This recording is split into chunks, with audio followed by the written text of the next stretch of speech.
Chapter 4:17.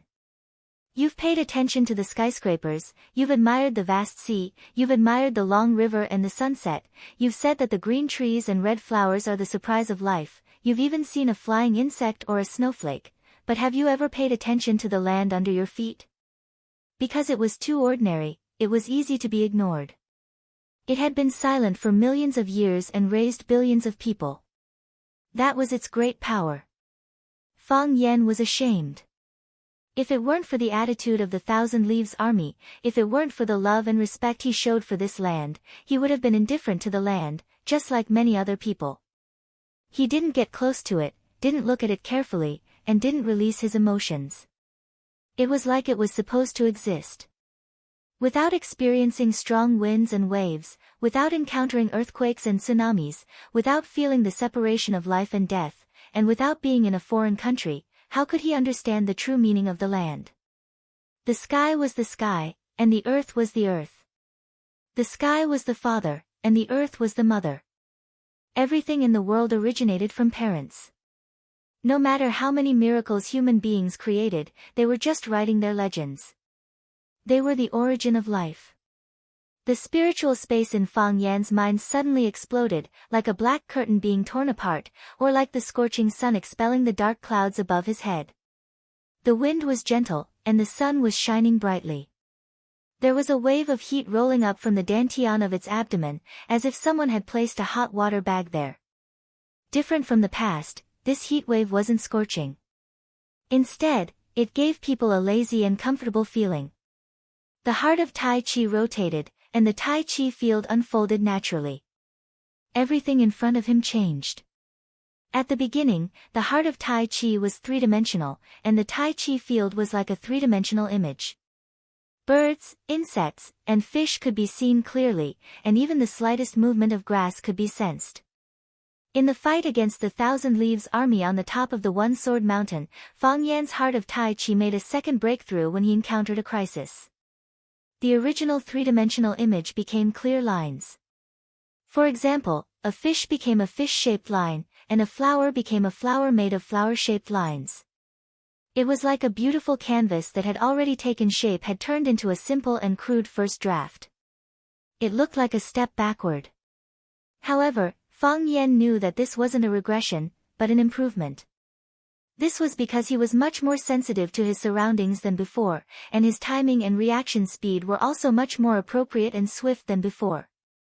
Could it be that because of Fang Yan's new understanding of the earth and nature, the heart of Tai Chi was going to make a breakthrough for the third time? Seeing that Fang Yan was still sitting in the driver's seat, Chiba Haomu was about to urge him. Chiba looked at him and gestured for him to keep quiet. Chiba Haomu didn't dare to disobey his father. He could only stare at Fang Yan in confusion. Fang Yan's expression alternated between doubt and determination. Sometimes sad, sometimes happy. As time passed, the warm current in his dantian gradually subsided. It was like a hot water bag that had been used for a long time. As the heat was taken away by the body, the hot water bag itself gradually cooled down. When the heart of Supreme Ultimate stopped, the Supreme Ultimate realm disappeared. Only then did Fang Yan wake up, his face full of regret. Congratulations. Chiba Haomu said aloud. Unfortunately, it's still not enough. Fang Yan said with a sigh. I don't know where I'm lacking. I don't know when I'll have to wait for the next breakthrough. For us, climbing martial arts is much more difficult and dangerous than climbing high mountains and dangerous peaks. Some people persist for decades and only go from 0 to 1. Some people gain enlightenment overnight. Some people stand at the top of the mountain to see how beautiful the scenery is, while others stand at the foot of the mountain to see how majestic the mountains are. There are scenery at the foot of the mountain. Chiba Haomu expressed his personal opinion. It's better to have some enlightenment than no enlightenment at all. This failure will become the starting point for the next climb. One day, you will stand on the mountain and look at the picturesque scenery. Thank you.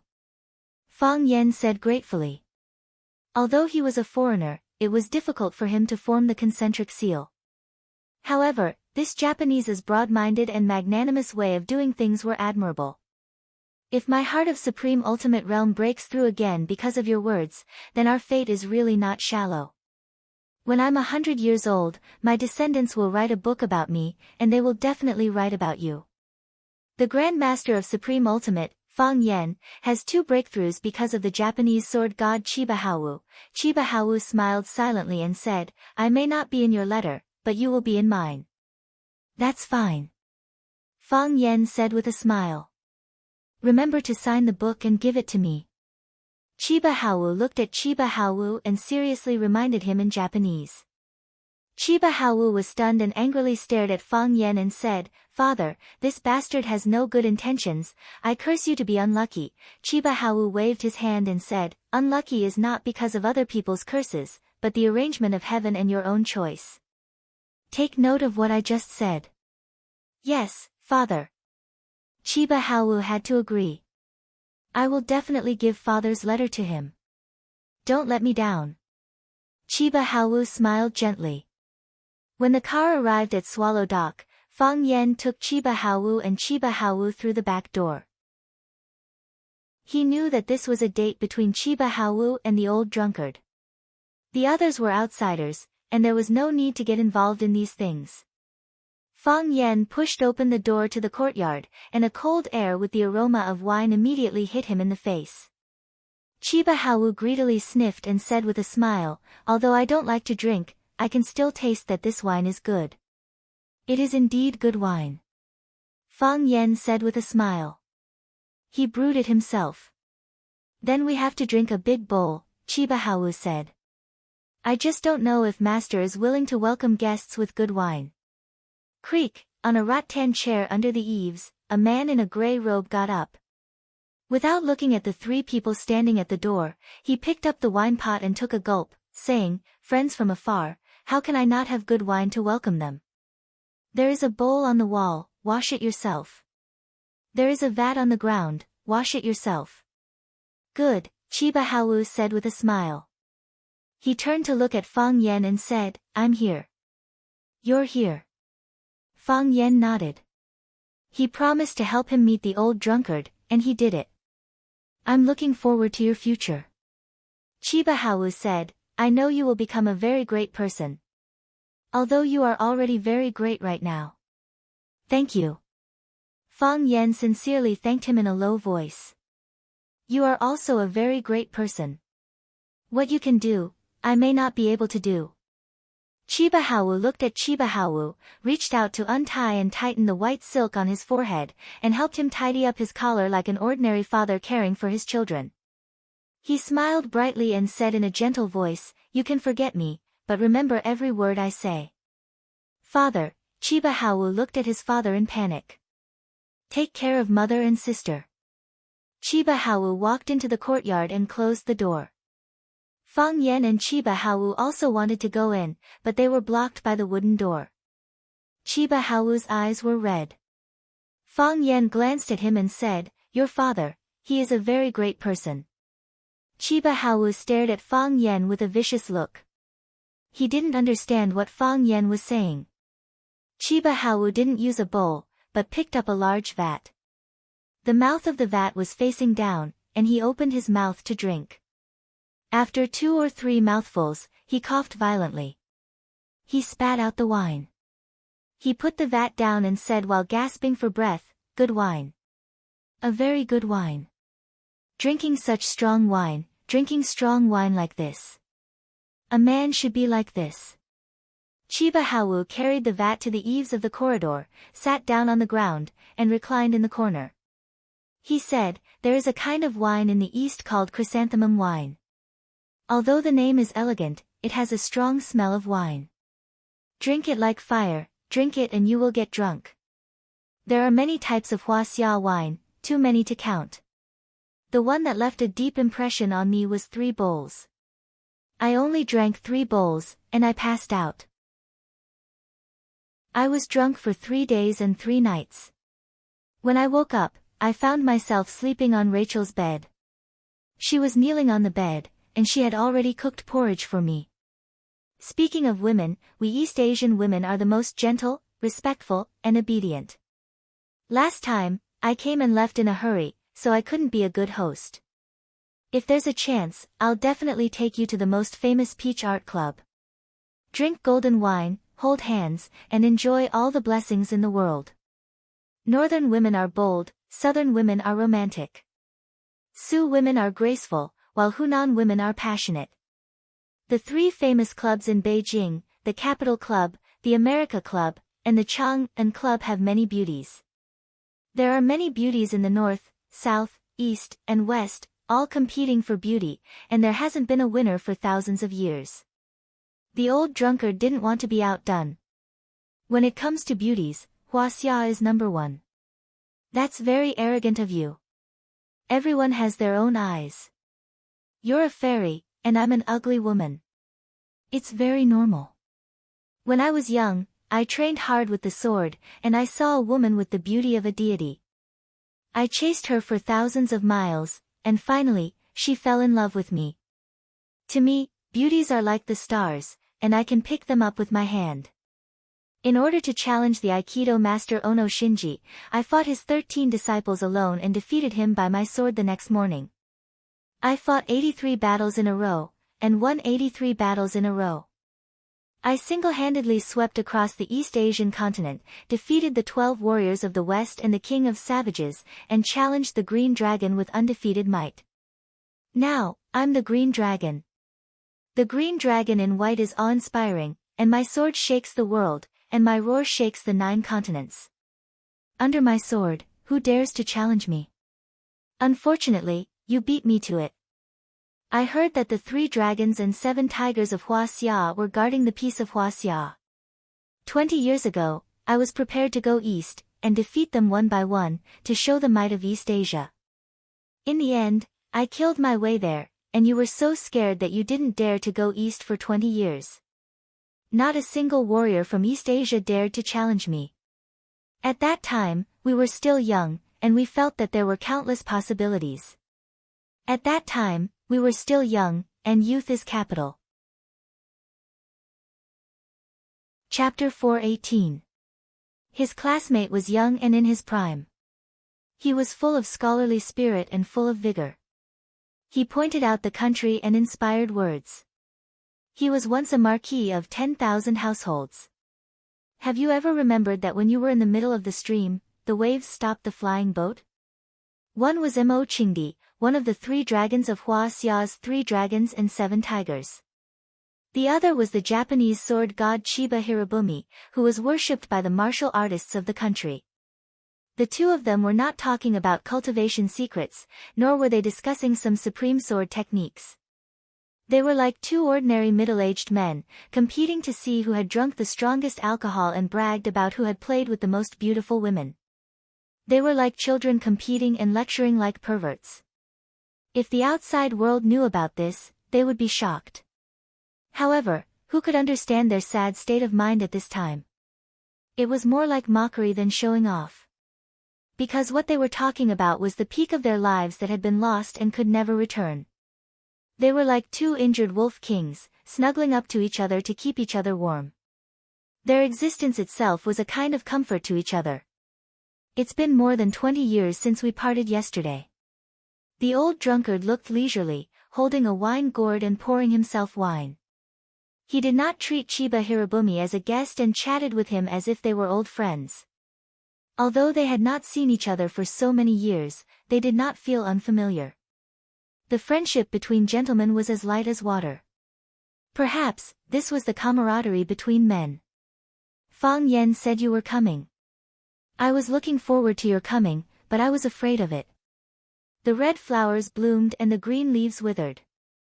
The cruelest thing in life is not living in a deep valley all your life, but when you climb from the deep valley to the top of the mountain with great difficulty, only to be kicked down by someone. What's the use of seeing a disabled person? Chiba Hirobumi put down the wine jar and looked at the old drunkard. Why did you meet me again? Because of fear, said the old drunkard. When I realized that I was afraid to see you, I had to see you. I don't believe in gods and Buddhas, and I'm not afraid of ghosts and gods. How can I be afraid to see people? That's a good reason, said Chiba Hirobumi. I'm the same as you. I'm also afraid to see you. But I still want to see you. Old Drunkard took a sip of wine and didn't answer. He waited for Chiba to continue. 20 years ago, I was so confident that I could conquer Huaxia, but in the end, I was defeated by you single-handedly. I've been in seclusion for 20 years because I have fear in my heart. Chiba Hirobumi said. I'm not afraid of losing, I'm afraid of not being able to win. Every time I mustered up my courage and thought back to the battle at 8 Snake Mountain, there would be another voice in my heart telling me that I was very strong, but he was even stronger. You can't win. Again and again, he mustered up his courage and gave up again and again. Later, my son, Chiba Haowu, caused trouble in Huaxia and got injured. It was only then that I made up my mind to come here, not to avenge my son, but because I felt that I had to come here. Only after I personally fought with you will I know who the victor is and the difference between us. Otherwise, we can only live in fear for the rest of our lives. I understand. Old Drunkard raised his wine gourd towards Chiba Shinobu.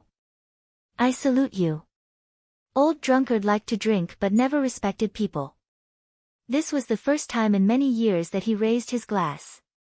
Chiba Shinobu took a sip from the wine jar, wiped his mouth with his sleeve, and said, This time, I still don't have the confidence to win, but I can't continue to wait, because I'm worried that the longer I wait, the less courage I have. I'll be trapped on the island for the rest of my life and never have the chance to set foot on land. I'm glad you came. It's an honor to meet you. Old Drunkard asked, Do you want to fight again today? Today, we must fight. Chiba Shinobu said firmly. He had waited for this battle for more than 20 years. He had also prepared for more than 20 years. How could he give up so easily? This was the demon that troubled him for half of his life. This was the cause and effect that motivated him to work hard. Old Drunkard laughed and said, One has lost half of his inner energy, the other has no killing intent, why fight? To fight. Chiba Shinobu said. The battle at 8 Snake Mountain has yet to be decided, and I still feel regretful. I've always felt that you owe me one, and I also owe you one. Let's settle it today. Because you and I both know very well that after today, we won't have another chance. As you wish. Old Drunkard said. Chiba Shinobu's dirty hand suddenly reached into the wine jar. His hand clawed hard as if he was grabbing something. What he grabbed was the wine, the intense fire-like burning knife. The wine was shapeless, but after being wrapped by his inner energy, it actually took on the shape of a rectangular sword. The long sword was pulled into the air by him, but the wine sword in his hand didn't break. Not a single drop of wine splashed. This person's control of inner energy had reached perfection, like magic. Chiba Shinobu held the big sword in his hand and slashed towards Old Drunkard not far away. A sword that shocked the gods and split the mountains. The wine sword was like an iron sword, making a sizzling sound as it was swung. The air in front of him was split open by him. The space appeared to be distorted due to his ghostly speed and majestic power. Puff! Old Drunkard who was sleeping on the chair spat out the wine in his mouth. Countless streams of wine turned into countless small swords that flew towards the incoming heavy sword. Bang, bang, bang, the huge wine sword and the countless small swords collided with each other, producing a crisp sound of metal hitting stone. Pieces of the wine sword were cut off by the small swords.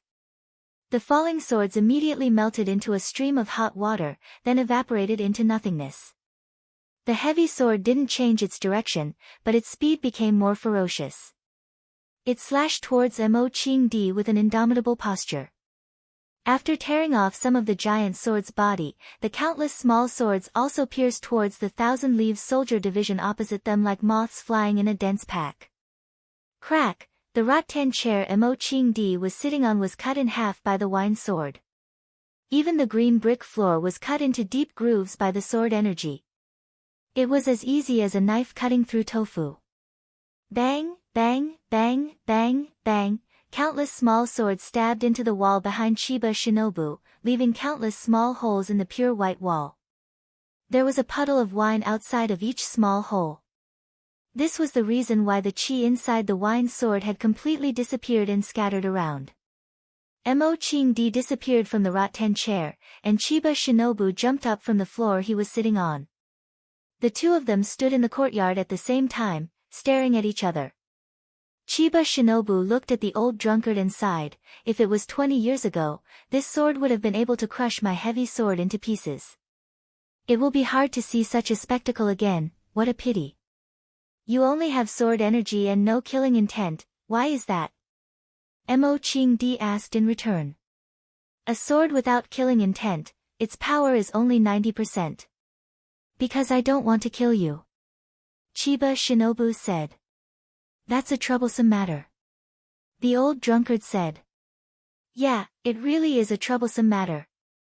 Chiba Shinobu said. Your inner energy is less than 50% of what it was back then, and your left hand could have stabbed one more time. It was very hard for me to dodge. I couldn't dodge that sword back then. Meeting is not as good as reminiscing. The old drunkard said sadly. If they couldn't fight to their heart's content, if they couldn't do their best to kill each other, then what was the point of fighting like this? What was the difference between this and children playing house? They had seen too many extraordinary things, so what they were afraid of now was this kind of dull and lifeless battle. That's right. Meeting is not as good as reminiscing. Chiba Shinobu said. You want to die. You don't want to live either. We really think the same way. Chiba Shinobu said. The two of them laughed at each other. During the fight just now, Chiba Shinobu almost killed the old drunkard, but he stopped.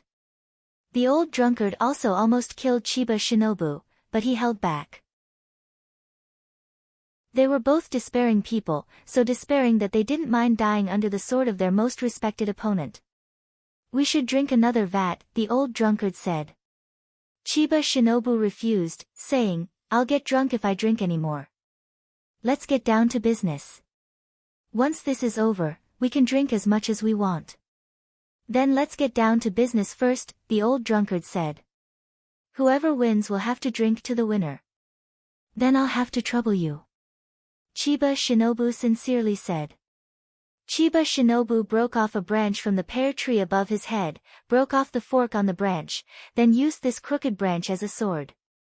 Mo Ching Di flicked his foot and caught a mop in his hand. With a flick of his wrist, the cloth straps on the mop flew off, turning the long stick in his hand into a spear. Take this sword of mine, Chiba Shinobu said with an extremely solemn expression. This is the sword that I've been thinking about day and night, the sword that gave me the deepest understanding in the last 20 years, I've always wanted to bring it to see you. This sword, I've named it Unintentional. Be careful. Got it, the old drunkard nodded seriously. Chiba Shinobu moved. Chiba Shinobu clearly moved, but his body was still standing in the same place. That was just his afterimage, and the ball of mystery that looked like an afterimage was the real body of Chiba Shinobu. Because his speed was too fast, it created an illusion to the eyes, creating the illusion that Chinya Shinobi was not moving at all. He thrusted his sword straight out. Thrust his sword that was made from a tree branch. It was a straight sword, a plain sword. It was like a very ordinary man holding a tree branch and stabbing it at his enemy's chest. It was not fancy, not stunning, no sound of wind and thunder, and no energy. It was just a tree branch. It was an ordinary sword thrust by an ordinary person. It looked really disappointing. However, the old drunkard couldn't help but lift his sleepy eyelids. His confused eyes were filled with light. His expression was unprecedentedly serious. It was like seeing a pile of gold, or a piece of rare treasure. 10,000 swords as one. 10,000 sword techniques could be condensed into this sword, and 10,000 changes could be performed into this sword. Endless life. No change was the biggest change, because it could change in countless ways at any time. If there were no tracks, then there were no traces to be found. No sword will, no defense.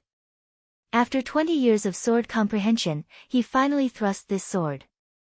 Chiba Shinobu deserved to be called the sword god of Japan. Chapter 419. If one's eyes were sharp enough, if one's eyes were the eyes of Mo Chingdi, then one would know how marvelous this sword was. At least in Mo Chingdi's eyes, this sword was not static and ordinary. It was not a branch, but a real sword. A peerless sword. It was trembling slightly, out of fear and excitement. Perhaps it was because of his birth. It was the sword that was trembling, not Chiba's hand that was trembling. He had stabbed out tens of millions of times. No matter what the situation was, his hand that held the sword never trembled. The body of the sword had a life of its own. It had an independent consciousness. It aimed at the old drunkard's eyebrows, eyes, throat, chest, heart, or abdomen. It could even attack the lower body of the old drunkard, piercing the 29 acupoints of the old drunkard and the 72 acupoints of the old drunkard's calf. It covered all the fatal points on the old drunkard's body, as well as all the acupoints on the old drunkard's body. The name of the sword was unintentional. In other words, at the moment of the final attack, even Chiba himself did not know where he would stab. It was only a few tenths of a second, or even less. You couldn't blink, you couldn't breathe, and your heart didn't beat. The interval between one heartbeat and the next, it was shorter than that. Chiba disappeared from where he stood and stabbed at the old drunkard's throat. Yes, at the last moment, he finally locked on to the target he wanted. The throat. The sword pierced the throat. The old drunkard finally moved. The old drunkard finally moved. He rushed toward Chiba with the long stick in his hand. He left an afterimage where he stood, and his body turned into nothingness. In an ugly and barbaric manner, he raised the long stick in his hand and stabbed it towards Chiba Shinobi. The stick didn't even have a sharp spearhead. Their bodies brushed past each other. Or it could be said that two blurry shadows brushed past each other. It was just a change of position. It was just a change of the way they interacted. From standing face to face, they stood with their backs to each other. Chiba stood where the old drunkard had just stood, and the old drunkard also stood in Chiba's footprints. Then, everything became still. Their bodies gradually became clearer, and they became two living bodies, no longer a blurry shadow. The gray sky was like someone's black face, and the white world was so dreamy.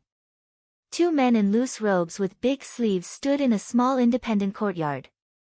Because of the small size of the courtyard, their figures seemed strangely tall and imposing. Just like the war gods of ancient times. The branch in Hashimoto Chiba's hand was dripping blood. 1 drop, 2 drops, 3 drops, the red blood slowly melted the snow on the ground. The chest area of the old drunkard's gray robe was dyed brown with blood.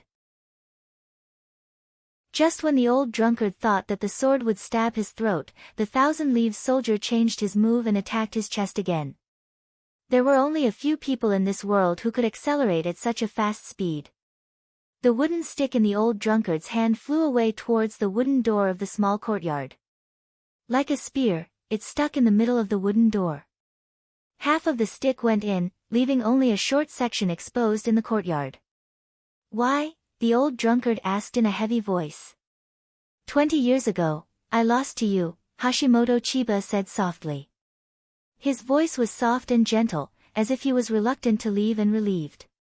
That's the reason, 20 years later, I lost to Fang Yen. That's the reason. Huaxia is too powerful. Hashimoto Chiba sighed and said, Huaxia is too powerful. 20 years ago, I had the ambition to conquer Huaxia with Japanese kendo and make it more powerful. Unfortunately, before I could take that step, I was forced back by you. 20 years later, I gathered the courage to go east again. The result was even worse than the last time. I was defeated by a nobody in Huacheng. Fang Yen is a genius in martial arts, and there are not many geniuses like Fang Yen in Huaxia. Even a young girl who is close to Fang Yen, with her talent, will not be inferior to me in the future. I still have hope after losing to you. I hope that one day, I will come back with a sword and wash away the shame with blood. But, when I saw them, I really lost all hope. There are too many talents in Huaxia, and the young people in Huaxia are too powerful. It's a pity that we don't have any young men and women like them. Not even one. God is so unfair to us. I've always been curious about what kind of magic the land of Huaxia has, how it can raise its children to be so outstanding and brave. I'm alive, they see me as a god, as the hope of Japanese martial arts. I know very well that I'm not their hope. I will only bring them illusory psychological comfort and a temporary dose of spiritual medicine. This kind of psychological comfort and spiritual medicine can deceive them, can numb them, let them still have expectations and fantasies. I believe that one day, I will bring them victory and glory. The consequences of this are too heavy. You single-handedly fought against dozens of Japanese islands, your glory was boundless, and you completely trampled on the dignity of Japanese martial arts. You made Huaxia the Green Dragon, but none of the Japanese martial arts came out. Everyone hid in their own small homes and licked their wounds. Our generation has completely lost. What about the next generation?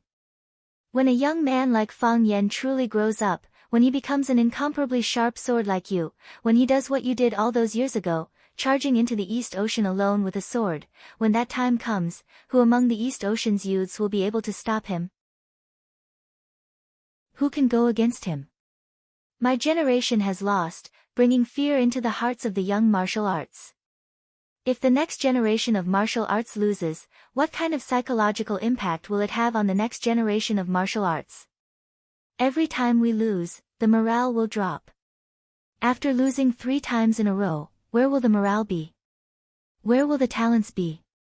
Who will protect our people? Who will guard our country? Chiba of the army covered his throat and coughed lightly. Fresh blood dyed his palms red. Blood flowed out from the gaps between his fingers, drawing a delicate abstract picture. Don't underestimate your enemy, I really envy you, envy that you were born in the great Huaxia, envy that you have this black land under your feet. Envy that you have so many talents, envy that you are proud and fearless. How good would it be if Fang Yan was from our country? How good would it be if Fang Yan was from our country? If that's the case, why would I have to walk on this path of no return? Why would it be like this? The old drunkard said with a sigh. Only when you are alive will there be hope, only when you are alive can you see a longer future. Living is the most important thing. From the azure dragon of Huaxia to the drunkard of today, the tendons in his hand are broken, and there is no hope for him to recover. The woman you love the most has left you, sinking your heart into a swamp, and plunging you into eternal hell. Every day you are sober is a day of pain. Every time you think, you are sad. I am such a poor person, but I still live. If I were to die, I don't know how many times I would have died. You are alive because you still have hope in your heart. Chiba Hirobumi said softly, I haven't seen you for many years, but I didn't expect that my old friend, who was famous in Huaxia, would fall into such a situation. Your meridians are broken because you believe that they will break out of the cage one day. The woman you love the most has left you, because you believe that she will come back one day, or that she has always been there. There is really no hope for me to live. 20 years after another 20 years, how many more 20 years can I have? In the next 20 years, when my hair is white, will I have the courage to go east again with a sword to challenge the heroes of Huaxia? At that time, I am afraid that I can't even hold the sword steadily, right? I can't save the Japanese martial arts if I am alive. Only when I am dead can they be completely desperate. Chiba Hirobumi said with a very firm voice. He believed in the future he hoped for. Only when people are at their most desperate can they burst out with unimaginable potential. I believe in the thousands of Japanese martial arts practitioners, and I look forward to their future. I know that countless young talents like Fang Yan will grow up among them. Only then will there be the prosperity of Japan and the resurgence of Japanese martial arts. Do you have any regrets? Regrets? Chiba Hirobumi thought for a moment and said, I hope that I won't be put on a pedestal by others in my next life. Because once I go up, I can never come back down. I just want to be a swordsman. Chiba Hirabumi's body slowly knelt on the ground, and then he lay flat on all fours in the snow. The wooden stick had pierced through his abdomen, leaving a pitch-black hole there. The white clothes on his body were dyed red by the blood, and the snow on the ground was also dyed red by the blood. White clothes and white snow had become red clothes and red snow. Chiba opened his eyes and looked at the sky above his head, saying, "We Dongyang do not have such a land, so I will bury myself here, I will turn myself into a handful of dust here, bless my people to have more strong men, bless the martial arts of Dongyang to prosper." "Please forgive my selfishness," Chiba Hirobumi said with a chuckle. "Because only dying in your hands is a true liberation for me." "I forgive you," the old drunkard said gently, "the strong are lonely, and Fang Yen also needs an opponent to sharpen himself." "We've agreed that the winner will drink to the winner," Chiba Hirobumi said with a smile. The smile came from the bottom of his heart, warm and peaceful. The old drunkard walked to the corner, picked up a large jar, and gulped it down. His head and face were covered in alcohol, and his stomach was filled with it. He poured the remaining half of the jar next to Chiba Hirobumi's head. Chiba Hirobumi smelled the rich fragrance of the wine and closed his eyes with a gratified expression. The Japanese sword god Chiba Hirobumi had fallen. Chapter 420. Little White was Fang Haohen's rabbit. It liked to eat vegetable leaves and corn chips.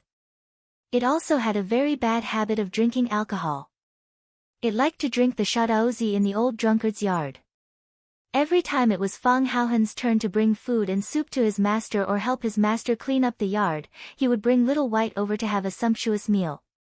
At that time, it would drink the shadaozi in the yard as it pleased. Every time, it would lie on the ground drunk and be carried back by Fang Haohen like a little drunkard. Today, as usual, Fang Haohen carried Little White over to help his master clean up the house. He also gave the alcoholic Little White a small plate of shadaozi to celebrate its growth of 1 year.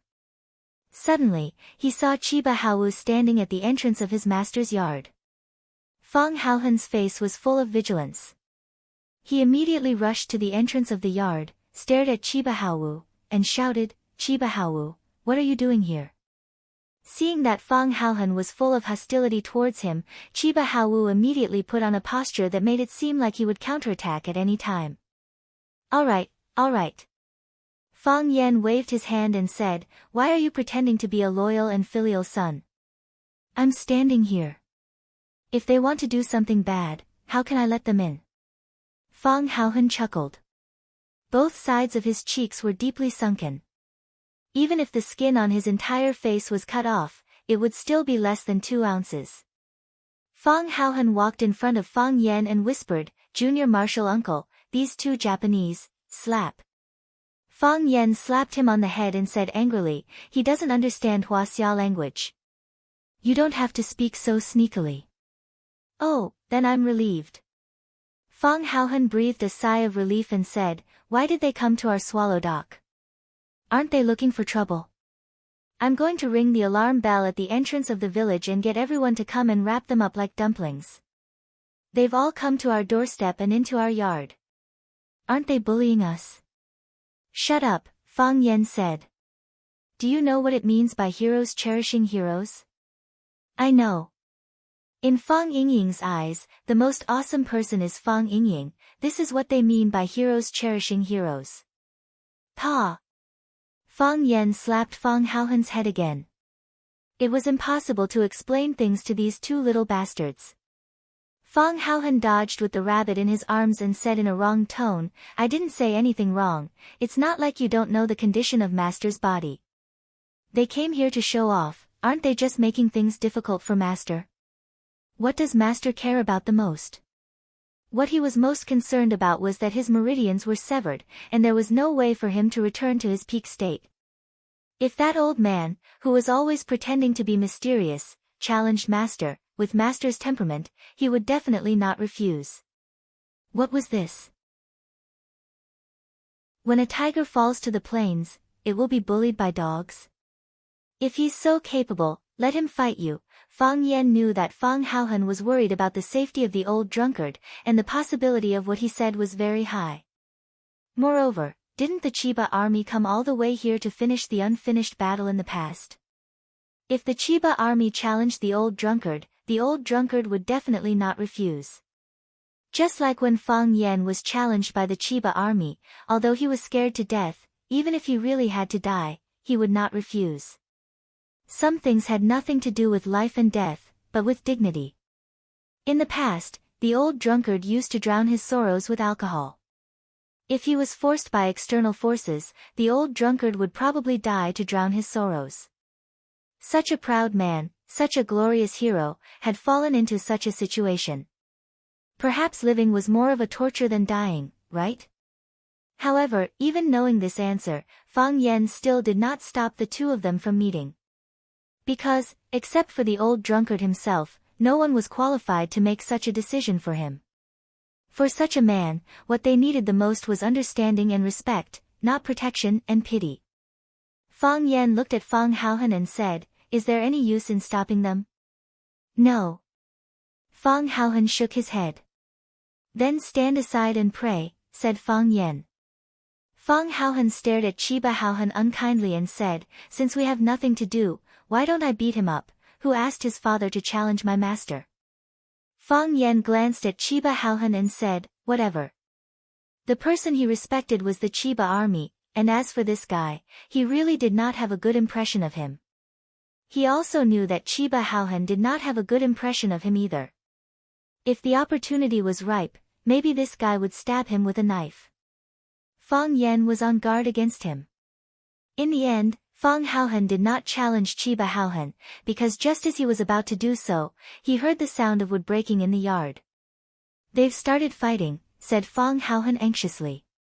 He hugged Little White tightly in his arms, like an ugly little girl who had been frightened.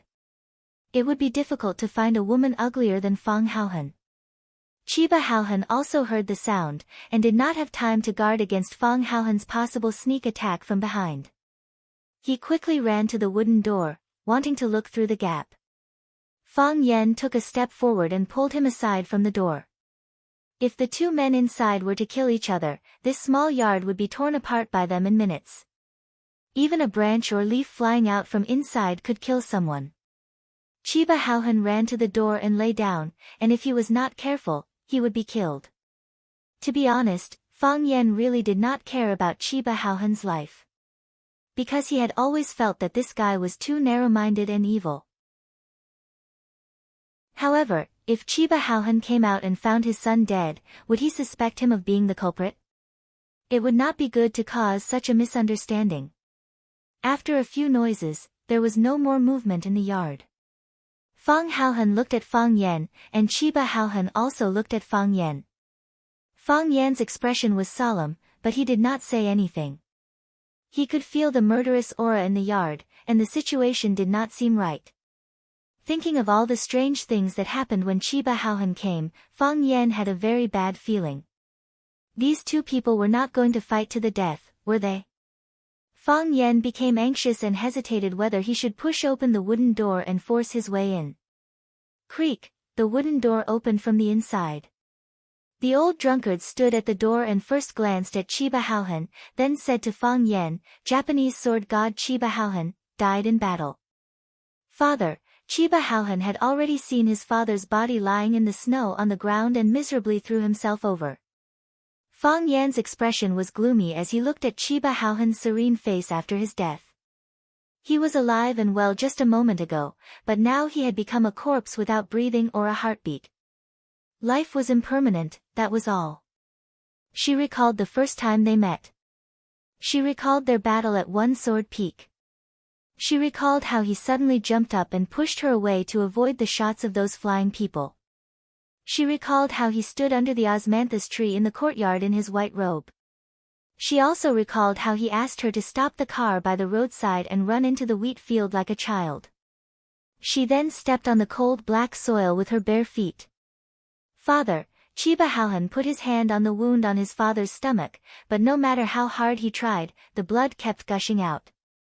Not only from the front, but from the back as well.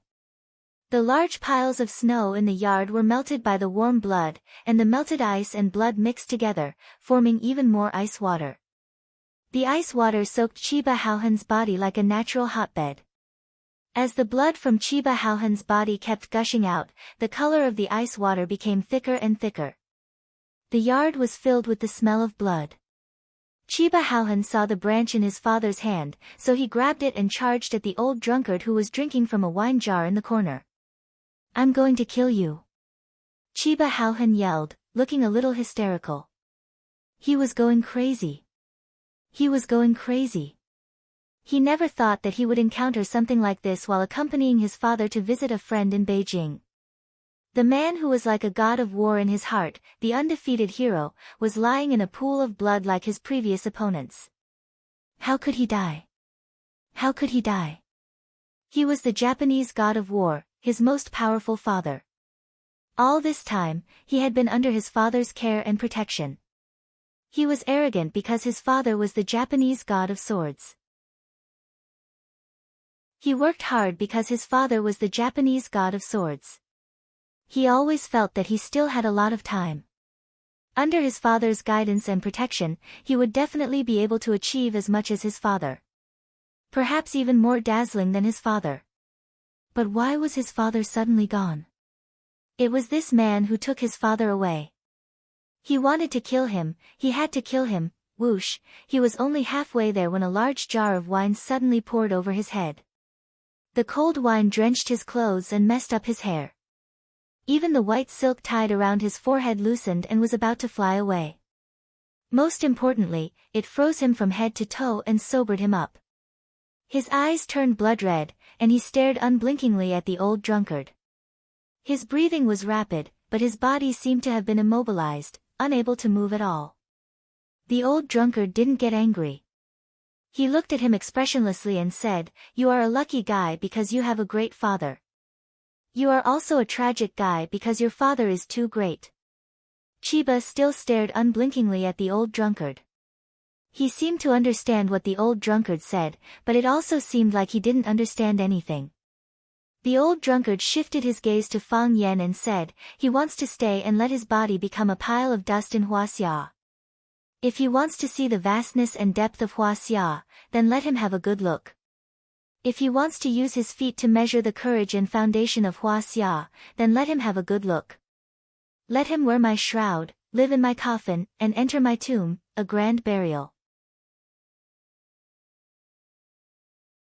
Chapter 421.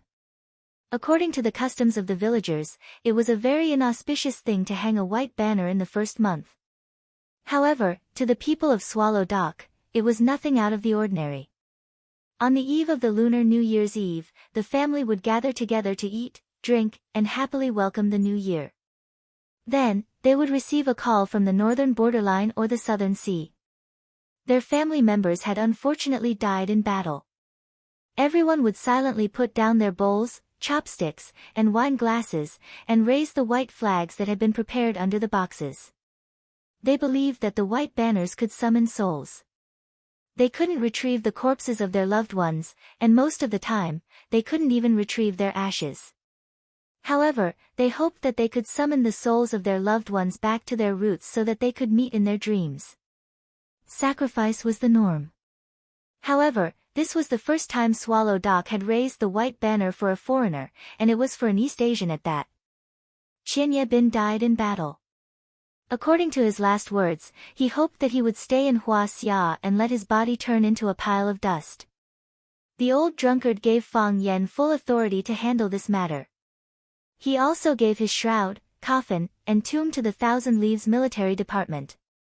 Yes, making burial clothes, making coffins, and reserving graves for the living was also an ancient tradition of Swallow Dock. Moreover, only the most respected person in the family would receive such preferential treatment and glory. These people could enter the ancestral mountain after they died, and their spirit tablets could be placed in the family's ancestral hall. Now, the old drunkard had given this honor to the Thousand Leaves military department. Of course, the memorial tablet of the Thousand Leaves military department could not be placed in the Fang family's ancestral hall. Everyone was worried that the Qianye division of the army would fight with the ancestors of the Fang clan after they entered. After all, everyone's habits and way of thinking were still very different. Fang Yan conducted the funeral for Qianye and hung white banners on the tallest camphor tree in the courtyard of the Fang family. Bai Huwei personally wrote an elegiac couplet for Hero Bai to hang on the door, a foreign guest from the Chiba army, a hero of heaven and earth, the Japanese sword god. Fang Yixing led Fang Hao, Zhao Qingxin and the rest to slaughter pigs and sheep, preparing for the feast. The old drunkard said he would give him a proper burial, so naturally, the Fang family would give him a proper burial. Banquets were an essential part of a grand funeral. Whenever there was a wedding or a funeral, the villagers had to be invited to have a good meal. The more extravagant and lively the banquet, the more it could be called a funeral. This was no different from the outside world. At the door of the small house, the teacher was holding a big teacup and looking in the direction of the Fang family. He asked, "What's the matter with the Fang family?" The Japanese sword god Chiba came to Swallow Dock to challenge Mo Qinglong and died in battle. After his death, he left his last words, hoping that he could be buried in Huaxia and become a pile of dust in the earth. The Fang family is currently preparing for his funeral. Bai Xiu, who was standing behind him, replied softly. "How much power have you recovered from underestimating the enemy?" The teacher asked. "Less than 50%. How powerful is the Thousand Leaves army?" 20 years ago, they were evenly matched. After 20 years of comprehending the sword, the swordsmanship of the Chiba military division had become even more refined. 10,000 swords become one, he was almost invincible in East Asia. Those who saw the battle with Fang Yan at One Sword Peak said that he was a very terrifying opponent. If it weren't for Fang Yan's sudden breakthrough in his Taiji heart, it would have been very difficult for him to win this match. In that case, how did Mo Qingdi defeat Qianye Bing, who was at his peak condition with less than half of his strength? "He came to seek death," Bai Xiu said with a sigh. The Fang family values kinship and righteousness. They did a good job. The teacher pondered for a long time and said, "Hang my white banner." "Mister," Bai Xiu stopped him. If the teacher hung the white banner, the death of the Thousand Leaves army would become a big deal for the entire Swallow Dock. "Hang it." The teacher waved his hand and said firmly. Mr. hung the white banner. Fang Yingying ran to Fang Yan and said while panting. The Yi family hung the white banner. Fang Haohan moved to Fang Yan and whispered. The Li family hung the white banner. The Ruan family hung the white banner. The entire Swallow Dock was full of white banners. The Fang family hung the white banner because of the deep relationship between the old drunkard and the Thousand Leaves army, and also because Fang Yan and the Thousand Leaves army were both enemies and friends. The teacher hung the white banner because he deduced the truth from some unusual information. Heroes cherished heroes. How could the teacher's action not be a hero's? The other villagers of Swallow Dock hung the white banner because they began to pay attention to this matter and learned about it. Then, they respected and admired this foreign guest from the bottom of their hearts. Perhaps when they met on the battlefield, they would engage in a bloodthirsty fight to the death. However, this did not affect their favorable impression of their opponent. Because they were the same kind of people. If they were not the same kind of people, why would they meet in such a dangerous place? If they weren't the same kind of people, why would they give up their lives for a goal that seemed to be empty and meaningless? They could also live in a prosperous city like thousands of people, find a comfortable job, marry a beautiful wife, and have a few lovely children. With their abilities, they could live a more comfortable and safe life. But why did they meet on the battlefield? The news of the death of the Thousand Leaves army's father spread to Huaqing, and Huaqing spread the news of the Thousand Leaves army's death to the IGA One-Blade School. The IGA One-Blade School spread the news of the Thousand Leaves army's death to the entire East Ocean and the even more distant world of martial artists. In the dojo of the IGA One-Blade School, a long-bearded man with black silk tied around his head was silent. Several rows of young martial artists sitting across from him looked at the middle-aged man with serious expressions. Everyone, the king of our IGA One-Blade School, the sword god of East Ocean, Mr. Chiba Abe challenged one of the 3 dragons of Huaxia, the Azure Dragon. Don't underestimate him, and unfortunately, he died in the battle, the black-bearded man said in a hoarse voice. His eyes were bloodshot, and his hands were clenched tightly. Boom, the crowd was in an uproar. Mr. Chiba Abe, did he really die? Impossible, how could our sword god be defeated by their Azure Dragon? He is invincible, it's impossible, he killed our sword god, we will fight him to the death. I don't want to believe it either, but this is the truth that I know. This is a disgrace to our IGA One-Blade School, and a disgrace to all East Ocean martial artists. The man happened to lead the young martial artists into an emotional outburst. A debt of blood must be paid with blood. Please practice hard, everyone, and in the future, our blood will flow in the Azure Dragon. Wash the Azure Dragon with blood. Wash the Azure Dragon with blood. Wash the Azure Dragon with blood. Saka One-Blade School. On the spacious dojo, a white-robed old man angrily stated this fact. Although Chiba Abe is from the IGA sect that is our competitor, the East Ocean martial artists are one family. They were bound together for glory and bound together for shame. The Azure Dragon of Huaxia killed our East Ocean martial artists, and if we don't avenge him, we will be in vain as human beings. Everyone, please work hard, and we will challenge the Azure Dragon in the future to avenge Chiba Abe. Revenge. Revenge. Revenge. The black-robed swordsmen waved the machetes in their hands and shouted at the top of their lungs. At the foot of Yamasaki Mountain, Koga Clan Ninja Village. 2 men sat opposite each other in a simple thatched hut. One was a middle-aged man in black with several scars on his face, and the other was a skinny old man. It was hard to tell his age, but he was too old. His skin was so loose that it looked like it was about to fall off. His teeth had all fallen out, and it was difficult for him to even open his eyes.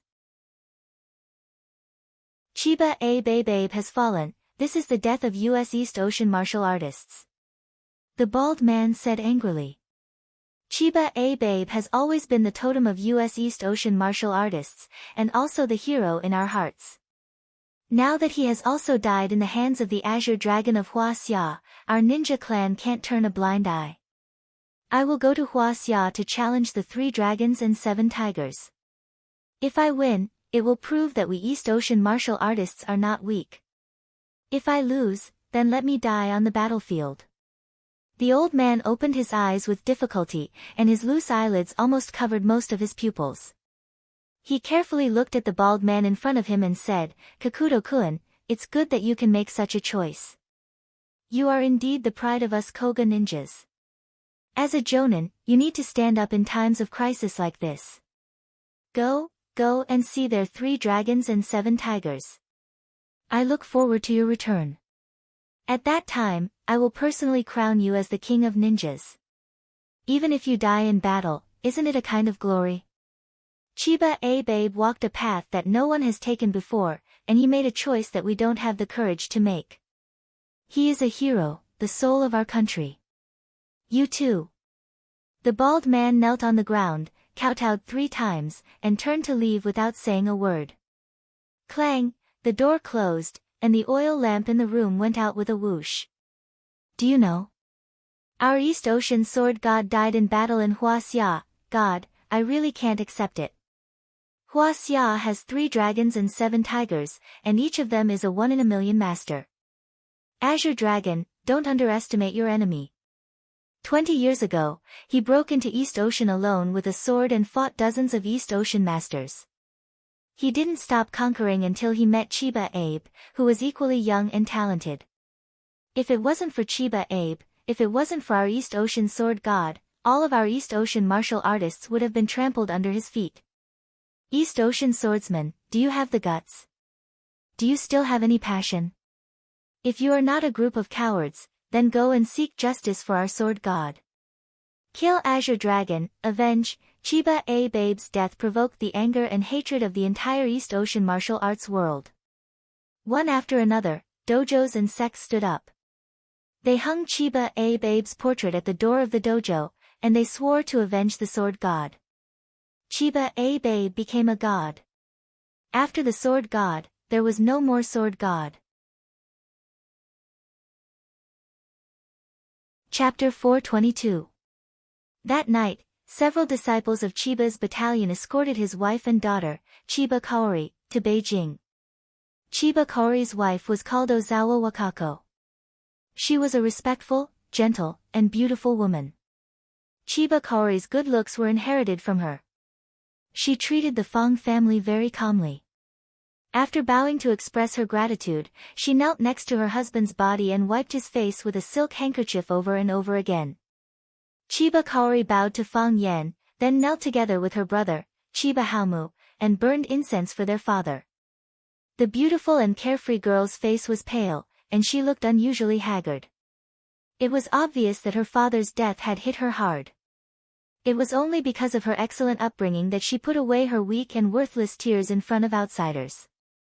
Phantom and the other disciples became Fong Yan's right-hand men, and they did whatever Fong Yan asked them to do. There was no ill will between the two parties, as if the death of Chiba Kaori had nothing to do with the Fong family. It had nothing to do with me. Fong Yan lay on the rattan chair that the old drunkard often used. He held a big bowl in his hand and drank a mouthful of wine.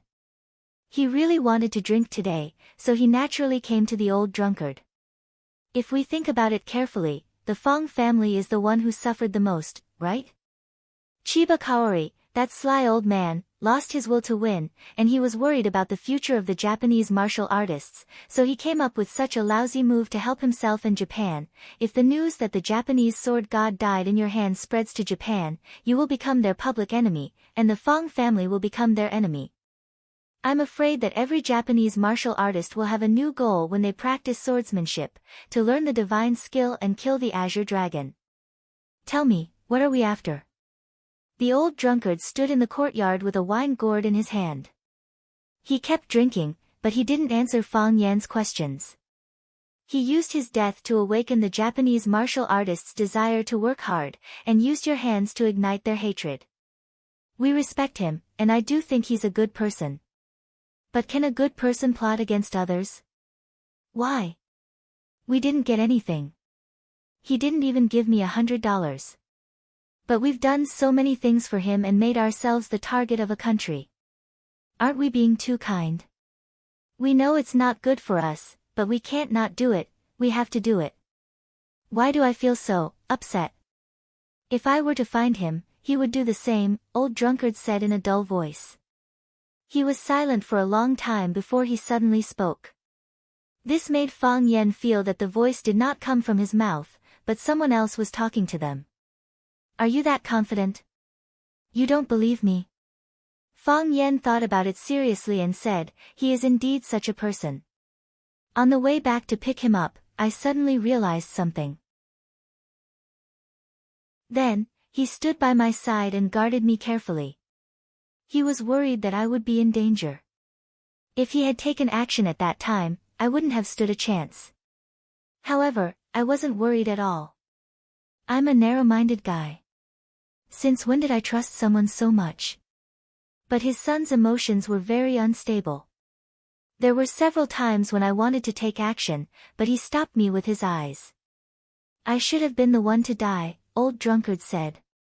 You've never said something like that before, Fong Yan advised seriously. He didn't want old drunkard to die, even if he knew it would be crueler for him to live. But, wouldn't there be nothing left after death? In the past, I thought I still had hope. Just like what he said, I hoped that I could find myself again and return to my best state. I hoped that she would always be there and never leave. So, I kept waiting. But now, I'm a little tired of waiting, and I'm tired of drinking. So, I want to die. I don't know what death is like. Maybe it's more interesting than living. I don't know either, Fong Yan said. But, if you die, you won't have a chance to prove that you can return to your original glory. You also can't believe that she has always been there and never left. Also, Dragon God has a tough life. You can't just let him break your tendons, right? When there's a chance to take revenge, you still have to beat him up in front of everyone. Even if you don't care about any of this and let it go. What about me? Have you let me go as well? Old Drunkard thought about his words for a long time, but found that he still didn't know how to answer Fang Yan's question. What do you mean I've let you go? When did I ever carry you? Besides, if he dies, you have to live, Fang Yan angrily said.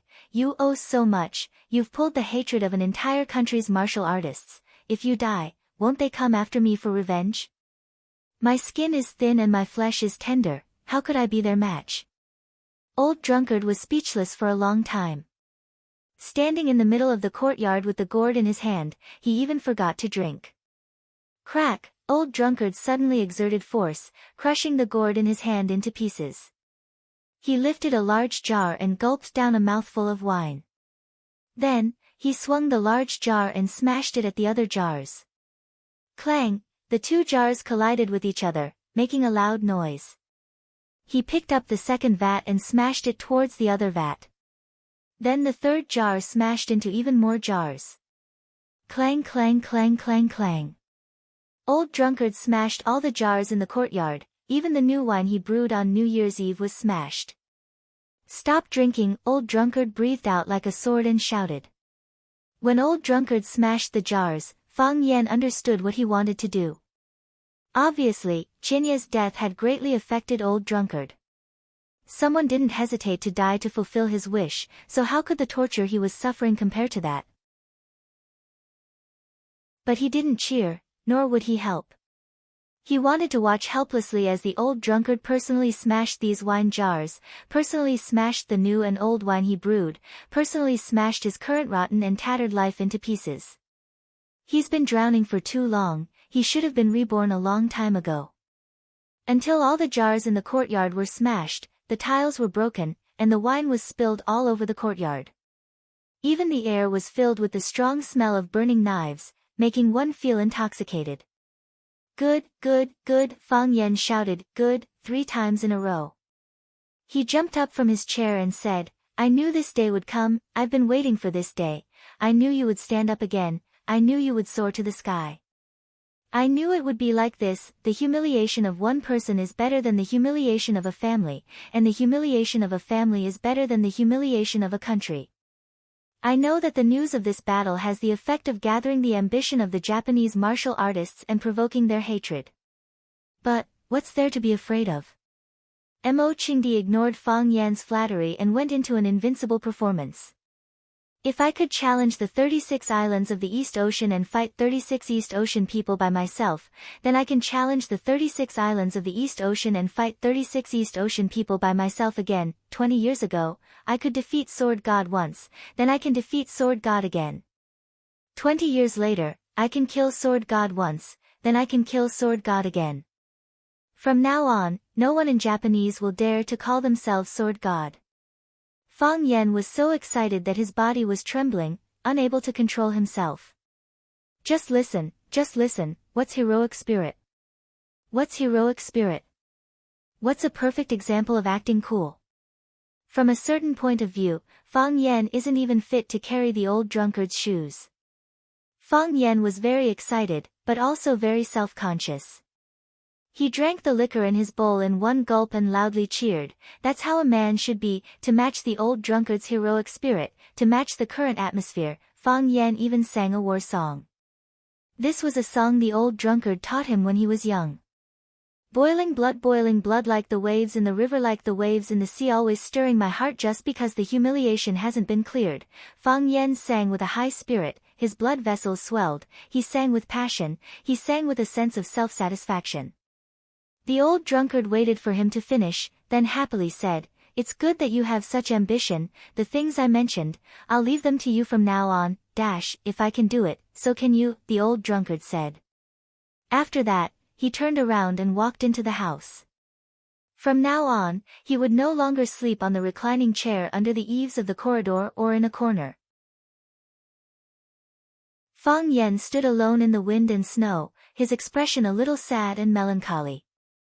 The Chiba Ministry of War was buried in peace.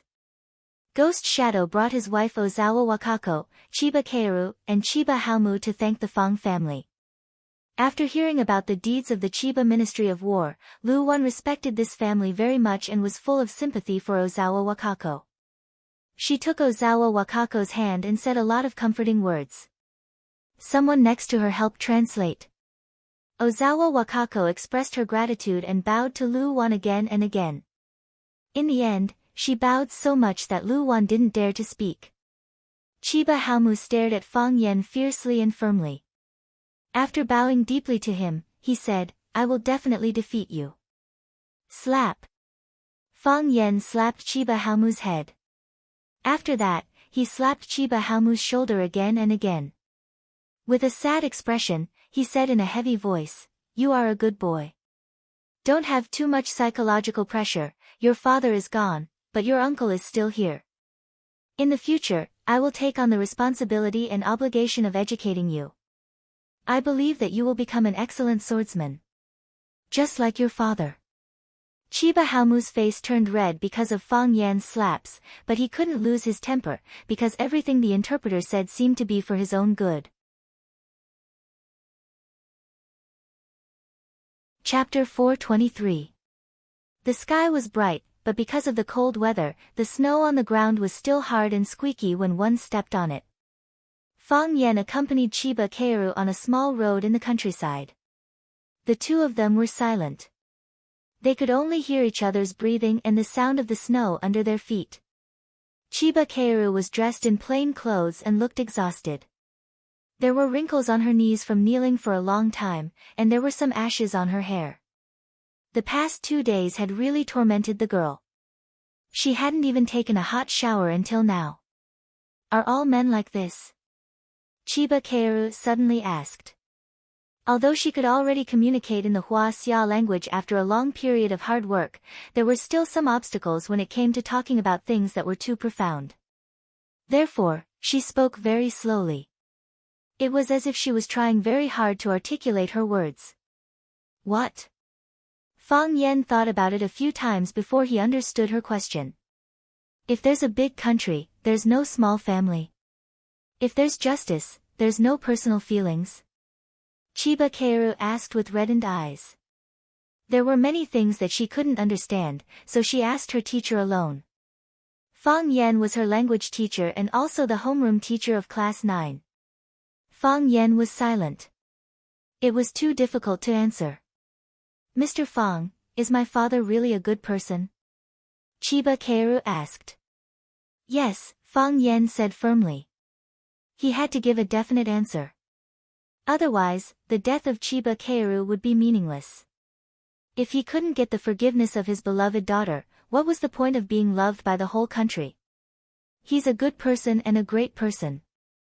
Then, Mr. Fong, will you be like him? For the country, for justice, you'll sacrifice yourself. You won't care about your wife's loneliness, your children's sorrow, and you'll say goodbye to them forever without saying goodbye. Fong Yen thought for a long time and answered honestly, "I can't do it. I'm too greedy.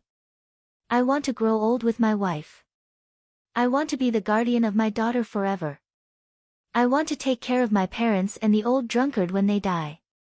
So, I won't choose that way." Chiba Kaori stopped and looked at Fong Yen. She smiled silently, like a chrysanthemum blooming quietly in the wind. "Mr. Fong, thank you for your answer," Chiba Kaori said softly. As wives, they hope to have a husband who will never leave them. As children, they want a father who can lean on them. My father was great, but he wasn't a good husband, a good father. Fong Yen wanted to say something to comfort her, but it seemed that all words had lost their power. Don't try to comfort me, because all consolation is useless. Sadness has always been a personal thing. Chiba Kaori saw through Fong Yan's hesitant expression and took the initiative to say, "My father is gone, and my mother is going back to China. My brother will also go back. In Japan, he will receive guidance from the seniors in the dojo. My father's death will make him mature, and I believe that he will definitely become an outstanding swordsman. I will stay in Hua-Xia to accompany my father. Perhaps his soul has already reached Japan, to the place he fought for his entire life, to the Pheasant Mountain where he diligently practiced his swordsmanship every morning and night. But, his body is still buried here. I want to stay and accompany him. He wasn't a good father, but I still love him as much as before. Will you return to Rosefinch? Fang Yan asked. Chiba Kaori shook her head and said, no. I knew it, Fang Yan sighed softly. Chiba Kaori was an outstanding student and a hardworking one. Because she had just arrived and had a language barrier, she had to understand the meaning of the words before she learned any subject. She had been at the bottom of the class for the previous few exams, but she was already above average for the final exam. Any responsible teacher would not want to lose a good student in their class. Mr. Fang, I don't hate you. I didn't leave Rosefinch because I hate you, Chiba Kaori said. I'm just afraid. I'm afraid that every time I go to class, I will think of my father when I see you. Until now, I still can't accept the fact that he has left. I can't bear that kind of suffering, and I'm worried that it will make me break down. I will leave Rosefinch, and I won't enter any other school. I will learn something that interests me in the future, and my favorite is the tea ceremony. I think that's what my father is happy to see. He wants me to focus on what I like. And I always feel that I still have a lot of time. Fang Yan looked at Chiba Kaori with sincerity and said, I respect your choice. We won't be teacher and student in the future, but we will still be friends. If you need anything, just come to me. No, you will always be my teacher, Chiba Kaori said seriously. People in Huaxia believe that a teacher for a day is a father for life. You are my teacher for a day, and you will always be my teacher. I understand everything you have done for my father. Perhaps Chiba Hao doesn't understand it now, but he will one day. He will know how magnanimous he must be to be able to help his opponent like this. She bowed deeply to Fang Yan, then jogged toward the dojo. There, her mother, brother, and Phantom were waiting to leave Swallow Dock with her. They would stay in Huacheng for a short while, then fly to Japan from there. To them, it was a sad country. Her figure was thin, and her long hair was flying. Her back view was so desolate and sorrowful. She was smart, beautiful, and a girl who had lost her father. Fang Yan couldn't bear to look at her anymore, so he looked in another direction. Hey, are you dumbfounded? A girl with a rosy face shouted at him. No matter how bad the haze was, the sudden sight of two bright and beautiful faces would immediately brighten one's mood. This was a common problem for men. Two beautiful girls appeared in front of Fang Yan. One was wearing a white shirt, white pants, and a pair of white sports shoes. It was Yi Wen, whom he hadn't seen for a few days. The other one was Leaf, who was wearing a red down jacket, white jeans, and a pair of black leather boots. They were both young and beautiful. One was elegant, and the other was cute. They were both beautiful. Seeing Fang Yan looking at them without saying anything, Yi shouted impatiently, Hey, I'm talking to you. Didn't you hear me? I didn't expect such a beautiful girl to like such a shameless man. There are so many idiots nowadays. Yi obviously misunderstood the relationship between Fang Yan and Chiba Kaoru, and regarded Chiba Kaoru's action of running away as Fang Yan's heartless betrayal of girls. Yi started her studies in Swallow Dock. Because her parents worked in Yanjing for a long time, she transferred her school registration to Yanjing City. Although she lived in Yanjing City, she often went to Swallow Dock. Her growing up was almost the history of Fang Yan's cheap deeds. The competition between her cousin Yi Ro and Fang Yan every year was the biggest drama of the year that she looked forward to the most. She had watched the competition between Yi Wen and Fang Yan since she was 5 or 6 years old, and now she had grown up watching the competition between Yi Wen and Fang Yan. As a result, she had seen Fang Yan's ugly face, all kinds of shameless expressions, all kinds of funny ways of begging for mercy, and all kinds of ways of running away. This almost subverted her outlook on life and values. Until now, she was still wondering why a man could have such a shameful side. Therefore, she wasn't talking nonsense when she said that Fang Yan was a shameless man. It was the result of watching the competition for 10 years. Moreover, because she was the most hardcore audience, she gnashed her teeth at Fang Yan's behavior every time. She was sharp-tongued and liked to sneer at Fang Yan. Fang Yan was not a man who was willing to suffer losses, and his way of fighting back made her so angry that her liver hurt. In the competition before the new year, Fang Yan ran away, which made her extremely angry. How could such a guy with no chivalry be her sister's opponent?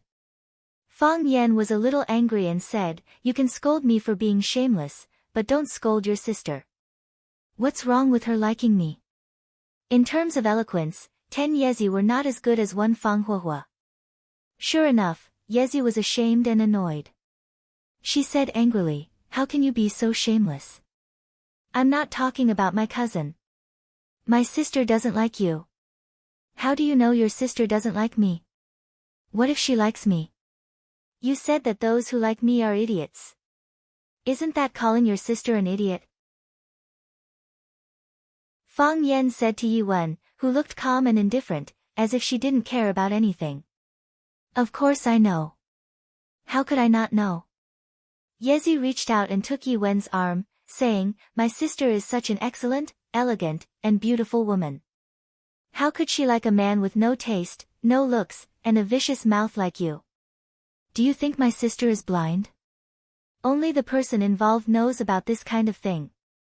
What right do you, an outsider, have to say such things?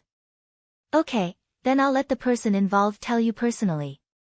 Yezi turned around and took Yi Wen's arm, saying, "Sister, tell him. Do you not like him?" Yi Wen looked at Yezi in silence. "Sister, just tell him." Yezi showed her divine skill of acting coquettishly again. The girls of Swallow Dock didn't know how to act coquettishly, but they knew how to roll up their sleeves and fight. Yezi had lived in Yanjing City for a long time, so she learned this powerful skill. She shook her petite body and said, "Sister, say something. Say something. I want him to be convinced of his defeat." "I like him," Yi Wen said softly. In an instant, the wind stopped, the clouds dispersed, and everything was still. Chapter 424. How could he do this? How could he do this?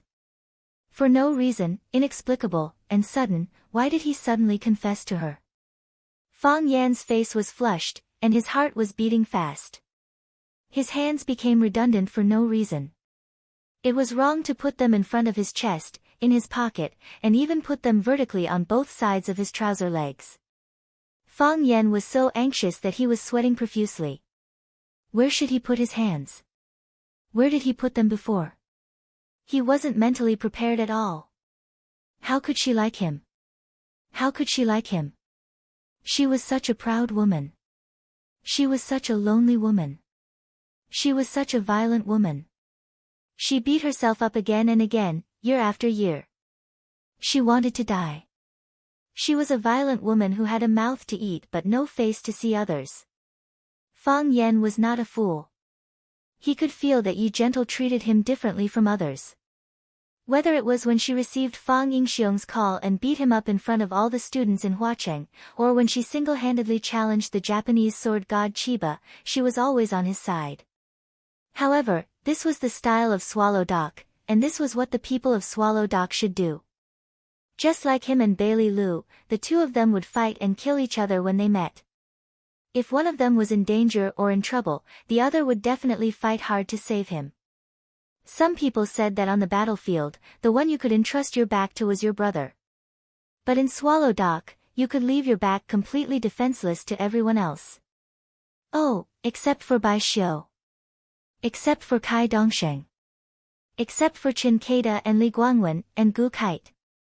These people either snatched Fang Yan's woman or Fang Yan's limelight. Anyway, he didn't like them. Bai Xiu snatched Fang Yan's woman and Fang Yan's limelight. Every time he saw him, he wanted to beat him up. He felt that he and Yi Rou were confidants and friends who had a tacit understanding. Why did they have a tacit understanding again? Why did he have this feeling when facing Qinitian?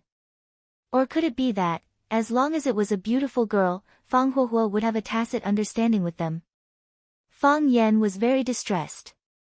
He felt that he should find more girls to test if he could communicate with all the beautiful girls. More than friends, but not lovers. He felt that this was the true state of Yi Rou's feelings for him. How did she fall for him? Don't you know you're making me proud? Yezi was even more surprised and unprepared.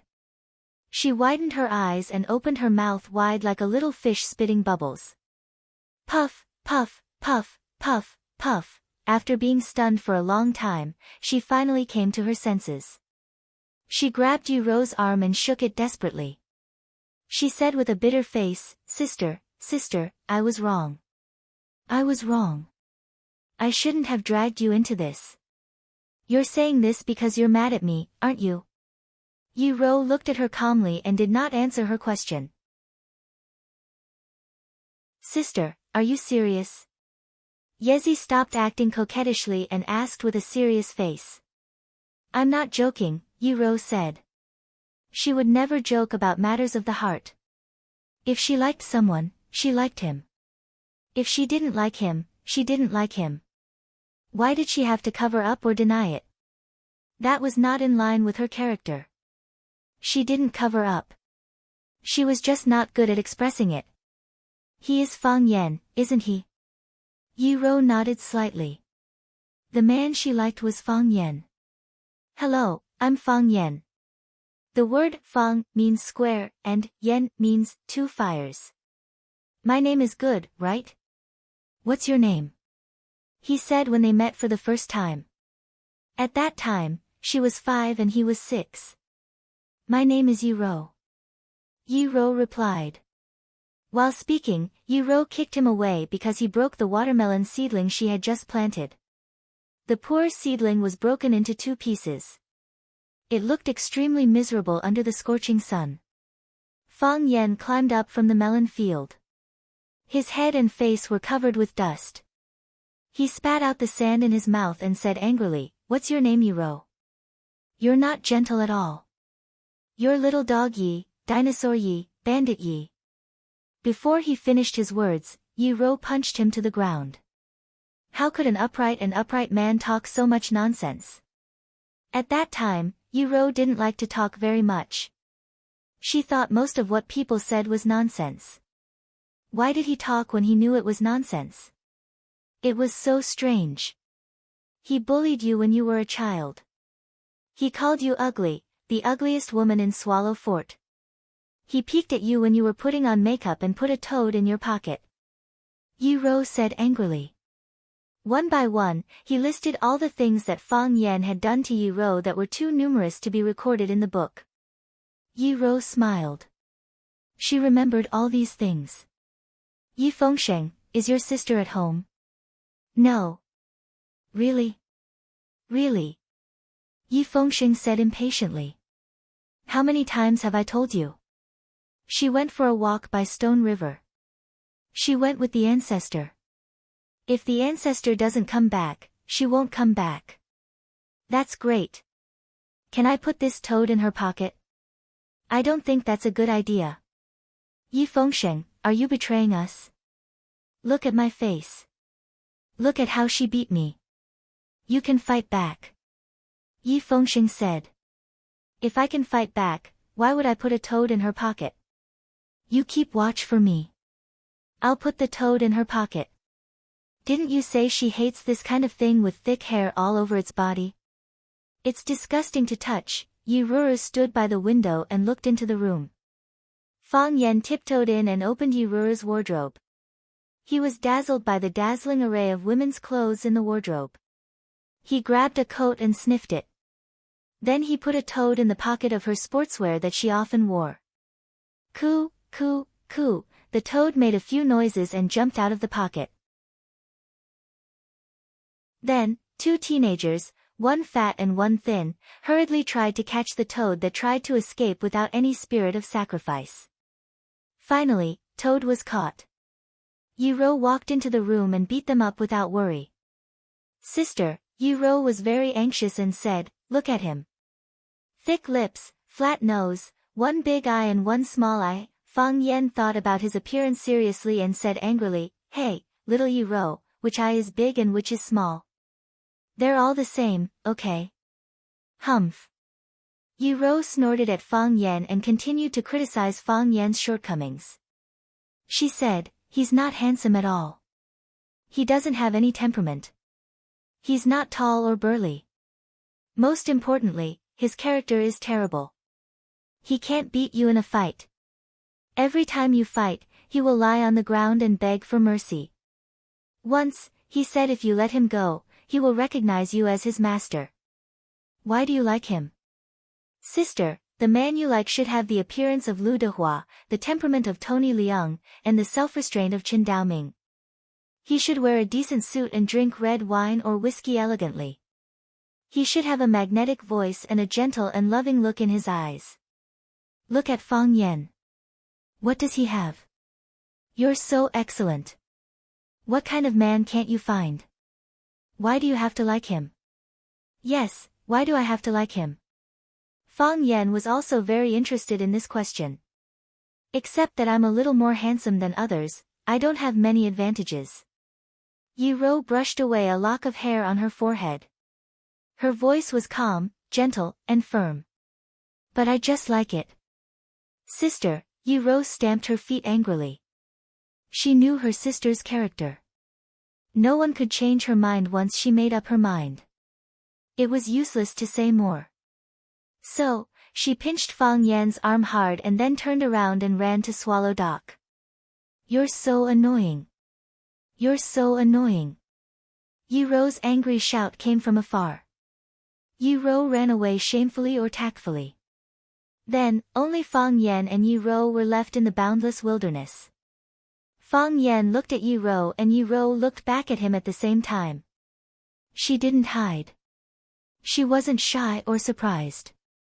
If it weren't for the redness at the base of her ears, it was almost impossible to find any emotion on her face. It was even more difficult to understand. She just confessed to a man. But it was as simple and common as drinking a cup of tea and eating an apple. Fang Yan looked at Yi Ro with gentle eyes and said in a magnetic voice, "Let's walk around." "Okay." Yi Ro nodded. So, Fang Yan took Yi Ro to the rape field further away. He didn't take Yi Ro to the Stone River because it had the best scenery and the most people. When you were in love, you wished there were only you and her in the world. Crack, crack, their shoes stepped in the snow. Because no one had ever been there, they were the first pair of pioneers. Fang Yan didn't say anything. Neither did Yi Ro. The atmosphere was dull, but they were very happy. The joy was like wheat sprouts covered by thin snow. They were not afraid of the cold and the heavy pressure. They tried their best to poke their heads out and see the new and magical world outside. Fang Yan walked a little faster and walked side by side with Yi Ro. He looked straight ahead and whispered, "Can I hold your hand?" Yi Ro didn't respond or object. Fang Yan knew that the girl's no objection was the best response. So, he stretched out his hand to Yi Ro's little hand carefully. He stretched out half of his hand and then retracted it. He reached out again unwillingly and then retracted it again. He tried several times but still couldn't hold Yi Ro's hand. He looked at Yi Ro warily and said, "If I hold your hand, you won't hit me, will you?" Chapter 425. It was not because Fang Yan was paranoid, but because he had suffered a lot from Yi Ro's punches. This woman usually didn't talk much, but she would beat someone up if she didn't agree with him. Although she said she liked him, who knew whether it was a trap or not? In the eyes of Fang Yan, a conspiracy theorist, Yi Ro deliberately said she liked him. When he wanted to hold her hand, she would fly into a rage and take the opportunity to beat him up. At that time, who could he reason with? Even if he went to Mr. Qin to seek justice, it was he who held the girl's hand first, wasn't it? The last time they met was when Qinitian came over. The two girls fought openly and secretly, and Yi Ro suffered a little loss in front of Qinitian. After Qinitian left Swallow Dock, who knew whether she would keep the anger in her heart and find a chance to vent it on him? Women were all vengeful. Yi Rou stopped and looked at Fang Yan, who was standing in front of her with clear eyes. She took the initiative to reach out her hand to Fang Yan, and Fang Yan immediately made a fighting posture. If you dare to hit me, I will fight back. What do you want to do? Fang Yan asked with vigilance. Put your hand down. Yi Rou said. You don't want to suddenly throw me away, do you? Fang Yan still put down his hand, but his body was still a little stiff. Yi Rou took another step forward and took the initiative to put her two small hands in Fang Yan's big hands. Fang Yan exerted a little force and held that soft, warm, and beautiful little hand tightly in his palm. Fang Yan was so moved that he was about to cry. He said with red eyes, "You really didn't hit me. I won't hit you in the future." Yi Rou said seriously. She was really serious when she said this. That was because she also realized that Fang Yan was very afraid of her. He was also very vigilant, as if she could beat him up at any time. Along the way, she reflected on herself and realized that she had indeed gone overboard with many things. For example, you shouldn't send him flying when he steps on his melon seedlings, because he might not be paying attention to his feet. For example, she shouldn't have knocked him to the ground and painted his face with lipstick when he peeked at her makeup, because he might not have done it on purpose. For example, she shouldn't have beaten him so brutally every time they sparred, because this hurt a man's self-esteem. A man's face still had to be protected, especially a man who loved to keep up appearances. I'm an insecure man. Fang Yan carefully felt the smoothness of Yi Rou's palms. How could the hands of such a violent woman feel so comfortable? Compared to the time when he was humiliated by it, this was simply the difference between heaven and hell. My family was poor when I was young, and I was always bullied by the children in the village.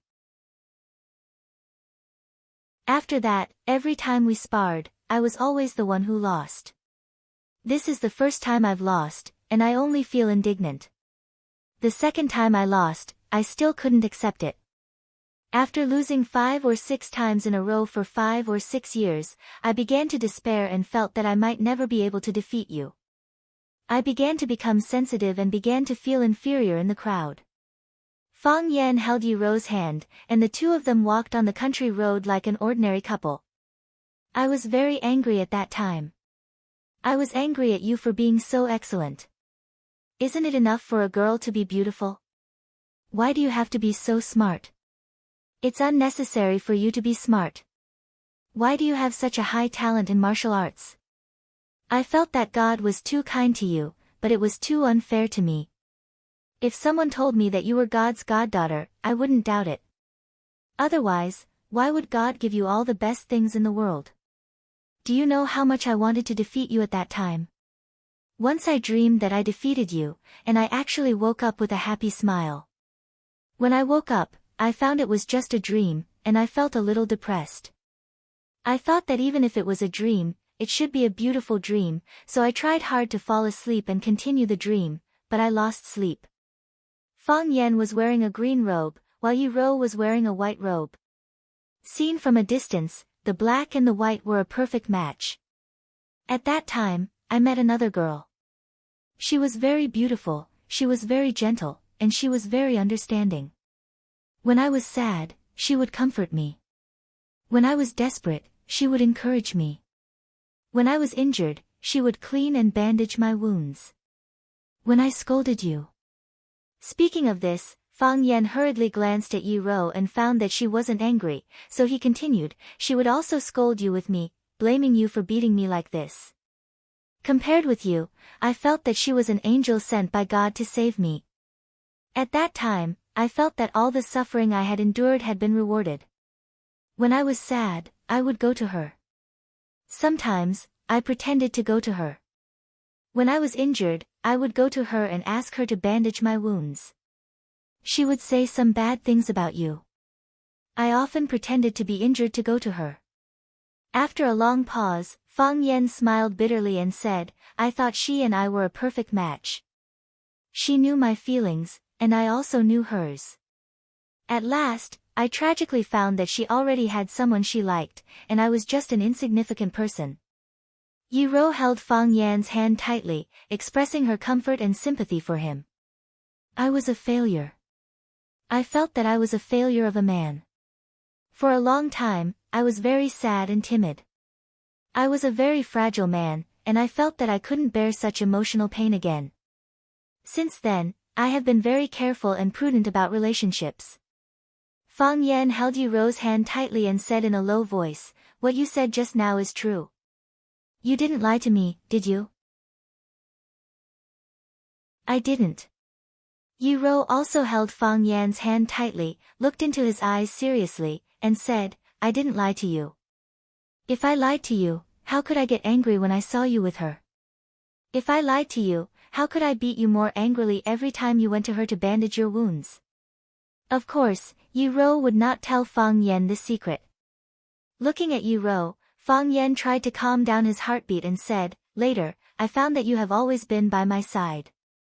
Some people say that a woman is made of a man's rib. So, you must believe that there must be a woman in the vast sea of people who will love you as much as she loves her own body. Because you are her body, and she is your limb. You must have a close relationship like implanted flesh and blood. In your life, there must be such a person. She will always be by your side, through thick and thin, and never leave you. Four eyes met, and there were bright sparks in their eyes. Fang Yan licked his lips and said, I have one more question. Can I kiss you? Ro's pretty face was smeared with a layer of peach blossom red, and she lowered her head in silence. Fang Yan held her pretty face, closed his eyes, and kissed her gently. It was soft, sweet, fragrant, and dazzling. It was a wonderful feeling. It was like a long and wonderful dream, which you indulged in and never wanted to wake up. Fang Yan's lips lingered on Ro's for a while, and then he reluctantly broke away and said with a happy face, this is my first kiss. What about you? Bang! Ro punched Fang Yan's eye. Caught off guard, Fang Yan fell to the ground with a miserable howl. Fang Yan climbed up from the snow, covered his golden eyes, and shouted angrily at Ro, liar, all women in the world are liars. I'd rather believe in ghosts than believe in a woman's stupid mouth. You promised me that you wouldn't hit me again. What are you doing now? You're such a liar. Ro stood still and looked at Fang Yan with a sneer, and said, it's your fault for saying something wrong. What did I say wrong? Which sentence? Fang Yan was like an engine that had been shut off. He suddenly became silent. He said it was his first kiss, and then he asked Ro if it was. Didn't this mean that there was a second possibility? Does Ro kiss any other man besides me? It seemed that he had indeed said something very stupid. How do you scold me when you're with her? Ro looked down at Fang Yan who was lying in the ditch and suddenly asked aloud. Fang Yan's eyes lit up. Fang Yan's heart suddenly skipped a beat. Didn't she change the topic too fast? How did she scold me? Actually, it's not really a scolding. She just said that your kung fu was too good, and you were too proud, so you bullied me. Fang Yan smiled awkwardly. Now that I think about it, maybe I was jealous of you. Think about it, a man like me was always bullied by a girl. Who could accept such a thing? What did you use to bribe Yezi? Ro continued to ask. What bribe? Fang Yan asked with a confused face, how could I bribe Yezi? Yezi is your sister and your loyal confidant. What can I use to bribe her? If you didn't bribe her, would she drag me here for a walk? Would she take the initiative to greet you? Would she force me to ask if I liked you? Would she cooperate with you to put on this show? Ro raised her doubts one after another. Coincidence. Fang Yan smiled and said, it's a complete coincidence. Don't misunderstand. If you don't tell me the truth, I'll lie to you too. Ro threatened. Fang Yan thought for a moment. If Ro told him that she was lying when she said she liked him, wouldn't he suffer a great loss? So, Fang Yan decided to be honest and said, I promise to give her a box of black tortoise ointment. Pa! Ro stepped on him again.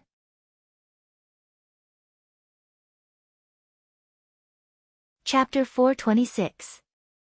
Yi Rou had planted 2 moles, Fang Yingying and Fang Haohan, on his side, or they might have taken the initiative to surrender, which made Fang Yan feel that he had suffered a great loss. He had also tried his best to persuade Fang Yingying and Fang Haohan to be his double spies, which meant that they seemed to be helping Yi Rou, but in fact, they were helping him.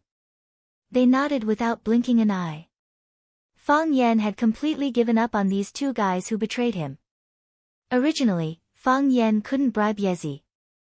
Yezi was Yi Rou's hardcore fan, so it was impossible for her to betray Yi Rou and sell any information about her.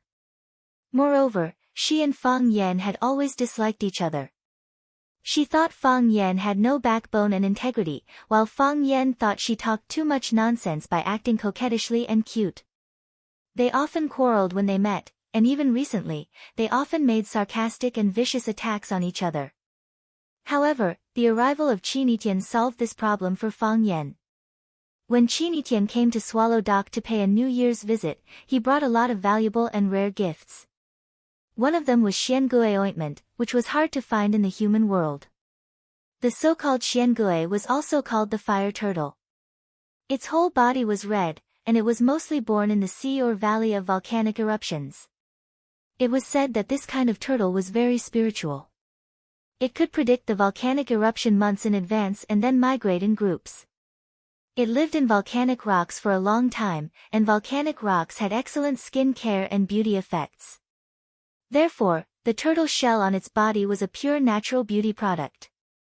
When Fang Yan chatted with Yi Fengsheng, he deliberately explained the effects of Xiangui ointment in detail, and Yi Fengsheng naturally conveyed this to Yezi. Yezi's mother's birthday was coming, and as a daughter, she was worried about what special gift to give her mother. How could she remain rational when she heard that there was such a thing? She begged Yi Fengsheng to ask Fang Yan for Xiangui ointment, even if it was something in exchange. Yi Fengsheng brought her to Fang Yan and asked her to personally discuss the deal with Fang Yan. After some intense and friendly communication, Yezi agreed to Fang Yan's small condition. Of course, Fang Yan also promised to give Yezi a black turtle ointment as a thank you gift. But he didn't expect that Yi Rou would still see through his covert cooperation. Fang Yan had some confidence in his acting skills. Yi Rou's eyes widened and her mouth opened wide like a little goldfish spitting bubbles. Her incredulous expression was at the level of a movie queen. How did Yi Rou find out? Yi Rou violently beat up Fang Yan. She stepped on Fang Yan's chest and shouted, "Tell me, do you like me?" "I like it." Fang Yan replied embarrassedly. He felt that he must have blushed because he was too embarrassed to look into Yi Rou's eyes. However, he also wanted to look into Yi Rou's eyes. He wanted to see the look on her face when she heard the answer, to see her cute expression when she was shy. How could he like Yi Rou? How could he not like Yi Rou? When you understand the truth of the matter, when you know more about this woman. When you knew that she disobeyed the arrangements of her family and accepted the dual request from the Fang family year after year, when you were in danger, she was the first to rush to the city thousands of miles away to rescue you, when you were in danger, when you saw her face filled with sorrow as she watched the tragic scene when she broke free from the net, and when those birds flew away, her expression of joy and relief. The conflicts when you were young became beautiful marks in your memory. The fights and quarrels and being beaten became the flowers blooming on both sides of your life. Every interaction was lovely, and every contact was worth remembering. When you realize that even being bullied by her became a kind of sweetness, is this the legendary arrival of love? Yi Rou blushed slightly. Then she withdrew her foot with satisfaction and said, "I also want a black turtle ointment."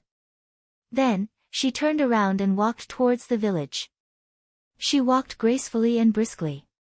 Fang Yan was lying in the rape field with a happy and sweet smile on his face. All of a sudden, he felt that he had become a Superman and that he had the whole world.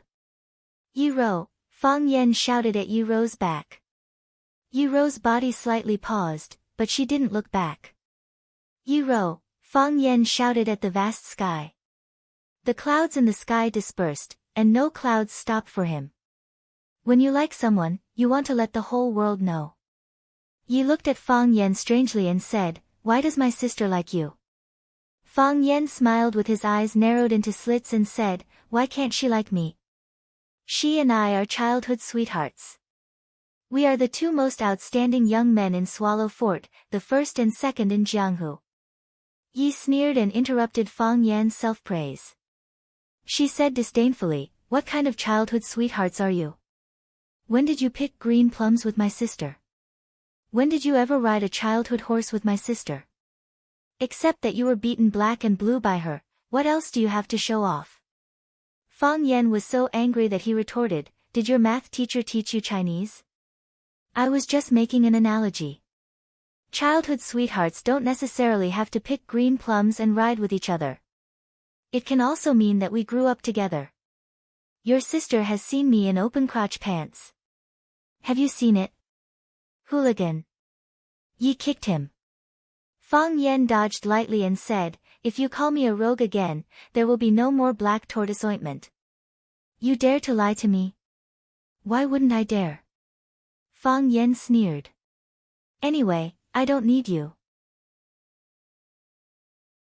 You are a despicable man who breaks his promise. It's not good for your sister to know that you scold your brother-in-law like this. You are not my brother-in-law. My eldest uncle won't agree, my second uncle won't agree, my father won't agree, and my grandfathers won't agree, no one in the Yi family will agree. Fang Yan thought about it seriously and felt that Ye's words were very reasonable. He was speechless. So he looked at Yi with a kind face and said, Sister Yi, why don't you talk to your father and let him stand on my side?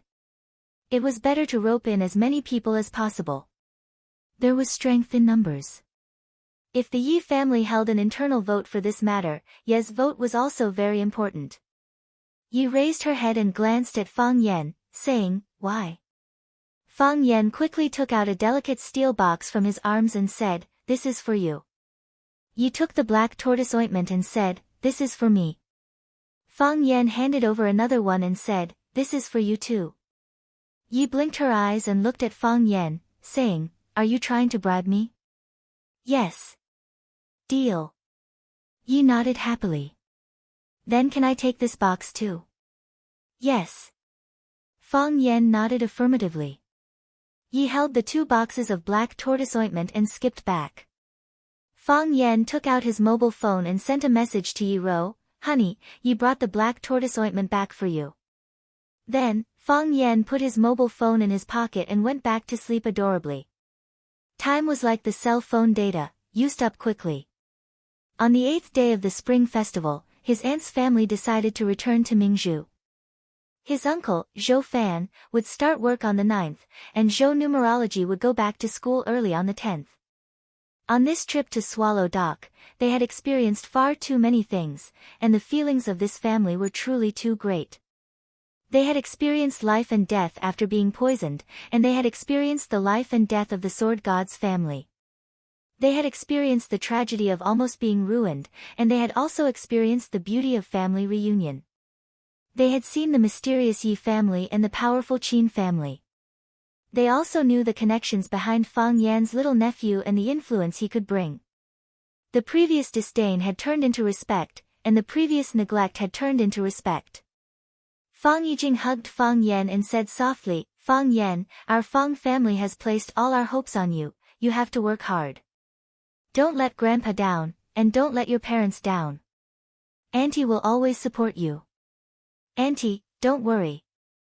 Fang Yan said with a smile. The Fang family will definitely rise again. Yes, work is more important, and you have to hurry up with finding a girlfriend. Fang Yijing said, if you can't find a suitable one in Huacheng, go to Mingzhu and find Auntie. I'll bring a group of girls for you to choose from. If you like any girl, Auntie can help you get her. Fang Yan smiled bitterly and said, Auntie, I'm looking for a girlfriend, why do you make it sound like I'm picking girls in a nightclub? You have to go with the flow when it comes to relationships. Besides, do you think I'm someone who can't find a girlfriend? Fang Yijing patted Fang Yan and said, don't be arrogant. Zhou Fan came over and shook hands with Fang Yan and said in a deep voice, thank you. Fang Yan laughed and said, Auntie, we're all family. Yes. We're all family. Zhou Fan nodded and said, if you have time, go to Mingzhu and see your auntie. She's always talking about you. I'll go. Fang Yan nodded. Zhou Mingli didn't like Fang Yan, but he didn't dare to offend Fang Yan. Under the pressure of his parents' eyes, he braced himself and walked over to greet Fang Yan and said, cousin, we're going back. Fang Yan patted Zhou Mingli's shoulder and said, young man, you're quite spirited. Come back next summer vacation, I'll show you what it's like to split bricks in the air. Zhou Mingli was so scared that his face turned pale and he kept stepping back. Fang Yingying pushed Fang Hui out. The old man sat in a wheelchair, watching his daughter and son-in-law walk out of the courtyard with big and small bags in their hands. His smile was lonely and sad. Add a few more clothes, eat a few more mouthfuls of food, go out without mother's millet porridge, look at your face, touch your hand, then put blessings into your son's pocket. Now it's time to leave home, only then can I understand the worry of a mother who travels 1,000 miles.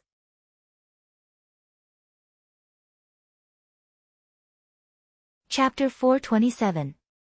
On the 6th day of the new year, the core members of Swallow Fort's handsome men team gathered together again.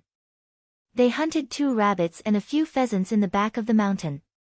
Zhu Ziden was lucky enough to catch a vegetable snake, and brought a few kilograms of dried mushrooms and vegetables from home to stew them in a big pot.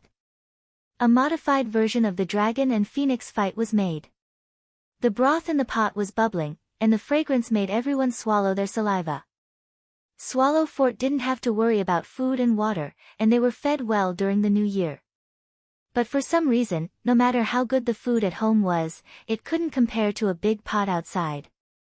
Home flowers didn't have the fragrance of wild flowers, and fat meat couldn't compare to wild vegetable soup. Wan Qian stood by the stove, adding oil and salt, stirring the pot from time to time with a large wooden spoon to prevent the meat from getting wet. Li Xiaotian, Zhu Ziden, and Qin Yanqing and Wang Kaixian, who had just returned home for the new year, were lying on the hay bed drinking wine, occasionally looking into the distance. What's going on with Fang Yan and Yi Fengsheng? Why aren't they here yet? Zhu Ziden drank a mouthful of wine and asked in confusion. If they don't come, then they won't come. We'll finish the meat and drink the wine. If we're late, they'll have to wash the bowls. Wan Qian smiled. Wan Qian's words make sense. Come, brothers, let's eat, let's finish the soup. Qin Yanqing jumped up from the ground, grabbed a bowl, and was about to grab a spoon to eat the meat.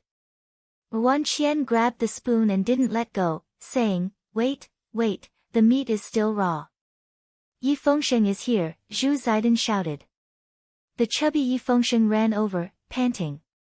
He bowed repeatedly and apologized, saying, brothers, I'm late. I accept my punishment, I'll drink 2 more bowls later. Zhu Ziden laughed and scolded, brothers, did you hear that? Yi Fengsheng is late, and he wants to drink more. Do you agree? Disagree? Everyone shouted in unison. Wang Kaixian threw the wine to Yi Fengsheng and asked, where's Fang Yan? Didn't you 2 come together? Yi Fengsheng gulped down a mouthful of liquor and panted heavily. He didn't come with me. When I went to his house to look for him, his mother said that he went out early in the morning.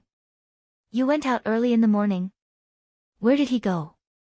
Everyone looked at each other. No one knew where Fang Yan was. All right, you don't have to worry about him. Yi Fengsheng waved his hand and said, that kid is as sly as a fox.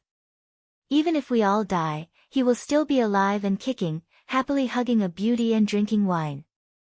You're the one who hung up. How can you say such inauspicious things during the new year? That's right, no ivory comes out of a dog's mouth. Yi Fengsheng's words caused everyone to explode, and Zhu Ziden even kicked his butt. If you took the initiative to get hit and scolded by others, then you are a brother. Those who took the initiative to beat and scold you were your enemies. He's coming, he's coming. Wang Kaixian pointed in the direction of Shihizi and shouted. Everyone looked over, and then everyone's expression became sluggish. It was as if they had seen a white rabbit and a big bad wolf holding hands. It was a funny and strange scene. This can't be real, right? Zhu Ziden asked with her mouth wide open. Our eyes must be playing tricks on us, Wan Qian said.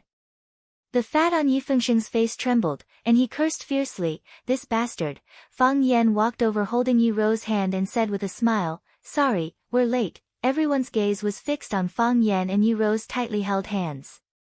Zhu Ziden gritted her teeth and looked at Fang Yan, saying, you're not going to tell us that this is real, are you? Oh, I forgot to introduce, Fang Yan said with a smile, she's Yi Ro.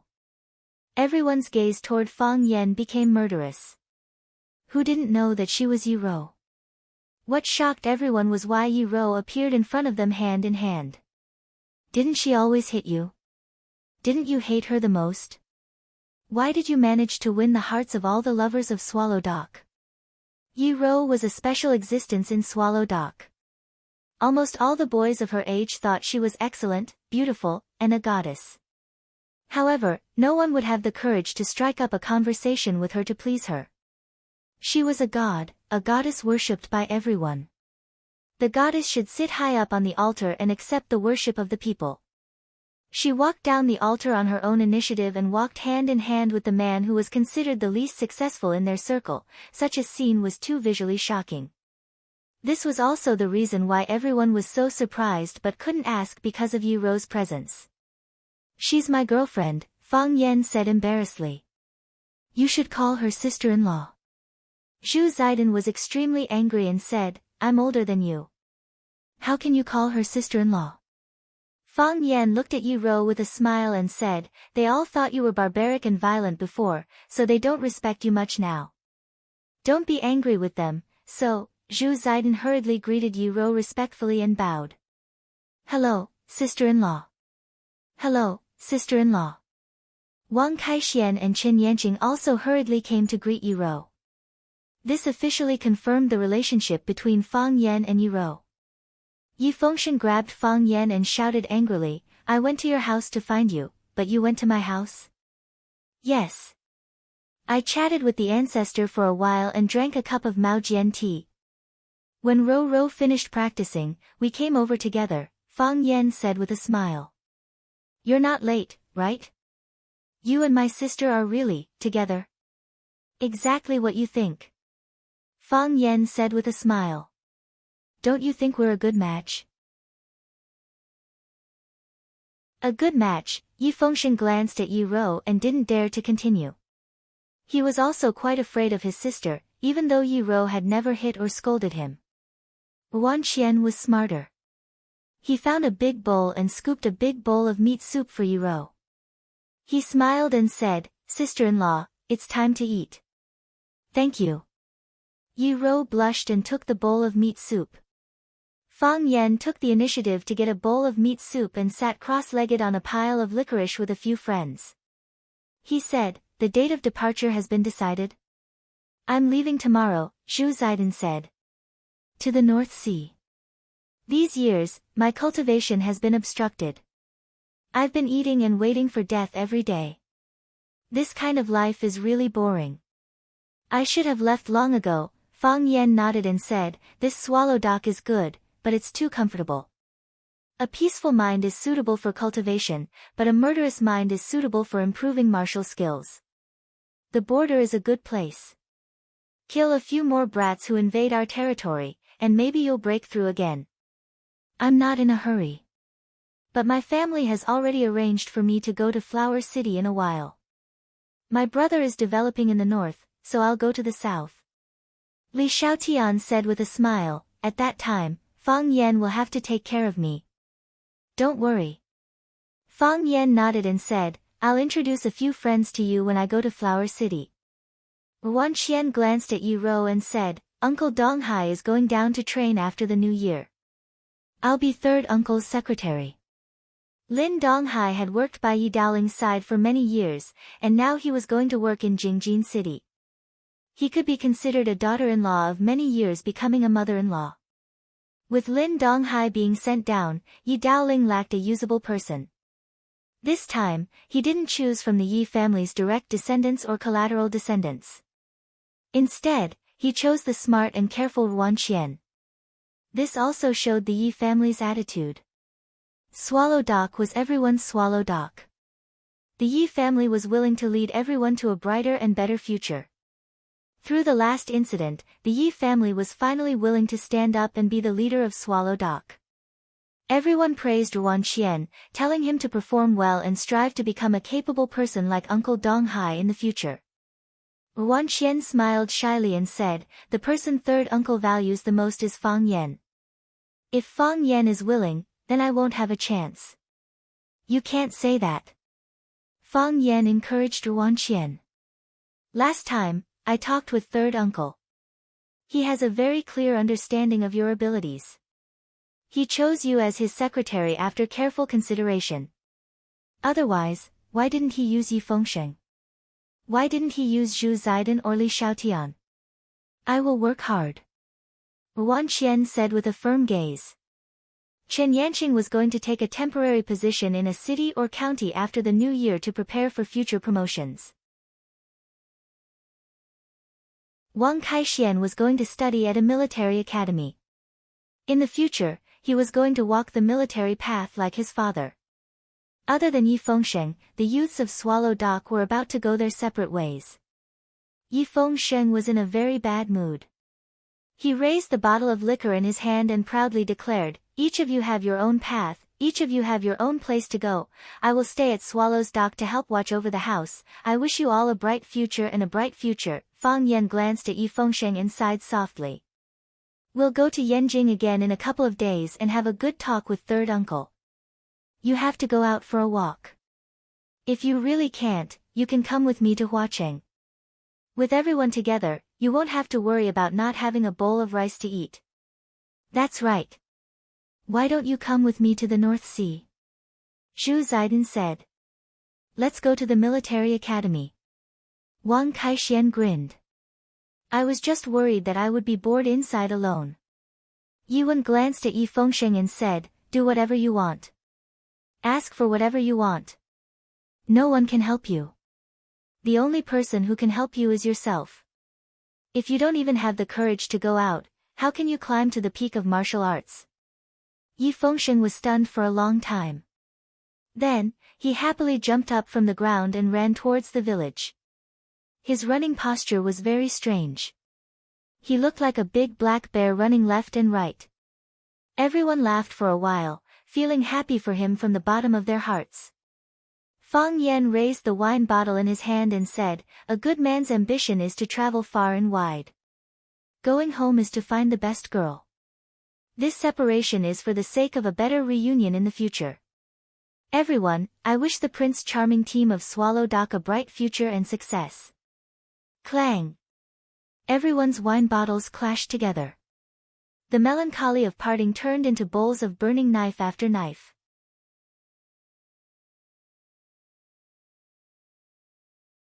Chapter 428.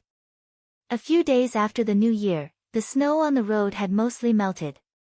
However, an even bigger snowstorm had covered the road, covering the wheat sprouts and leaves that had just emerged from the snow.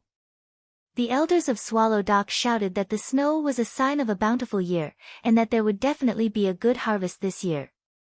No matter what status they had in the outside world, they were simple and pure farmers in Swallow Dock.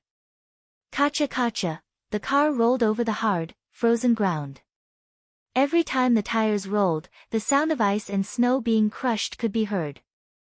These beautiful spirits were both tenacious and fragile. Fang Yixing was driving very slowly. The black Buick sedan was like a giant tortoise slowly climbing on the surface of the snow. Fang Yixing had been very busy these past few days. His art exhibition was going to be held at the Glittering Jewel Hall. After Fang Yixing had given up on martial arts, he had focused all his attention on writing poetry and painting. As a result, he had always been ridiculed by the people of Swallow Dock. After so many years of hard work, he had finally achieved something in this area. It was indeed something to be happy about. If I can't become a brilliant martial artist, then I'll become a brilliant painter. Fang Yixing had a kind smile on his face. That way, I won't be embarrassed by that kid, right? You don't know, but when our old man talks about that kid, he's so excited that he can't help but sing. It's us brothers who have disappointed Master too much. That's why he has placed more of his hopes on Fang Yan. When the art exhibition is held, I'll invite sister-in-law and Fang Yan over to take a look. Wang Dong said with a smile. They'll definitely be proud of you when they see your work. Wang Dong was Fang Hui's disciple, and also Fang Yixing's junior brother. Later, because he cultivated too hard, his qi was torn apart, causing his internal energy to leak out. Fortunately, he was discovered in time by Mo Qingdi, who used the great art dispersal technique to disperse the violent energy in his body through his acupuncture points and countless hairs. This saved his life. However, from then on, Wang Dong was cut off from the path of martial arts, and could no longer gather internal energy. If he used too much energy, his whole body would ache. Wang Dong remained in the Fang family and became a member of the Fang family. He helped the Fang family manage some of the family's businesses. Following the paralysis of elder Fang Hui and the sudden death of Mo Qingdi, the Fang family's business plummeted. Their market share was almost swallowed up by others. Since Wang Dong didn't have a place to use his skills in Beijing, he could only work as an assistant to Fang Yixing's art exhibition. When Fang Yixing was rushing between Swallow Dock and Swallow Jing City, Wang Dong acted as his temporary driver. Yes, we have to bring them to have a look. Fang Yixing said with a smile, but there was a desolate look on his face. If we don't give that fellow a good shock, I'm afraid we won't be able to control him. I heard that he's dating a child from the Yi clan. Isn't he afraid that the Yi clan will break his legs? Let the children handle their own matters. Wang Dong consoled him, if this matter really succeeds, then it'll be a match made in heaven for our Swallow Dock. In the past, I felt that Fang Yan and Miss Yi looked like a couple. The Yi family's attitude was important, but it wasn't the most important. The key is still Miss Ye's choice. Yes, I'm very satisfied with the Yi clan's daughter's appearance and character. It's just that she's too unsociable, and her martial arts are a bit too high. I'm afraid that Fang Yan will be bullied. Fang Yixing thought of his son's miserable state every time he sparred with Yi Rou. He couldn't help but worry about his son's future marriage. If he married a girl like Yi Rou, wouldn't he get beaten up every 3 days and beaten up every 5 days? When it came to marrying a wife, it was naturally better to have a virtuous and loyal wife. Wang Dong laughed heartily. Senior, there's no use worrying about this. Miss Yi is proud and arrogant. There are quite a few youngsters in Swallow Jing who like her. However, Fang Yan was able to succeed. Naturally, he has his outstanding points. Moreover, who knows if this is someone's private affair, and Fang Yan enjoys it. Fang Yixing was a bit angry. He thought to himself, could it be that my son was born to be so cheap that he likes to be beaten? Pa! The car window was hit by a huge object, causing a muffled sound. Bang! Wang Dong slammed on the brakes. The heavy car skidded a few times on the layer of ice and snow before coming to a stop. Wang Dong didn't immediately open the car door to check. Instead, he sat in the driver's seat and looked around vigilantly. The red and white object had already slid to the ground. A shocking brownish-red bloodstain had fallen onto the car window. From the color of the bloodstain, it could be seen that the object had already been dead for a long time. What was it? Fang Yixing asked. I don't know. Wang Dong said. I'll go down and take a look. No need. Let's go. Fang Yixing said with a serious expression. There might be trouble. Wang Dong didn't say anything else. He prepared to start the car and leave this dangerous place. He had practiced martial arts for many years. Even though he had lost all of his qi, his intuition towards danger was still quite sharp. It's too late. Fang Yixing said. It was indeed too late. In front of the car stood a mysterious person completely shrouded in a black robe. He appeared like a ghost, like a wandering ghost in the wilderness. Trying to be mysterious. Wang Dong clenched his teeth and started the car. He slammed on the accelerator and charged towards the black-robed person. Boom! The car ran over the black-robed person's position, but the black-robed person had already disappeared. Wang Dong didn't dare to slow down. The car maintained its high speed as it sped towards Swallow Dock. As long as they returned to Swallow Dock, or rather, as long as they got close to it, they would be truly safe. He believed that no one would dare to behave atrociously in Swallow Dock. Because the ground was too slippery and the car was moving too quickly, the car's tires skidded left and right. From time to time, it would jump into a nearby ditch. Wang Dong gripped the steering wheel tightly and tried his best to control the direction of the car so that it wouldn't jump into a ditch or flip over. Wang Dong's forehead was covered in sweat and the hair on his body stood on end.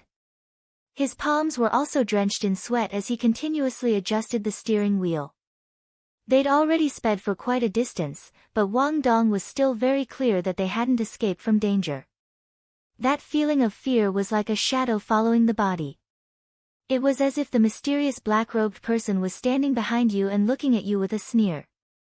Fang Yixing's expression was as gloomy as the color of the sky.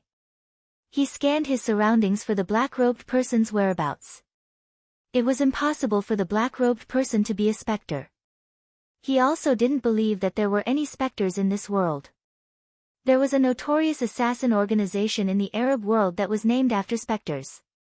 However, Fang Yixing knew that the black-robed person they'd seen was definitely not a member of that assassin organization. He'd already appeared once on New Year's Eve. At that time, he'd wanted to borrow Zhou Fan's hands to take the lives of the entire Fang family.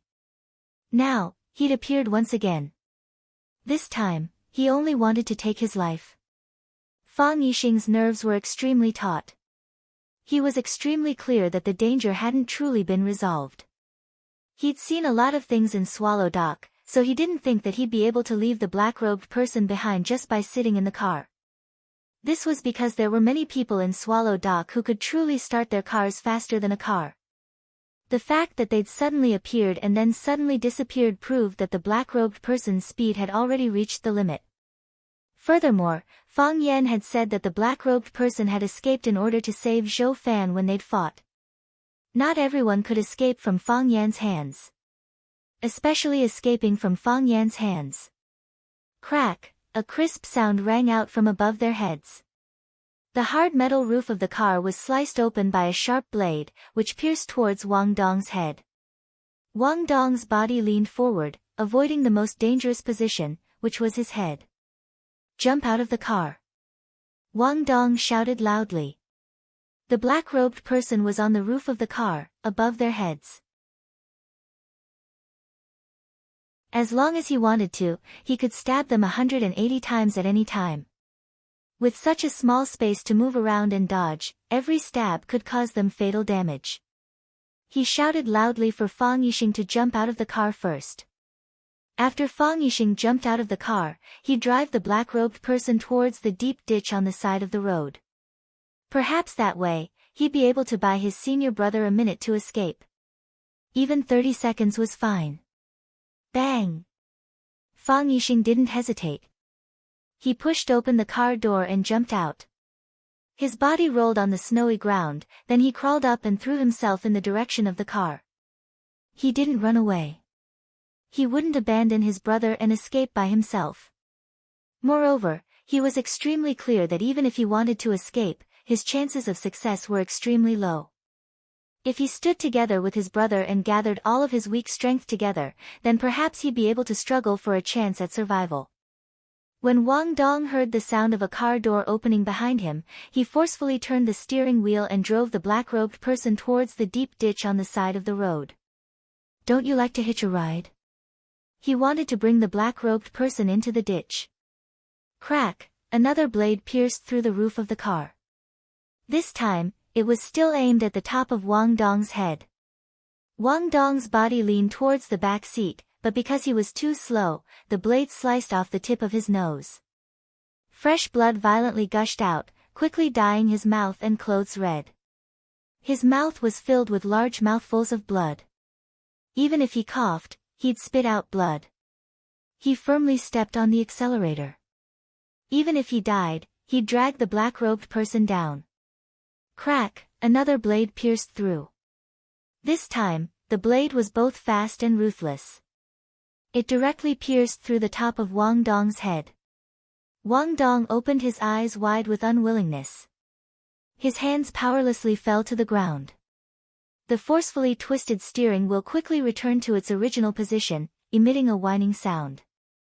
At this moment, the car leapt into the air and fell towards the deep ditch on the side of the road. Finally, he bought his senior brother a minute of time. Even if it was only 30 seconds, he was willing to trade his life for it.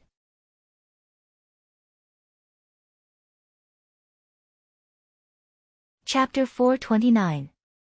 The people of Swallow Dock believed that a teacher for a day was a father for life. Since Wang Dong was Fang Hui's disciple, Fang Hui was his father. Wang Dong and Fang Yixing weren't just fellow apprentices, they were blood brothers. It wasn't about whose life was more precious, nor was it about who was more qualified to live. Wang Dong had his own family, wife, and child. In the eyes of his wife and child, his life was even more precious than Fang Yixing's. His life was more important than anything else. Wang Dong was willing to fight for a minute or even 30 seconds for his senior brother. He valued friendship over life and death. This was Wang Dong's way of repaying his debt of gratitude. It was rough and deep. The black Buick flew through the air for a short period of time. Because there was a knife stuck in its head, and the handle of the knife was still clamped onto the metal roof of the car, Wang Dong's body wasn't thrown into the air. Clang! Both the man and the car fell into a deep ditch. The ditch was deep and narrow, making it hard for the car to get out of it. The black-robed man tapped the roof of the car with his toes, and his body jumped high into the air. His black robe fluttered in the wind, making him look like a flying bat. He really did look like a black animal, and his ability to stay in the air was astonishing. The black robe flew through the air for a long distance before gently landing on the ground. The mud didn't splash, the snow didn't rise, and the snow didn't leave a trace. Fang Yixing jumped very quickly, but he still couldn't catch up to the speed of the tragedy. When he jumped into the ditch, he pulled out the knife from the roof of the car and dragged Wang Dong's body out. Wang Dong's head and body were already dyed red by his own blood. His eyes were wide open, and blood flowed into his eye sockets. The whites of his eyes had also turned blood red. He was extremely unwilling to accept this. Wang Dong, Fang Yixing hugged Wang Dong tightly, helping him warm up his body that was gradually turning cold. When a person died, the heat would dissipate. Fang Yixing didn't grieve for too long, because he had more important things to do. He took out a handkerchief from his pocket and wiped Wang Dong's eyes, wiping the blood from his eyes. However, there was a large hole in his head, and it was still bleeding non-stop. Just as he wiped it clean, the blood gushed in again, dyeing his eyes red. Therefore, Fang Yixing could only force him to close his eyes. He took off his woolen coat and covered Wang Dong's head, face, and body. Afterwards, he picked up the blade that the black-robed man had used to cut open Wang Dong's skull. He tore off the tie around his neck and tied it around Wang Dong's arm. In the end, he tied his necktie into a dead knot, and the knife became one with his body. Fang Yixing stood up and stood in front of the black-robed man again. The black-robed man raised his head. The eyes covered by the black hat were as cold and vicious as those of a wild beast. He looked at Fang Yixing and said, "The people of Swallow Dock, are they not afraid of death?" "I'm afraid of death," Fang Yixing said. "It's good to be alive. No one wants to die. Why isn't he afraid?" The black-robed man pointed at Wang Dong, who was lying on the ground. "He's called Wang Dong. He was originally a beggar. When his hands and feet were about to be broken and he became a cripple, my father rescued him from the hands of the underground beggar clan. From then on, he became a member of the Fang family. His life was given to him by my father, and his dignity was also given to him by my father. We gave him life, so he used his own method to return a life to the Fang family. We gave him dignity to live, so he chose to die with dignity." Fang Yixing looked at Wang Dong and said softly, "He's a hero.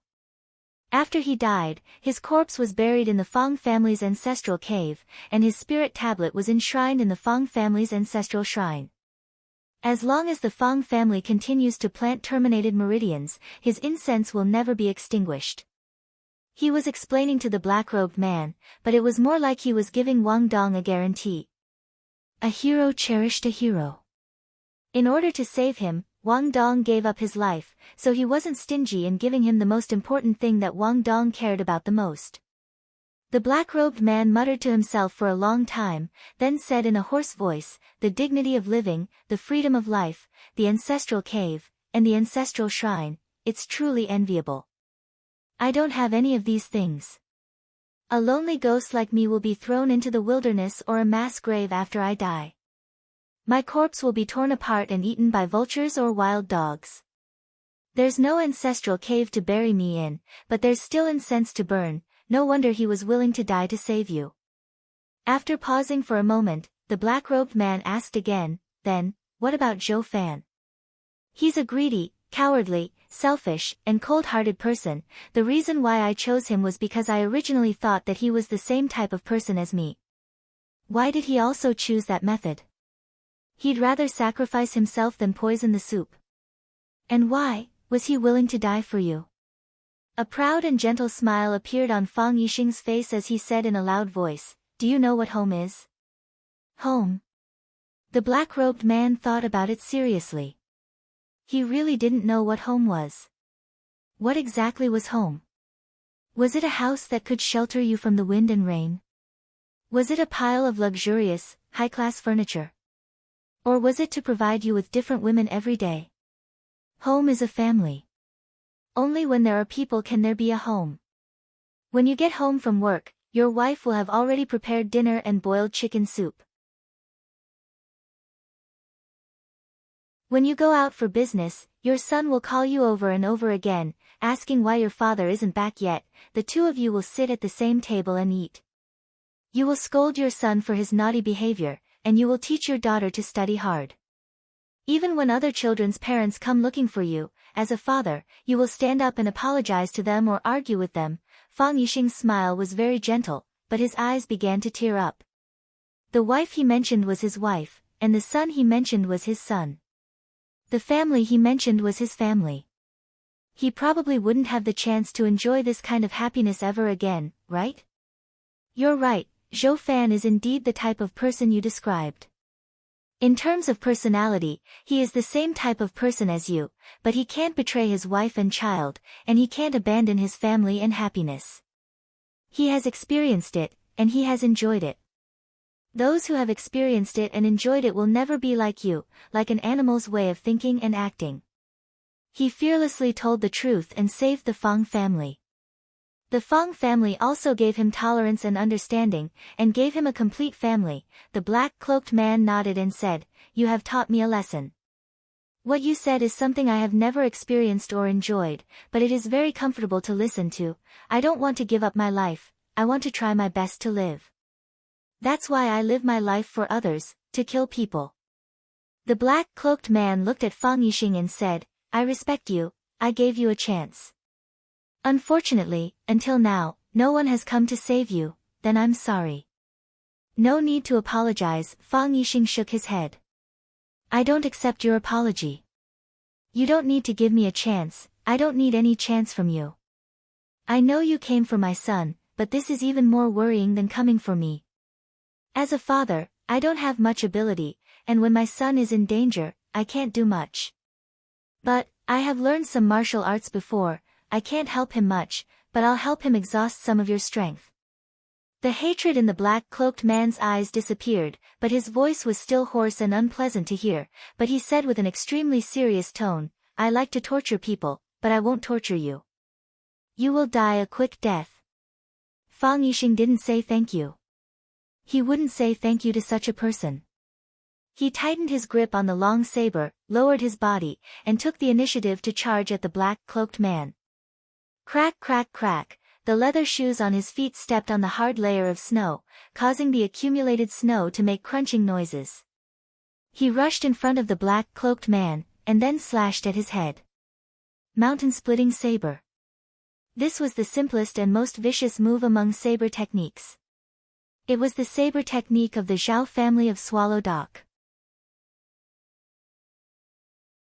After that incident, he had tried countless times, and this was only one of his countless failures. The Feng family was good at Tai Chi, and the Tai family of Tai Chi had an extremely high status in the Jianghu. But Tai Chi needed strength. Tai Chi without the support of strength was just fancy Tai Chi. Some Tai Chi experts didn't even need strength, and only needed technique to bring someone down. But Fang Yixing knew very well that with his Tai Chi cultivation without strength, facing an opponent like the black-cloaked man, the only road left for him was death. He didn't want to win, and only wanted to fight to the death. The saber's energy was sharp, fierce, and decisive. The whistling cold wind was slashed apart by this saber, and even his body became hot. Fang Yixing could only use 70% of his power in this saber, but because of the murderous intent in his heart, there was an additional power that could frighten one's soul. Whoosh! The black cloak shook, and the black-cloaked man's body flew into the air, and he started to retreat at an extremely fast speed. He actually chose to retreat. A saber with no chance of survival, a saber that would put himself in a dead end, naturally could make people feel fear. Fang Yixing only wanted to use this saber. Fang Yixing thought that he could only use this saber. The black-cloaked man retreated, and his battle intent surged once again. The long saber that was tied to his palm and arm let out a sharp sound, waiting for the moment to drink blood and seal the throat to arrive. Fang Yixing's body rushed forward, and he chased after the black-cloaked man. One retreated, and the other attacked. Fang Yixing ran faster and faster, and in the end, his feet didn't even touch the ground, and his body jumped high in the air. Another saber slashed over. It was still a machete. A machete with no defense, a machete with no return. Pa!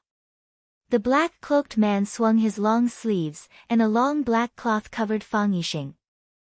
Fang Yixing didn't dodge, and his saber slashed towards the black cloth.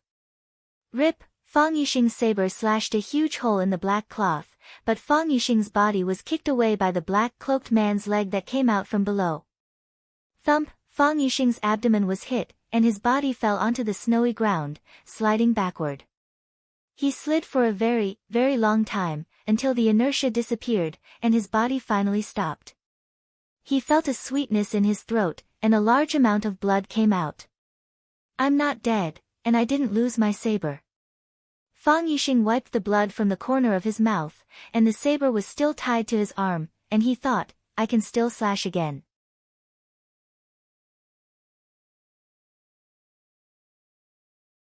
Chapter 430. Cough. It trained the muscles, bones, and skin on the outside, and the breath on the inside. If there was no breath in the body, no matter how hard one trained, it would be hard to achieve the invincible body of Vajra. Fang Yixing was in such a situation. He lacked energy in his body, so he could only rely on his skin to block external injuries. Skin and flesh like tree bark, skin and flesh like steel, skin and flesh like gods. To Fang Yixing, he was only at the stage where his skin was like tree bark. If the black-robed man's kick landed on Fang Yan's body, it would only hurt a little. There wouldn't be any internal injuries. But if this kick landed on Fang Yixing, it would be enough to hurt his muscles and bones. He spat out mouthfuls of blood. One of his arms was tied with a long knife, so he could only rely on his other arm to support himself as he struggled to get up. Because he was injured and spat out blood, the heat in his body was quickly draining. His body felt cold, as if he was standing in a snowstorm wearing only a single layer of clothing. Fang Yixing tightened his grip on the long knife in his hand. He bent his body and charged towards the black-robed man again. Machete. A machete that could open wide. A machete that could only kill him. His footsteps were hurried, as though he was rushing to his death. His breathing was rapid, as though he was about to collapse. He raised his right hand high, and the cold and sharp blade slashed towards the black-robed man again. The knife just now tore through his clothes. It would be best if this knife could slice off a piece of his flesh and remove one of his arms. This was a battle of unequal strength, so Fang Yixing only wanted to injure his opponent and never thought of winning. Of course, the price he had to pay was death. This was also why he was so reluctant. Unfortunately, reality was crueler than he had imagined. He couldn't even hurt his opponent. He couldn't even touch his body. Fang Yixing's body was only halfway through when the black-robed man also charged in his direction. Before their bodies could come into contact, before Fang Yixing's saber could strike down, his body was once again sent flying by the black-robed man's black robe. Whoosh! Fang Yixing's body staggered backwards, but he didn't fall to the ground again. The black-robed man continued to charge towards Fang Yixing. As he caught up to Fang Yixing, he sent him flying once again. Then, he chased after Fang Yixing again and sent him flying with another kick. Bang! After being struck repeatedly, Fang Yixing finally lost his balance. His body lay on the ground, like a huge ice ball on the ice, being pushed back and rolling non-stop. Ka! Fang Yixing stabbed the long saber in his hand into the frozen soil under the snow. The frozen ground was quickly sliced open by the blade. Fang Yixing's arm strength was not enough to stab the blade any deeper. Under the pull of Fang Yixing's body, a long straight line was formed, dang. The long blade collided with a hard rock. Fang Yixing's body stopped once again under the rock's obstruction. This time, the injury was more serious than the previous one. Fang Yixing lay on the ground and coughed loudly. Then, a large amount of dark red blood spurted out from his mouth. The blood flowed back into his mouth and into his throat, causing him to cough even more violently. The corner of his mouth was dyed red with blood, and his face was purplish red. Large drops of tears flowed down his face. Cha, cha, cha, the sound of footsteps came closer. The black-robed man stood beside Fang Yixing and looked down at him. He said, "Do you still want to get up? Give up, it will be more comfortable this way. I respect you. You are one of the few people I am willing to respect. Just like the person I killed earlier, everyone is afraid of death, but you are not. I respect those who can do things that I cannot." Fang Yixing wanted to say something, but the blood in his throat caused him to cough again. He coughed until his lungs were torn apart. Only when he felt slightly more comfortable did he use his two arms to get up. The long saber tied to his arm had cut his palm and blood flowed down the long saber. He used all his strength to sit up and then used the tip of the long saber to stand up. His whole body was in great pain and his internal organs were seriously injured. He struggled to stand up straight and raised his head to look at the black-robed man who was one step away from him. The long saber in his hand slashed at the black-robed man again. Bang! Fang Yixing's body was once again sent flying in the air, then heavily fell to the ground. His body was lying in the snow, no matter how hard he struggled, he couldn't get up. Blood was still bubbling up from the corner of his mouth as he stared at the sky, unwilling to give up. Why can't I just slash down? Cha, cha, cha, that damned voice appeared once more. It didn't sound like a grown man's footsteps, but more like the noise of a cat or rabbit stepping on the snow. Even his footsteps were so light that if he wanted to hide himself, no one would be able to detect him.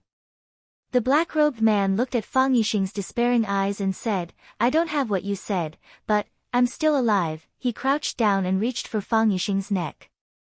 He liked to torture people, especially his opponents. But he just promised Fang Yixing that he wouldn't torture him and would let him die a quick death. Pain, and fast. He was a man of his word. Chi, chi, chi, a red golden-striped snake scuttled to his side. After sniffing his black robe for a while, it crawled up his arm with great familiarity. It lay on the black-robed man's palm and hissed at him. It wasn't showing off, but rather acting like a spoiled child. The black-robed man stroked the golden-striped snake's head with a stiff but warm smile on his face. "I didn't think there would be a day like this," the black-robed man sighed. "You will also become someone else's snake slave, cha, cha, cha," the same sound as when he walked, the same rhythm. A thin figure appeared behind him. This was a man wearing a white linen robe with only one eye on his face. An extremely ugly man, so ugly that you'd blame the heavens for being so cruel and unfair to him. "I know it's you," the thin man said. "I've been looking for you. The way you ran, the way you hid yourself. The way you hunt, even the way you use a blade to peel off the skin of each animal before roasting it, letting the blood fill their bones and flesh. I know it's you." The black-robed man stood up with the golden-striped snake in his hand, then turned to look at the thin figure. "Just now, he asked me what my home is," the black-robed man said. "I've thought about it for a long time. The only thing I can think of is you. I think, if I had a home, it would be in Xiangxi, with you and your younger sister. A home with people is a home, and right now, there's no one at my place. My younger sister was taken away. They're using her to threaten me, making me kill for them," the thin figure said. "I can't refuse, because I only have my younger sister." "I know," the black-robed man said with a hoarse voice. "I'm leaving. You only have your younger sister. Why do you have to leave?" "Because I'm the same as you," the black-robed man laughed. His voice was even more ear-piercing. It was as if there was a small hole in the middle of his throat, and when he spoke or smiled, wind would blow in through that hole. "I've become someone's snake slave. The people of Xiangxi all worship us as kings, but our fate is just to be slaves who kill and set fires for others. And not human slaves, but snake slaves. We don't deserve to be human. Who can catch you? Who can catch me?" The black-robed man laughed even more exaggeratedly. It was so unpleasant that people wanted to cover their ears. "We're just monsters covered in poison, compared to those big shots. What are we? As long as they have the heart, as long as they have the need, we can become their prey at any time, just like how they can throw ferocious tigers and swift cheetahs into a hunting park for people to hunt at any time. The difference between us and those tigers and cheetahs is that we're tools to help them hunt. A long time ago, when you taught me how to raise snakes, you knew this would be your fate, right?" "Yes," the black-robed man said without hiding anything. "My master is also someone's snake slave. I thought I was an exception, but I'm not an exception. I hoped that you could be an exception, but you're not an exception. Perhaps, there will never be an exception." The skinny man pointed at his empty eye socket and said, "I gave my snake eye to him, so you have to work for him." The black-robed man nodded in understanding. "If you don't work for him, he'll crush your snake eye and make you bleed to death. If that happens, you won't be able to save your sister." "Yes," the skinny man said. "My mission is to protect him from harm. So, I can't let you kill him. If he dies, I'll die too. My sister will die too. I've searched for you for so long, I've chased you for so long, lost you countless times, and then tried my best to find you again, because I'm worried that you'll kill someone. I'm worried that you'll kill the person I want to protect." The black-robed man pondered for a bit, then took off the black robe on his head. His hair was as messy as a pheasant's nest, some were sticking close like cow's hair, some were sticking up like weeds.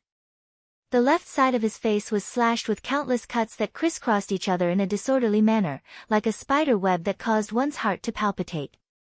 There was a sarcoma on the right side of his face, a brownish-red-colored sarcoma. There were also countless tiny holes on his face, as if a terrifying monster was living in each of them. Similar to the skinny man, he also had a single eye. He didn't have a name, but those who knew him called him the Snake Lord. He was the previous Snake Lord, the current Snake Lord's master.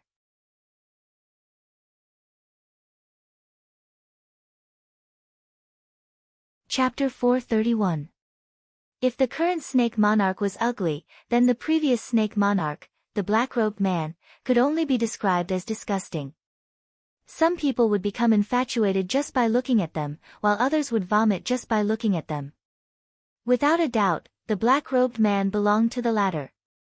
The brown sarcomas on his face and the countless deep holes made it impossible for anyone to look at his face for too long. That was the cruelest punishment for oneself. If the police asked you if you wanted to confess, and if you didn't confess, they would drag the black-robed man in and force the suspect to look at his face for half an hour. Wouldn't that be even more effective than using a blinding light? There was indeed a dark scar on his throat, but it was hidden by the shadow when he wore his hat, so it was hard to see. Perhaps this was the reason why he sounded like he was being torn apart when he spoke.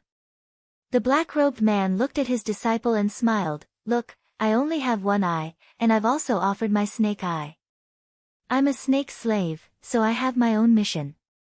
The black-robed man pointed at Fang Yixing, who was lying motionless in the snow, and said, My mission is to kill him, as well as a few others. There are others, that is my task. The skinny man's expression changed. You're my Shifu, you saved me, you raised me, everything I have was given to me by you. I don't want to stand in front of you, I don't want to clash with you. But Shifu, you can't kill him. If you kill him, I'll have to die. If I die, my younger sister will also die. I can die, but my younger sister can't. So, in your heart, your younger sister is more important than Shifu? The black-robed man asked softly, like a kind elder talking to his own child. He had never spoken to anyone with such a tone, except for his disciples standing in front of him. The skinny man seriously thought about it, then replied, Yes, I originally thought that Shifu should be more important, but in my heart, my younger sister is more important. The black-robed man laughed. His laughter was as unpleasant as ever. She is your younger sister, and also your only companion. You're in love. You don't know, do you? Love? The skinny man uttered these two unfamiliar words in bewilderment. He didn't know what kind of feeling it was. Or was it a state? There's a saying in ancient times that kings don't see kings. When the previous monarch died, the next monarch would be appointed to take over. Only when the previous snake monarch dies will the next snake monarch be born. The black-robed man looked at his skinny disciple, the only person he still cared about in this world, and said, That's why I knew you were tracking me, and I didn't want to see you. I used all kinds of stratagems to lure you somewhere else, and let you walk into one trap after another. I didn't expect that you would still find your way here. This is something I don't want to see. The black-cloaked man said, Since this matter has already been discovered, you and I have no other way out. Master, I beg you, the skinny man begged, please take a step back. If we take a step back, no one will die. He didn't want to kill his master. How could he kill his own master? He ran away with his sister. They were like birds that were startled by the mere twang of a bowstring, trying to avoid any strangers. At that time, they felt that everyone in the world was bad. They ran to the lonely places, they ran to the dark forest. They were trapped in the poisonous swamp, unable to escape, they could only hold hands and silently wait for death. Who are you people? A voice suddenly rang out. They were terrified, looking around, but couldn't see anyone. They thought that it was a mountain ghost, because they had heard stories about mountain ghosts countless times in the orphanage. After the fat director beat them up, she would always shout with a high-pitched voice, If you dare to say a single word, I'll throw you into the mountains to feed the mountain ghosts. She said, Feed the mountain ghosts, so does that mean the mountain ghosts eat people? We're orphans, the younger sister shouted. After a while, a vine descended from the sky and pulled the two of them out of the swamp. Come with me, the man in the gray robe said with his back to them. He felt that the man was very dangerous, but also very close and happy. Because he was the only living person they saw in the forest. The only human who said, Come with me, to two young orphans. Since when can a snake slave choose their own fate? The black-robed man gently consoled him, Come, let me see how much you've improved over the years, let me see, whether or not you're qualified to become the new ruler. Master, the skinny man called out sorrowfully. Father and son killing each other, master and disciple killing each other, this must be the cruelest thing in the world, right? They didn't care about feelings, because they had never experienced them before. To them, a person with feelings was as important as their own life. Because, that person might be the only one they had. The black-robed man let out a soft whistle. The golden snake that was lying on the back of his hand and acting cute suddenly became agitated. It opened its sharp teeth and leaped towards the skinny man.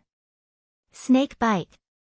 This snake was raised by the current snake monarch, so it should be under his control. But now, it was ordered by the black-robed man to attack the current snake monarch. To be bitten to death by a poisonous snake raised by oneself, would it not become a laughing-stock in the snake world? The current snake monarch knew of his master's strength, so his expression was extremely serious. He immediately put 2 fingers to his mouth, and a more urgent gurgling sound came out. The golden snake that was flying in the air landed awkwardly, then turned around and counterattacked the black-robed man. The black-robed man had a strange smile on his face, and his voice was slightly forceful. At the same time, he stretched out his hands from the black robe and waved them in the air, as if he wanted to chase away the golden snake that was rushing towards him. This was a medicinal fumigation. The black robe had 100 insect powder that poisonous snakes were afraid of. An adult cobra king, a crimson fire centipede, a 17-segmented rattlesnake, and nearly 100 other poisonous creatures were refined together, and then mixed with a secret recipe. Finally, it became a powder that even a king of poison like the golden snake was afraid of. Using the sole control of the snake voice, supplemented by the 100 insect powder, the golden snake could only be used by the black-robed man. The effect of the black-robed man's stirring was very obvious. The golden snake that was crawling towards his feet was very afraid of him, so it turned around and fled into the distance. It was as if it had seen its natural enemy. The black-robed man waved his hand and stretched out 2 fingers, pointing in the direction where the current snake monarch was standing. The tone of the voice coming out of his mouth also changed. It was just a light and casual "shoo" just now, but now it became a passionate, snake-fighting song. The golden snake that wanted to retreat from the battlefield had bloodshot eyes, and the golden lines on its back were even brighter and more dazzling. It struggled and jumped on the spot as if it had taken a stimulant. It supported itself with its body, raised its head high, and stuck out its scarlet tongue, ready to devour its prey. Under the guidance of the black-robed man's fingers, it began to adjust its direction and scuttled towards its master, the current snake monarch. Its body jumped again, so fast that it was like a phantom. The current snake monarch bit his finger and let the blood spurt out. He smeared the blood on his palm, then reached out to capture the snake's slave that had betrayed him. The most poisonous thing was not the powder of the 100 insects, but the blood of the snake monarch.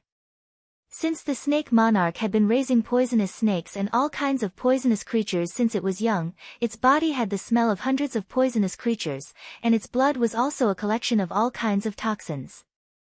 Such a smell and toxins made the poisonous snakes that the snake monarch had raised feel close to and afraid of. Moreover, every poisonous creature that the snake monarch had thrown out to carry out a mission had eaten its fill of the snake monarch's blood. This kind of blood made them like it, but they didn't dare to approach it. The golden snake hissed and forcibly turned around in the air. After landing on the ground, it pounced towards the black-robed man. The black-robed man's snake-fighting song became even sharper, as if someone was blowing a loud monotonous whistle. In this harsh winter weather, the current snake monarch's face was covered in sweat. The "gg" sound from his mouth was getting louder and faster. In the end, it became one, and you could no longer hear the "gg" sound. Instead, you could only hear the monotonous "gg" sound. He bit a few more fingers, and the blood from his fingers continued to flow out, smearing a layer of blood all over his body. His whole body had turned blood red. The golden snake had become a brainless snake. It darted towards the black-robed man one moment, and then bared its fangs at the current snake monarch the next. It had just pounced on the current snake monarch, but in the blink of an eye, it turned around and attacked in the opposite direction. Its eyes were getting redder, and the red line on its body had become a raised golden line. It was as if he could peel that line off its body with just a stretch of his hand. Left. Right. Right. Left again. The black-robed man exerted force, and so did the current snake monarch. The current snake monarch kept bleeding, and the black-robed man kept fanning the flames. Both of them used their ultimate moves and skills.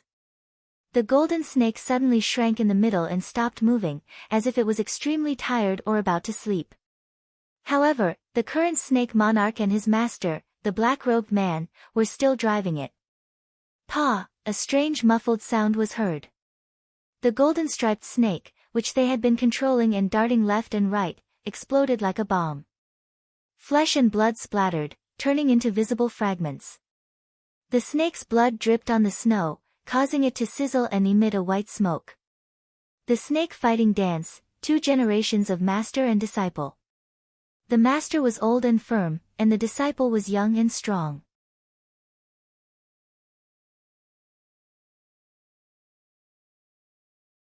Chapter 432. Some people said that the more you read, the more confused you will be. Lu Wan obviously didn't belong to this category. She was born in a scholarly family.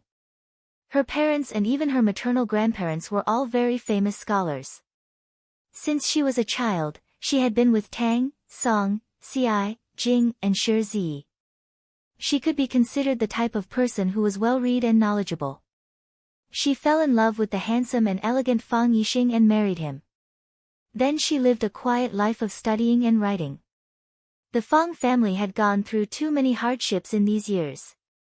As a woman, she had to stand up and help with the housework of the Fang family. She had to bear too much responsibility and was looked down upon. She looked gentle, but her heart was firm. She had never believed in ghosts and gods.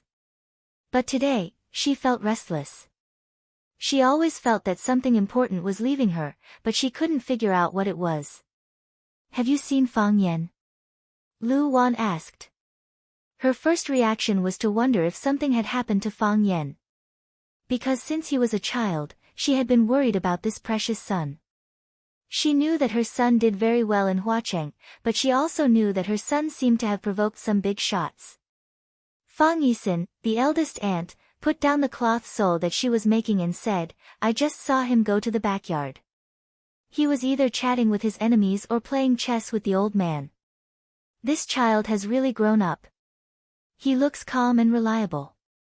He doesn't go out to play after the new year. Now he is in love with the girl from the Yi family. Will the wedding be held next year?" Lu Wan was a little relieved. As a mother, she couldn't find any fault with her son, Fang Yan's behavior. She felt sweet when she saw him every day. She even went to sleep with a smile. Everyone said that the hope of the Fang family was in Fang Yan. She didn't have any opinion on this. They said that Fang Yan was the hope of the Fang family.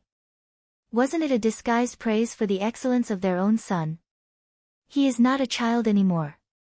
Can he go out to hunt rabbits and birds like before? The marriage with the Yi family is still far away. Who knows what the Yi family thinks? But in a few days, I have to go to the Yi family to find Wenruru's mother. It will be good if she succeeds. I will send them a pot of tea." Lu Wan said. Lu Wan made a pot of the best sparrow tongue and sent it to the backyard. As expected, Fang Yan was playing chess with the old man in Fang Hui's cottage. Fang Hui made a wrong move and was clamoring to take it back. Fang Yan pressed on the chessboard and disagreed, saying that one should not regret a move. The old man and the young man were arguing fiercely. Lu Wan put down the teapot and persuaded, "Fang Yan, let your grandpa, let." "Who asked him to give way?" Fang Hui said with his eyes wide open, "I'm just getting old and my eyesight isn't good. I accidentally put the stone in the wrong place. He just needs me to put it back." "What are you giving in for?" Lu Wan knew Grand Master Fang's temper. He was stubborn and old-fashioned. Sometimes, he was like an old urchin. Hearing that he was unwilling to admit that Fang Yan gave way, Lu Wan echoed, "That's right. The stone was so small and the line was so thin. Who said he could see it clearly?" "Fang Yan, ask your grandfather to put that chess piece back on the board." Fang Yan poured a cup of sparrow tongue for his grandpa and then poured one for himself. He drank it all in one gulp and said, "He can't see it clearly." He could clearly count the number of feathers on the Vajra eagle's body. This game of chess is waiting for the opponent's carelessness. If he makes a mistake, he will take back his move. How can I beat him? I said it wasn't carelessness. My eyesight was bad and I couldn't see it clearly, don't regret a move. Do you have any chess skills? I'm your grandpa. You said I have no chess skills.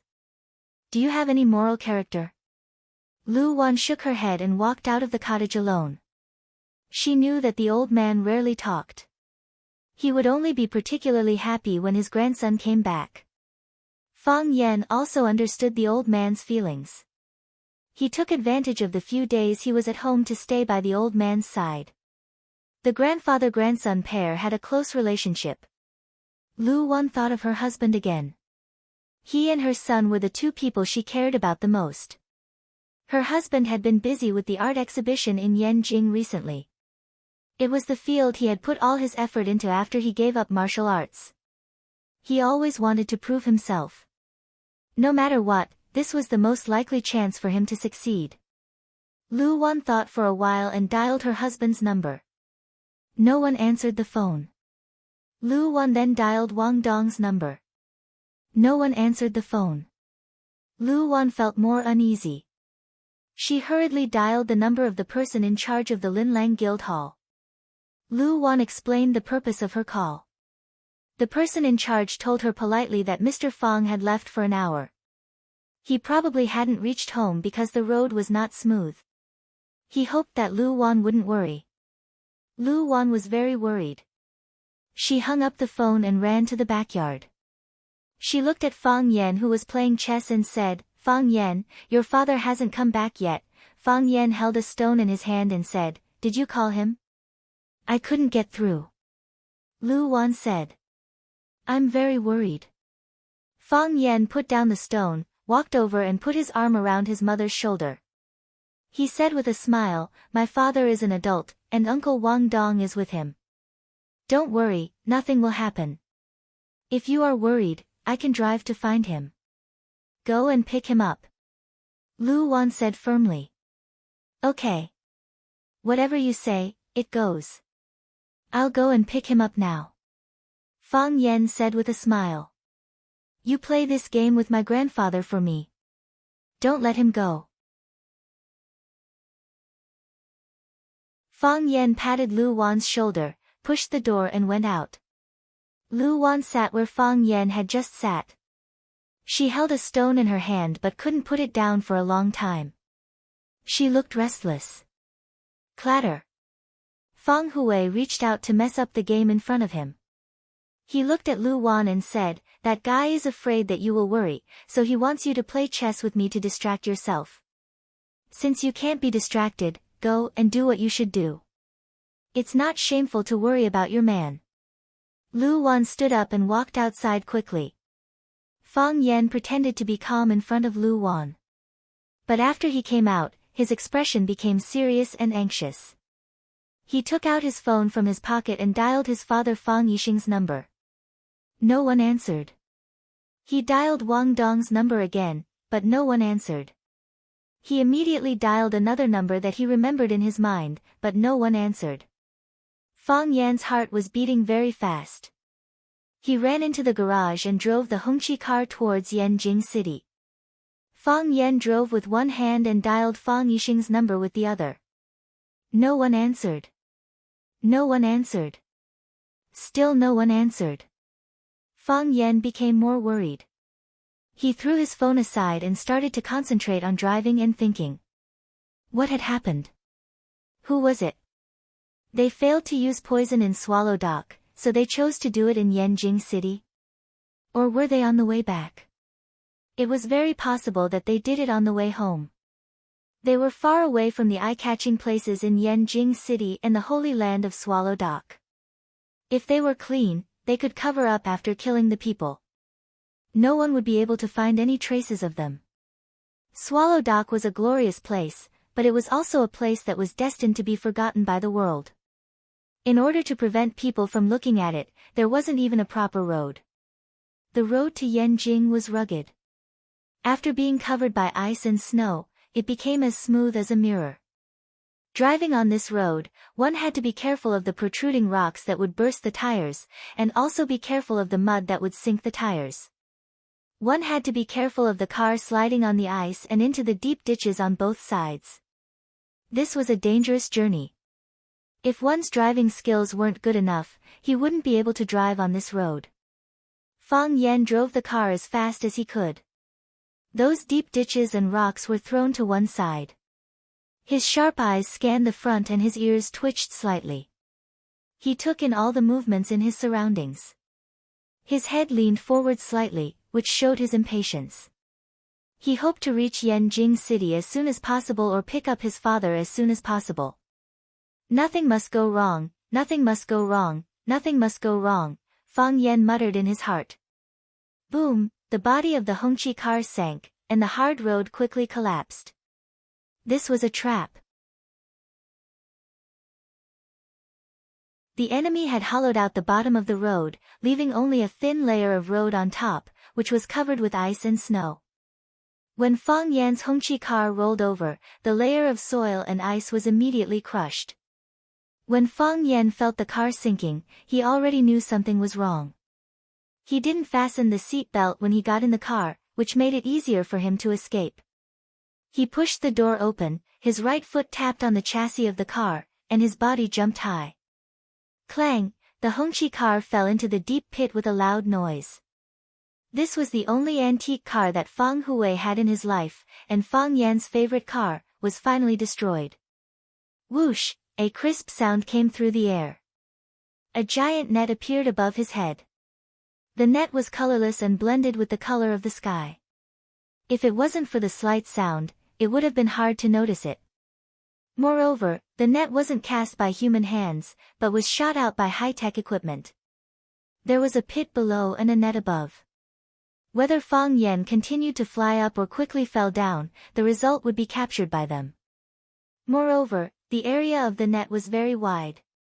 Whether it was to the left or to the right, Fang Yan was always within its coverage for a limited period of time. These people had calculated all the ways that Fang Yan could retaliate and were thinking of ways to capture him. Whoosh! The thin silk that looked like a fish net covered Fang Yan's head, forcing him to land on the ground.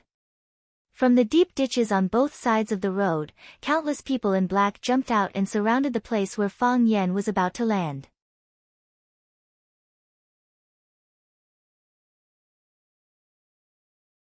Chapter 433.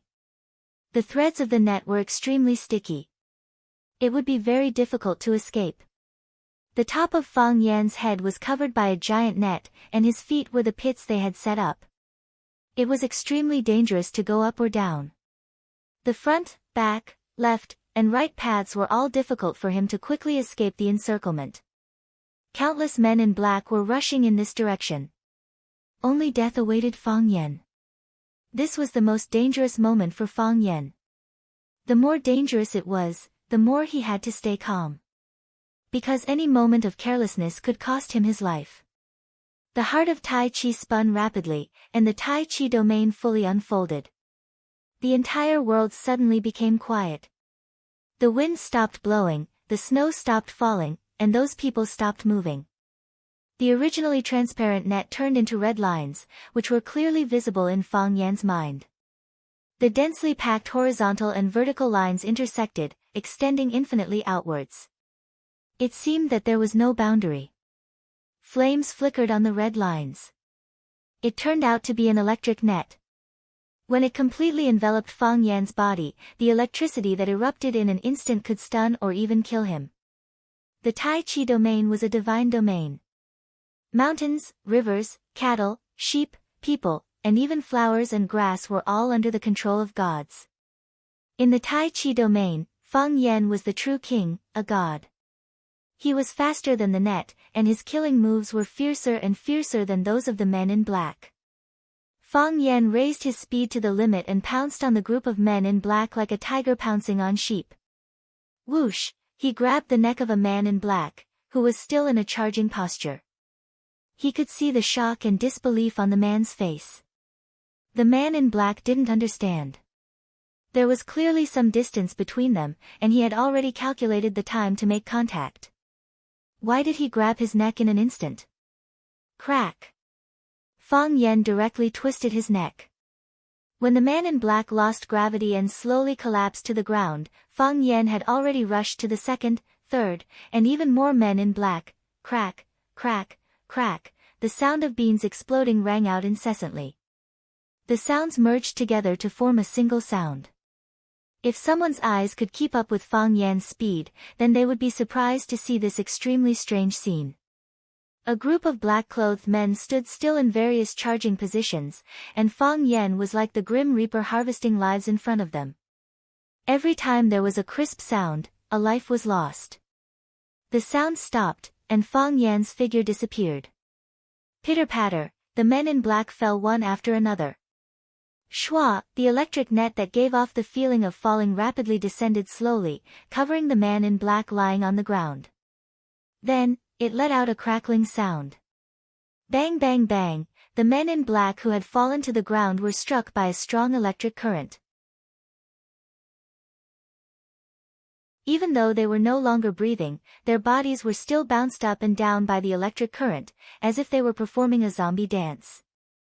Kacha kacha kacha, their falling or bouncing bodies triggered the installed mechanisms on the ground. One by one, the mechanical feet bounced open, making a painful sound.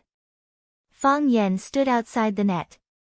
The prey had become the hunter now, and he coldly watched everything that was happening in front of him.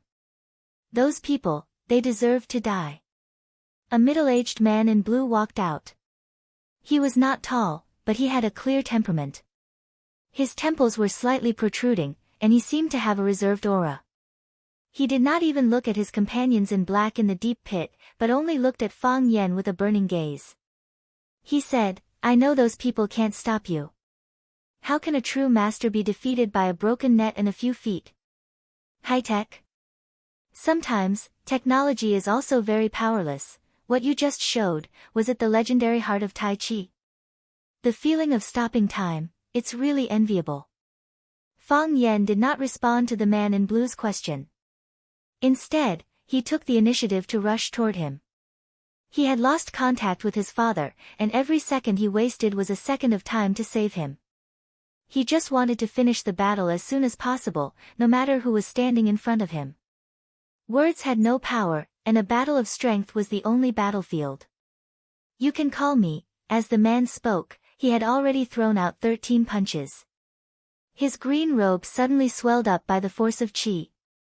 Because it couldn't bear the burden, it was pulled into pieces and floated in the air. Fist King Jin Haidong. Since ancient times, Hua-xia martial arts had the saying of Southern Fist and Northern Kick. Jin Haidong, the Fist King of Southern Fist, became famous more than 20 years ago. His pair of thunderclap fists had the power of the Yangtze River, and it could decisively break through the opponent's defense. Even the imperial advisor, Li Zongwu, said that his hard body skills were invincible. Fang Yan did not expect that he would actually run into such a difficult opponent at this time and place.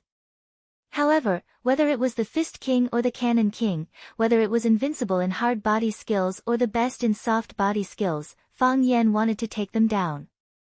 Because he was hateful. Anyone who stopped him from saving his father was extremely hateful. It was a life-and-death feud. Jin Haidong's 13 punches turned into 13 cyclones, one cyclone after another. The second cyclone merged with the first cyclone, and the third cyclone merged with the first 2 cyclones. Finally, the 13 cyclones merged into one, turning into a huge rotating storm. Whoosh! It was like the most violent hurricane, sweeping toward Fang Yan. It was a fierce stance that wanted to swallow him up in the storm and tear him into pieces. This was the storm fist that Jin Haidong was best at. He had watched from the side how Fang Yan killed more than a dozen men in black in an instant at that critical moment, so he did not dare to slight Fang Yan in the slightest. The best way to respect an opponent was to use one's most powerful move to kill him. The golden thread snake's body exploded, and the black-robed man and the current Snake King lost a tool to fight in the middle. The current Snake King was drenched in sweat, and his body was also smeared with his own blood. But the black-robed man was very calm, as if he had done something insignificant.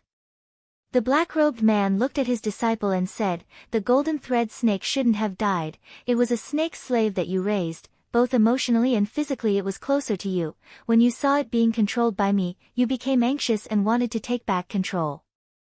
Your soul rush area was too hasty, and the more hasty it was, the more it would stimulate the snake's bestial nature, causing it to lose its ability to judge. It lost its ability to judge and began to approach me.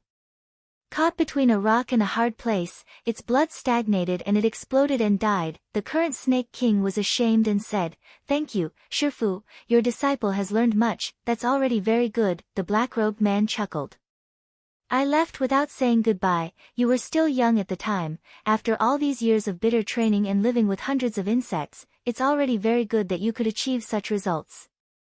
You are talented and lonely, this was the key to your success. Thank you, Shifu. The black-robed man waved his hand and said, "I am your Shifu, and also your opponent. With the golden thread snake dead, there is no longer anything between us."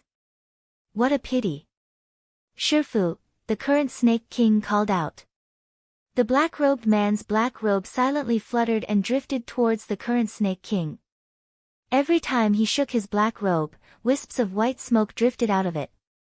The white smoke moved with the wind, enveloping the current Snake King. Wandering powder. No matter if it was a venomous snake or a ferocious beast, they would die upon contact. Humans would not be spared either. Snake breeders would have countless strange poisons on their bodies. The current Snake King didn't dare to be careless, his small body turned into a sharp arrow, avoiding the white smoke's range of attack, then leapt up and attacked the black-robed man's upper body. The black-robed man's black robe instantly spread out and covered the current Snake King's body. And so, the two snake apostles disappeared into the black robe. The black robe's shape was constantly changing, sometimes round, sometimes square, sometimes vertical, sometimes jumping. Bam! A figure was thrown out from the black robe, screaming and rolling on the ground. The current Snake King's body was drenched in blood, his head and face were covered in reddish-brown ants.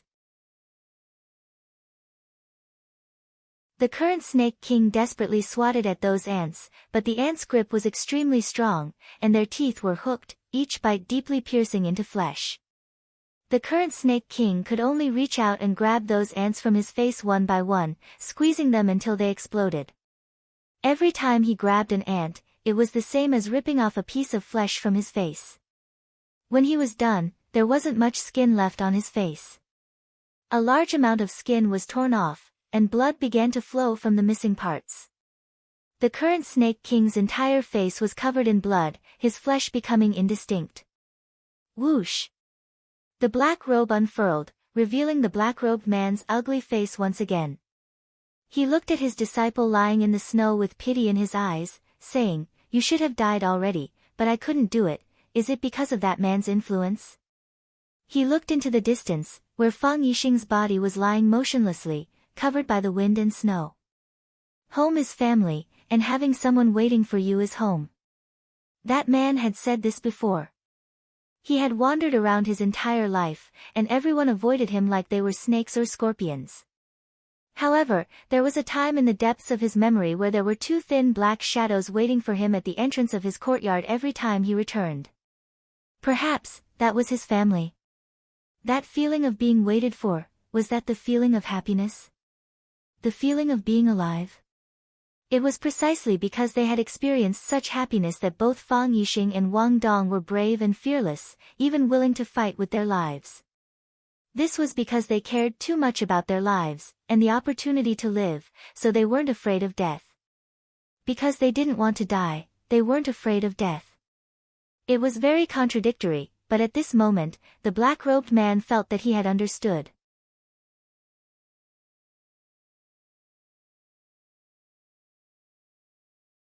Chapter 434.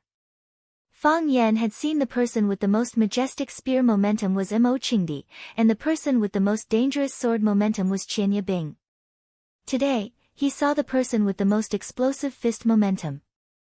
Every weapon, when used to the extreme, could unleash equally great lethality. For example, a pistol and a cannon. Of course, this was just a saying.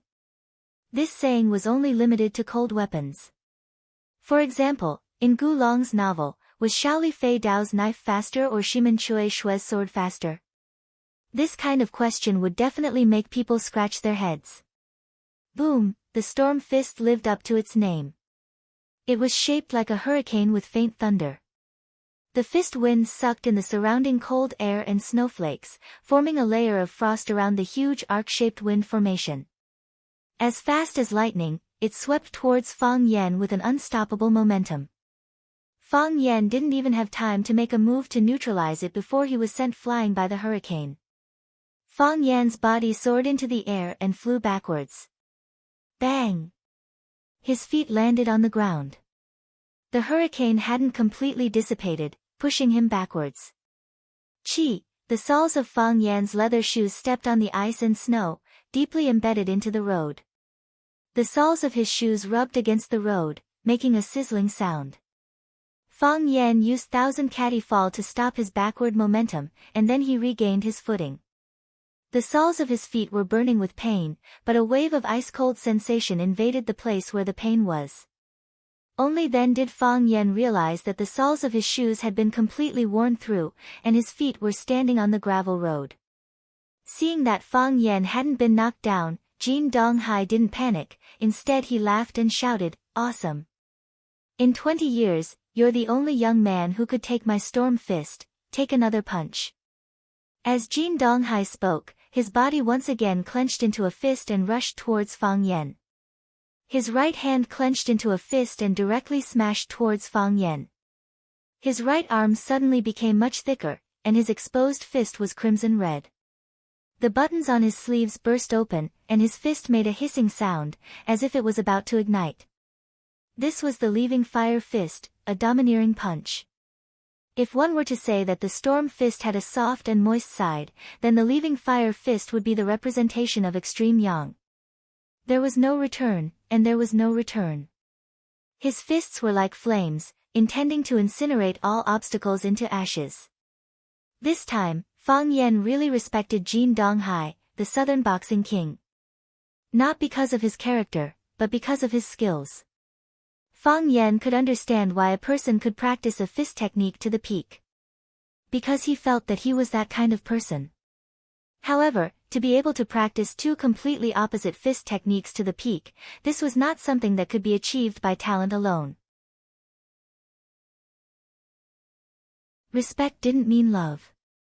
Fang Yan spread his legs apart, displaying the drunken crane riding the wind footwork that he learned from the old drunkard. Drunken crane rides the wind, moving as he pleased, ethereal and formless. It was easy to paralyze the opponent, making it difficult for the opponent to find his real body. Fang Yan's body was slightly bent, his legs swaying, moving left and right, like a drunken crane. The closer Jin Donghai got, the more Fang Yan swayed. In the end, Fang Yan's real body disappeared, leaving behind countless afterimages in Jin Donghai's eyes. Since he couldn't see anything, he might as well not see anything. Jin Donghai closed his eyes, using his perception to sense Fang Yan's existence. For a brilliant martial artist, his senses were more reliable than his eyes. Boom, he punched out.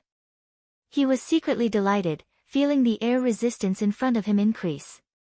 It was the realistic feeling of hitting something, not the regret of missing a punch.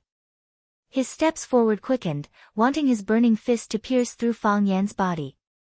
He liked the feeling of something burning. Because that burning was caused by him. Heroic youths, fighting the heavens and fighting the earth. And he, the Southern Boxing King, Jin Donghai, liked to stifle the legendary miracles. Boom, he punched out. Even the surrounding sky was dyed red by his fist. It didn't feel right. One real and one fake, the front was real and the back was fake. He had clearly touched Fang Yan's real body, so why did his fist miss? Idiot! Fang Yan's cold voice came. His body dodged a step. You fell into my trap. That step just now sounded easy, but it was actually very difficult. First, he used the extremely difficult drunken crane riding the wind to confuse Jin Donghai, making it difficult for him to catch the real body. This caused his heart to be weak, and his confidence to plummet. Then, he used his real body to lure him into punching, and when it was hard to pull back his fist halfway, he suddenly used the brilliant heart of Taiji to increase his speed, leaving the moment before the fist hit the body. These two techniques were extremely rare, and the heart of Taiji was even rarer. It seemed like the world had changed, but in reality, it was only an instant. It was even only a few tenths of a second. His body dodged the fist that had already turned fiery red. Fong Plum Blossom stepped sideways, and punched Jin Donghai's back. Pfft! Jin Donghai's charging speed increased again, and he spat out a mouthful of blood. His body had already turned into a ball of furnace fire to begin with. Fang Yen slapped, and forcibly injected his own energy into Jin Donghai's violent body, messing up his qi and blood, and intensifying his violence. Naturally, the fire attacked the heart, and blood came out. Jin Donghai finally felt the danger. He had never underestimated his opponent, never. When he saw Fang Yen was able to quickly deal with the men in black who surrounded him at the critical moment when the car was about to fall into the pit, he saw this young man as an opponent on the same level as himself. However, it was only at this moment that he realized that the young man's performance was far better than he had expected.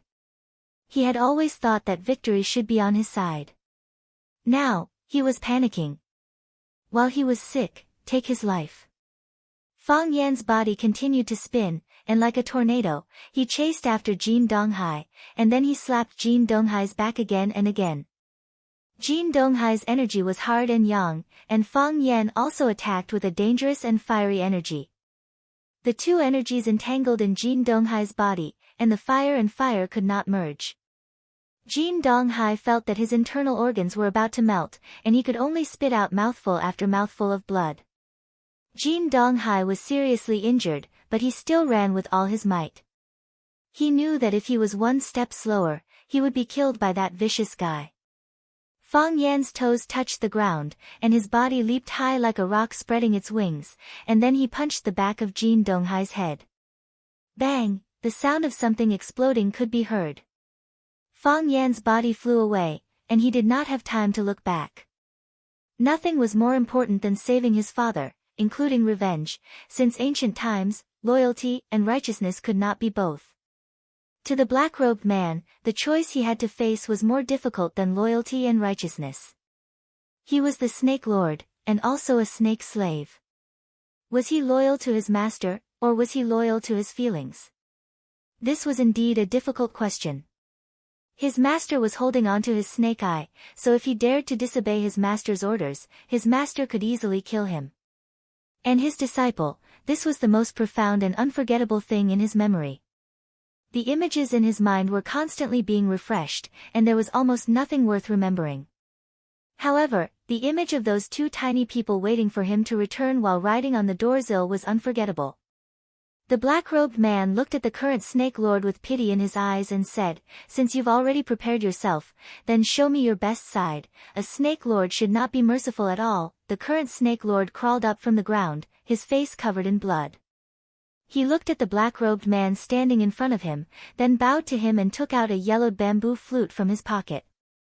The bamboo flute let out a long and complicated sound, the strange tone repeated endlessly, making anyone who heard it feel drowsy. Then, something strange happened. The cold wind rose again, and the winter snow rose again. Rustling sounds came from the white snow, and countless animals poked their heads out of the snow. There were rattlesnakes with their tails swaying, scorpions with their entire bodies red, centipedes that seemed to be more than a meter long with countless feet, and countless green toads and star-spotted toads. They moved in groups, advancing with great momentum, and their target was the black-robed man who was standing there alone. 100 Poison Formation. The black-robed man had a gratified smile on his face and said, "You're even more outstanding than I thought." "Very good, that's my good disciple." The tone of the bamboo flute changed slightly, and the eyes of those awakened poisonous creatures turned blood red, and they began to attack the black-robed man. When the first poisonous snake was about to bite him, the black-robed man resolutely rushed toward the current Snake Lord. Snakes were flung out one after another, poisonous frogs were crushed, and centipedes were crushed one after another. The black-robed man's hands were flying, and some red or black medicinal foam was being sprayed out. His black robe fluttered, and every time it shook, the poisonous creatures that came close would turn around and flee. Then, under the urging of the music, they would charge forward again. One group fell to the ground, and another group would crawl back up and continue to advance. 100 Poison Formation, living beings do not approach. Once you enter the formation, you will not rest until you die. Whoosh, a strong light shone over. It was a car coming from afar. The car was using high beams, and the light illuminated the battlefield as bright as day. The current Snake Lord who was playing the bamboo flute and retreating, the black-robed man who was running forward, and the ugly creatures on the ground, clang. The car door was pushed open, and a young man dressed in white stood in the dazzling light. His entire body became tall and handsome, and his eyes shone brightly. The white-robed man coldly stared at the scene in front of him, and angrily shouted, "Swallow's Dock is a sacred place, and it's also a place where you vicious clowns can run wild."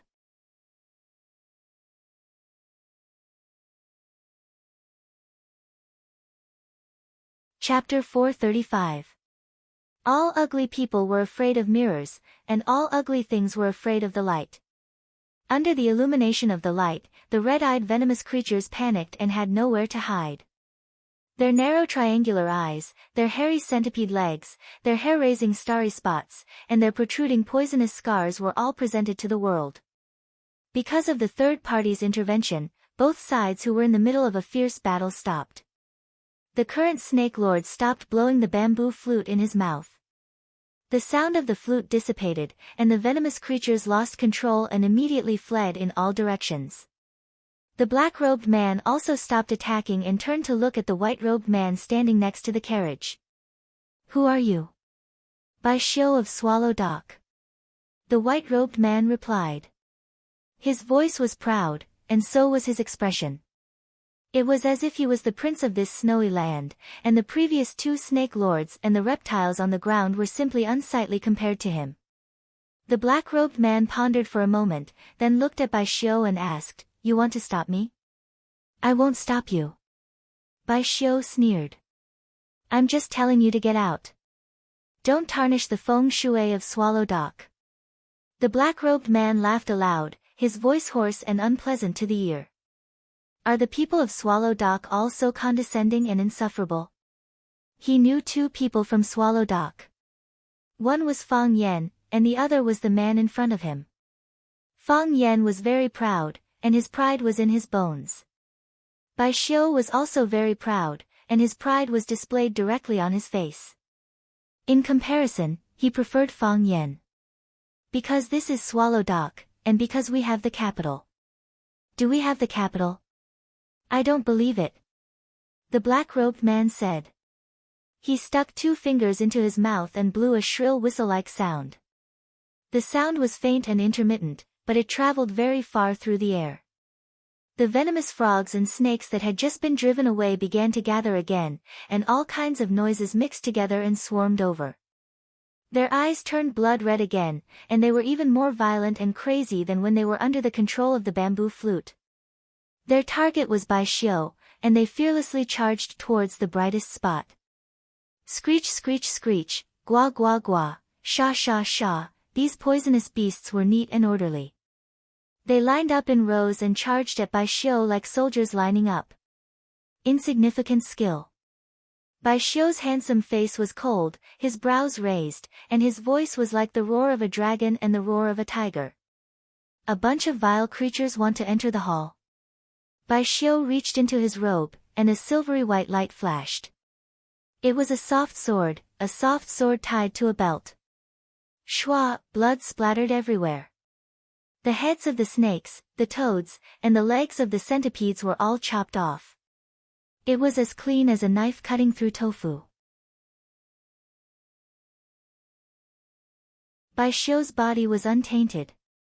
His clothes were as white as snow, and his sword was like a rainbow. Instead of retreating, he advanced, taking the initiative to charge towards the place where the poisonous creatures were gathered. Whoosh! Whoosh! Whoosh! Bai Xiu slashed again and again, unleashing 119 strikes in a row. He was like a murderous Azura, a war god from hell. Countless snakes, centipedes, and frogs were chopped into halves by him. Everywhere Bai Xiu passed, there were countless limbs, flesh and blood flying. Behind him, a path paved with blood and severed limbs was carved out. The white snow was melted by the hot blood, and the ground was dyed red. Wherever the light shone, the blood emitted steam and flowed into an even wider area, outlining mountains and rivers, outlining red flowers and red grass, forming a huge and beautiful map. At first, the poisonous creatures desperately attacked Bai Xiu. After Bai Xiu chopped off batch after batch of poisonous creatures like he was chopping chives with a knife, the blood of their companions burned their bodies, and the corpses of their companions stimulated their eyes. The poisonous creatures finally regained consciousness. They understood fear. They understood escape. They no longer approached, and some of the more clever and timid ones even turned around and crawled away. The black-robed man whistled even harder, but the troops he chased away were still defeated. Some of the creatures with low intelligence tried to attack Bai Xiu again, only to be killed by his sword. Even more poisonous creatures were still fleeing, and soon, the black-robed man had no more soldiers to use. Bai Xiu single-handedly cut through the Snake Lord's army of several hundred soldiers, remaining invincible. Bai Xiu sheathed his sword and stood straight, staring at the black-robed man with disdain, saying, "These are the weakest monsters? If that's all there is to it, then I'll have to make you stay. Swallow Dock isn't a place that anyone can come to, no matter what. I have to warn those who come later." The black-robed man stopped whistling and looked at Bai Xiu. "You're not bad. You're as good as Fang Yan. You do have the right to be proud." Bai Xiu frowned, not liking the black-robed man's words, replying, "He and I are not the same kind of person. If you're not the same kind of person, why are you still helping him?" "I'm not helping him. I'm helping Swallow Dock," Bai Xiu replied. "Anyone from Swallow Dock who saw this would either chase you away or stay behind. Swallow Dock is our Swallow Dock. How could we allow a barbarian to sully it? Do you know why I'm called the Snake Lord?" Bai Xiu sneered, saying, "Snake Lord, you really know how to flatter yourselves. You're just a monster who spends all day rolling around with a few poisonous snakes and insects, and you still have the nerve to call yourself a king?" After a pause, Bai Xiu looked at the black-robed man's withered eye socket that had been dug out, saying, "You're not a Snake Lord, you can only be called a snake slave, right? You're just a monster who kills for others." The black-robed man's expression became ferocious, saying, "Killing is but a matter of nodding one's head to the ground. To humiliate one to this extent, then let's fight to the death." The Snake Lord was indeed a snake slave. But to go from a noble Snake Lord to a slave without freedom and thought was a great humiliation to them. He could say that he was a snake slave, but he hated others calling him a snake slave. Just like how a person could say that they were fat and ugly, but they didn't like others saying that they were fat and ugly. Bai Xiu's words struck the heart, thoroughly enraging the black-robed man. Even the current Snake Lord's face was flushed, his expression ashamed and resentful, wanting to rush over and fight Bai Xiu several times. He was also a snake slave, even if he and his master had different masters, but this didn't change the fact that he was a snake slave. The black-robed man spread his hands, his black robe fluttering, like a bat about to spread its wings and fly. A dozen or so tiny red snakes the size of a pinky shot out from the black robe, splitting into 4 directions and attacking Bai Xiu. The black robe shook again, and another white snake with a horn on its head jumped onto the ground. Its 2 tiny antennae looked around, then began to move towards Bai Xiu. The speed at which it moved was very slow, as if it was worried that Bai Xiu would stomp it to death. The dozen or so red snakes circled around Bai Xiu like a dozen mice, their speed getting faster and faster, forming an illusory red line. Only when the long-horned white snake saw that Bai Xiu was surrounded by its companions did it move a few steps closer to Bai Xiu. But it still refused to approach. Bai Xiu held his sword with one hand, standing in place without moving. The white snake's antennae swayed, its mouth emitting a hurried, chirp sound. Whoosh, the red line was cut, and a red snake suddenly leaped up, pouncing towards Bai Xiu's neck from behind. The other dozen or so red snakes leaped up at the same time, flying towards Bai Xiu from all directions. Front, back, left, right, head, calf, crotch, every important part of his body was coveted by a red snake. Pooh! The dozen or so venomous snakes spat out red venom at the same time. The venom spread out, forming a giant poisonous web. These red snakes were known as life snakes, raised by poisonous blood since childhood, and were the life-saving venomous snakes raised by every snake monarch. They didn't grow in size, only venom. As their bodies became redder, the venom became thicker and thicker. When all these little snakes turned red, the venom became the purest form of poison. It could corrode clothes and skin, injure flesh and bones. Bai Xiu's body spun, the long sword in his hand dancing in an airtight dance. Whoosh whoosh whoosh whoosh, one by one, the red snakes were cut in half, and the bright red venom sprayed out even more wildly. At the same time, the long-horned white snake also moved. Its body was full of fat, but its speed was incomparably fast. Its crawling posture made it look like a meaty ball charging towards Bai Xiu, chirping as it ran. Boom! The long-horned white snake actually exploded, and the countless white fluids and organs in its body shot towards Bai Xiu. This was an explosive snake. It used its own body to destroy its prey, allowing its master to become the final winner.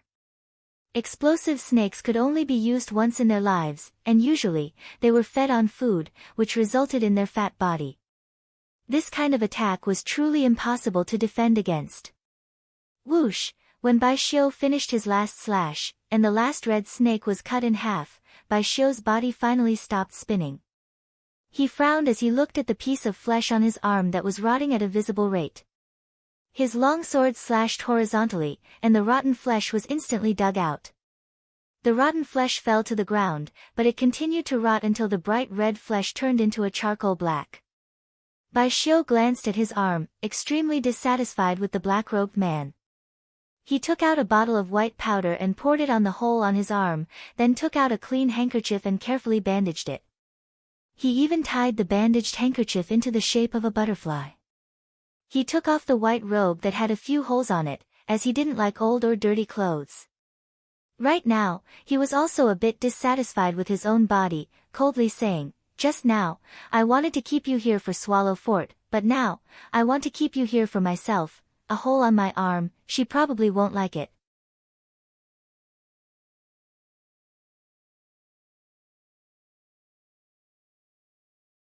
Chapter 436. Bai Xiu was a perfectionist. He didn't like things that weren't perfect. For example, a shirt with a small hole in it, a pimple on his face, a fruit tree that only blossomed but didn't bear fruit, a road that didn't have an end, these were all things that were hard for him to accept. He liked to read, and he read a lot of books.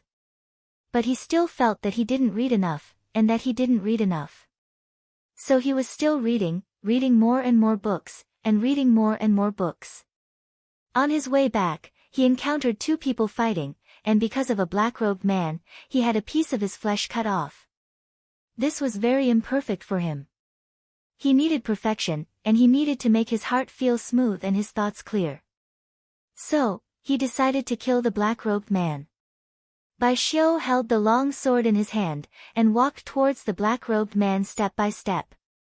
He looked very relaxed, as if he was going to kill a chicken or a rabbit. With a leap, he floated up into the air. The long sword in his hand was raised high above his head, and he slashed at the black-robed man's head. Whoosh! The soft sword was infused with qi, and the sword let out a sound like a dragon's roar. The long sword swung, and its momentum was majestic. The black-robed man didn't dare to take it head-on. His black robe shook, and a poisonous white smoke sprayed out to conceal himself. At the same time, he retreated. Bai Xiu held his breath, and his body changed directions in the air, avoiding the attack of the white smoke. Like a rock spreading its wings, he chased after the black-robed man at an even faster speed. Still holding the long sword high, he slashed at the black-robed man's head again. It looked like this guy had obsessive-compulsive disorder. If he said he wanted to slash someone's head, he would do it. He couldn't stab the chest, couldn't chop off an arm, and couldn't stab an eye. He had to split the head in half. The black-robed man was still retreating. The tip of his foot touched the ground, and his body was already flying backward. The black robe fluttered in the wind, like a gliding bat with its wings spread. Whoosh whoosh. The long sword in Bai Xiu's hand swung twice in the air, and after using the force of the sword to adjust his posture, he once again slashed at the black-robed man's head. The first spurt of energy, the second decline, and the third exhaustion. After 3 consecutive strikes, he should have lost his will to fight. However, Bai Xiu was completely unaffected by this kind of common sense. Each sword strike was fiercer than the one before, and each sword strike was drier than the one before, and each sword strike was faster than the one before. The Thousand Leaves Army's sword was a dangerous move. Every strike was tricky and dangerous. Every strike was unexpected. Every strike was like a clap of thunder. Bai Xiu's sword was upright and upright, radiating boundless light. Nothing fancy, nothing complicated, nothing strange, and nothing showy. A straight stab or a high slash would increase the pressure on the opponent, making it difficult for them to parry. A heavy sword without a sharp edge, great skill without skill. Bai Xiu's swordsmanship had already reached a higher level, and he could be said to be a master of his generation. His body was like a swimming dragon, and his sword was like a rainbow. He went straight for the black-robed man. The black-robed man couldn't dodge in time. Just as the sword was about to strike his head, the robe on his body suddenly puffed up. Black Robe took the initiative to greet Bai Xiu's longsword, blocking Bai Xiu's line of sight. Hiss, the longsword struck the black robe, splitting it in half. The black-robed man used the black robe to use the golden silkworm shedding its carapace. While the black robe was holding Bai Xiu back, he had already pounced on Bai Xiu from the side. He wore a copper claw on his right hand. The surface of the claw was dark blue. It was obvious that it had been soaked in venom for many years. The claw reached for Bai Xiu's back, determined to tear a piece of flesh from his body. Bai Xiu had just split open the black robe. He was at the moment when he had used up all his strength. Whether it was changing his move or turning around, it was extremely difficult. Bai Xiu did not change his move. He still maintained the posture of holding the sword with both hands and slashing down. The black-robed man's speed increased. The copper claw in his hand was already about to touch the flesh on Bai Xiu's neck. A sinister smile appeared on his face. His only eye was also filled with the joy of victory. He knew the power of his ghostly claw. As long as it touched Bai Xiu's skin, his body would rot and he would die. Closer. A little closer. Life and death were only a thin line away. Bai Xiu's body was falling, and the black-robed man's body was also falling. Plop. Bai Xiu and the black-robed man landed on the snowy ground at the same time. Their shoes made crunching sounds as they stepped on the deep snow. Bai Xiu maintained the posture of holding the sword, his back facing the black-robed man. The black-robed man stood behind Bai Xiu, pain and confusion in his eyes. How could this be? How could this be? He had clearly won. The ghostly claw in his hand was about to tear off a piece of flesh from his neck. As long as his ghostly claw touched his body, he would be able to tear off a piece of flesh from his neck. Then, that piece of flesh would rapidly rot. His flesh, meridians, bones, hair, his entire body would rot into a puddle of mud. Swish! Bai Xiu pulled out the long sword in his hand. He held a long sword in his right hand. He used that sword to split open the black-robed man's black robe. He also held a long sword in his right hand. When the black-robed man lunged at him from behind, he used this long sword to stab through the black-robed man's abdomen. Bai Xiu had 2 swords, 2 flexible swords. He purposely showed his back to the black-robed man, pretending that he couldn't turn around or change his moves. He lured the black-robed man to attack him, and then ended the battle in one fell swoop. Whether it was the timing, acting, or ruthlessness, they were all impeccable. Bai Xiu pulled the long sword away. Just as the black-robed man's abdomen was about to spurt blood, Bai Xiu kicked out and sent the black-robed man flying. Bai Xiu didn't like to be stained with blood. Puchi, the black-robed man's body fell to the ground, then slid on the ice until he hit a hard object. Shifu, the current snake lord, saw that his master was injured and hurriedly rushed in his direction. The current snake lord wanted to help the black-robed man up, but the black-robed man waved his hand to stop him. "Master, how are your injuries?" The current snake lord worriedly looked at the black-robed man and asked. "I'll heal you. Do you still remember the first time you were bitten by a snake?" The black-robed man looked at his disciple with a gentle smile. That ugly face had a touch of kindness to it, and it actually looked more pleasing to the eye. A person's appearance was born from their heart. If they didn't have any evil thoughts in their heart, a person's appearance would naturally give others a good impression. "I remember," the current snake lord said. He and his sister followed the black-robed man back. In a rundown courtyard, he saw so many snakes for the first time.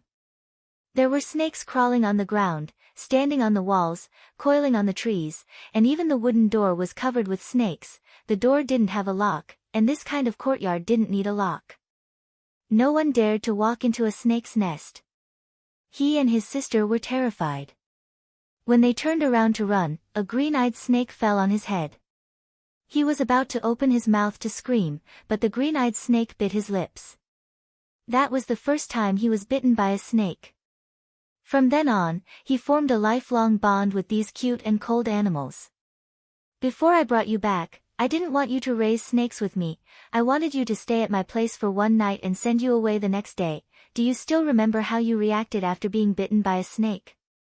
You grabbed the snake and held it in your hand, carefully looking at it. Your eyes looked at it curiously, and it also looked at you curiously. At that time, I knew that you were the same kind of person as us." The black-robed man recounted the past that had already been buried in the river of memories. "That's why I kept you here.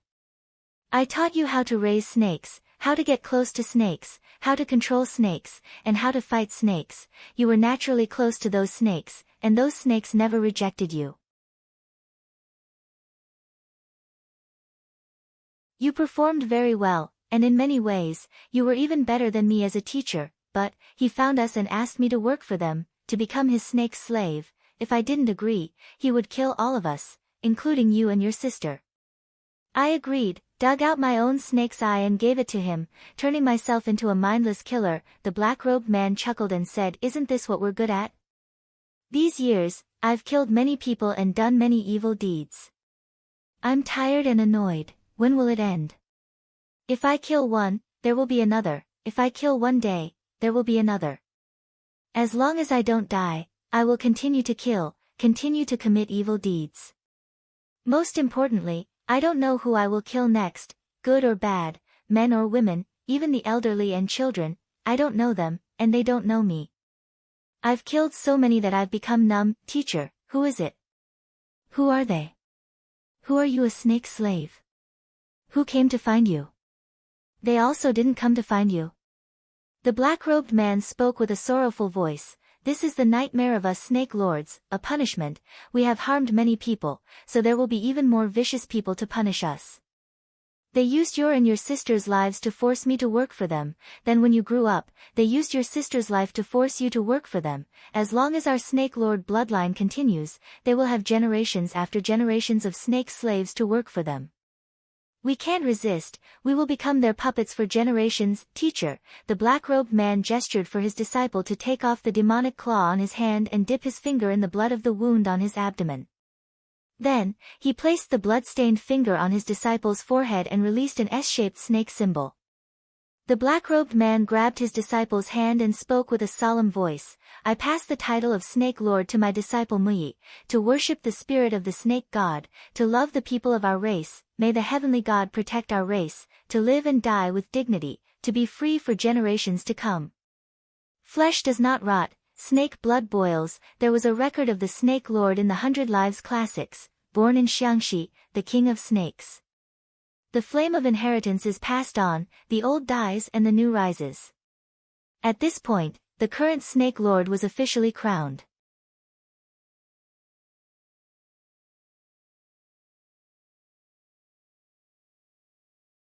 Chapter 437.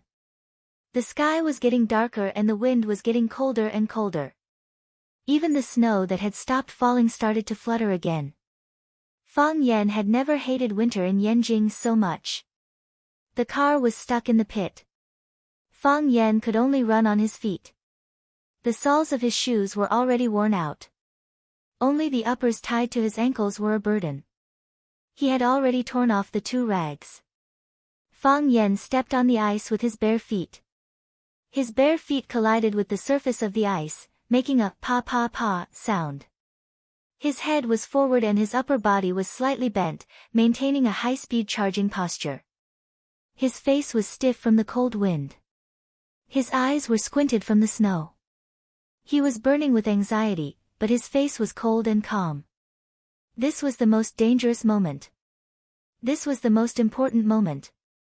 The more dangerous and important it was, the more he couldn't make a single mistake.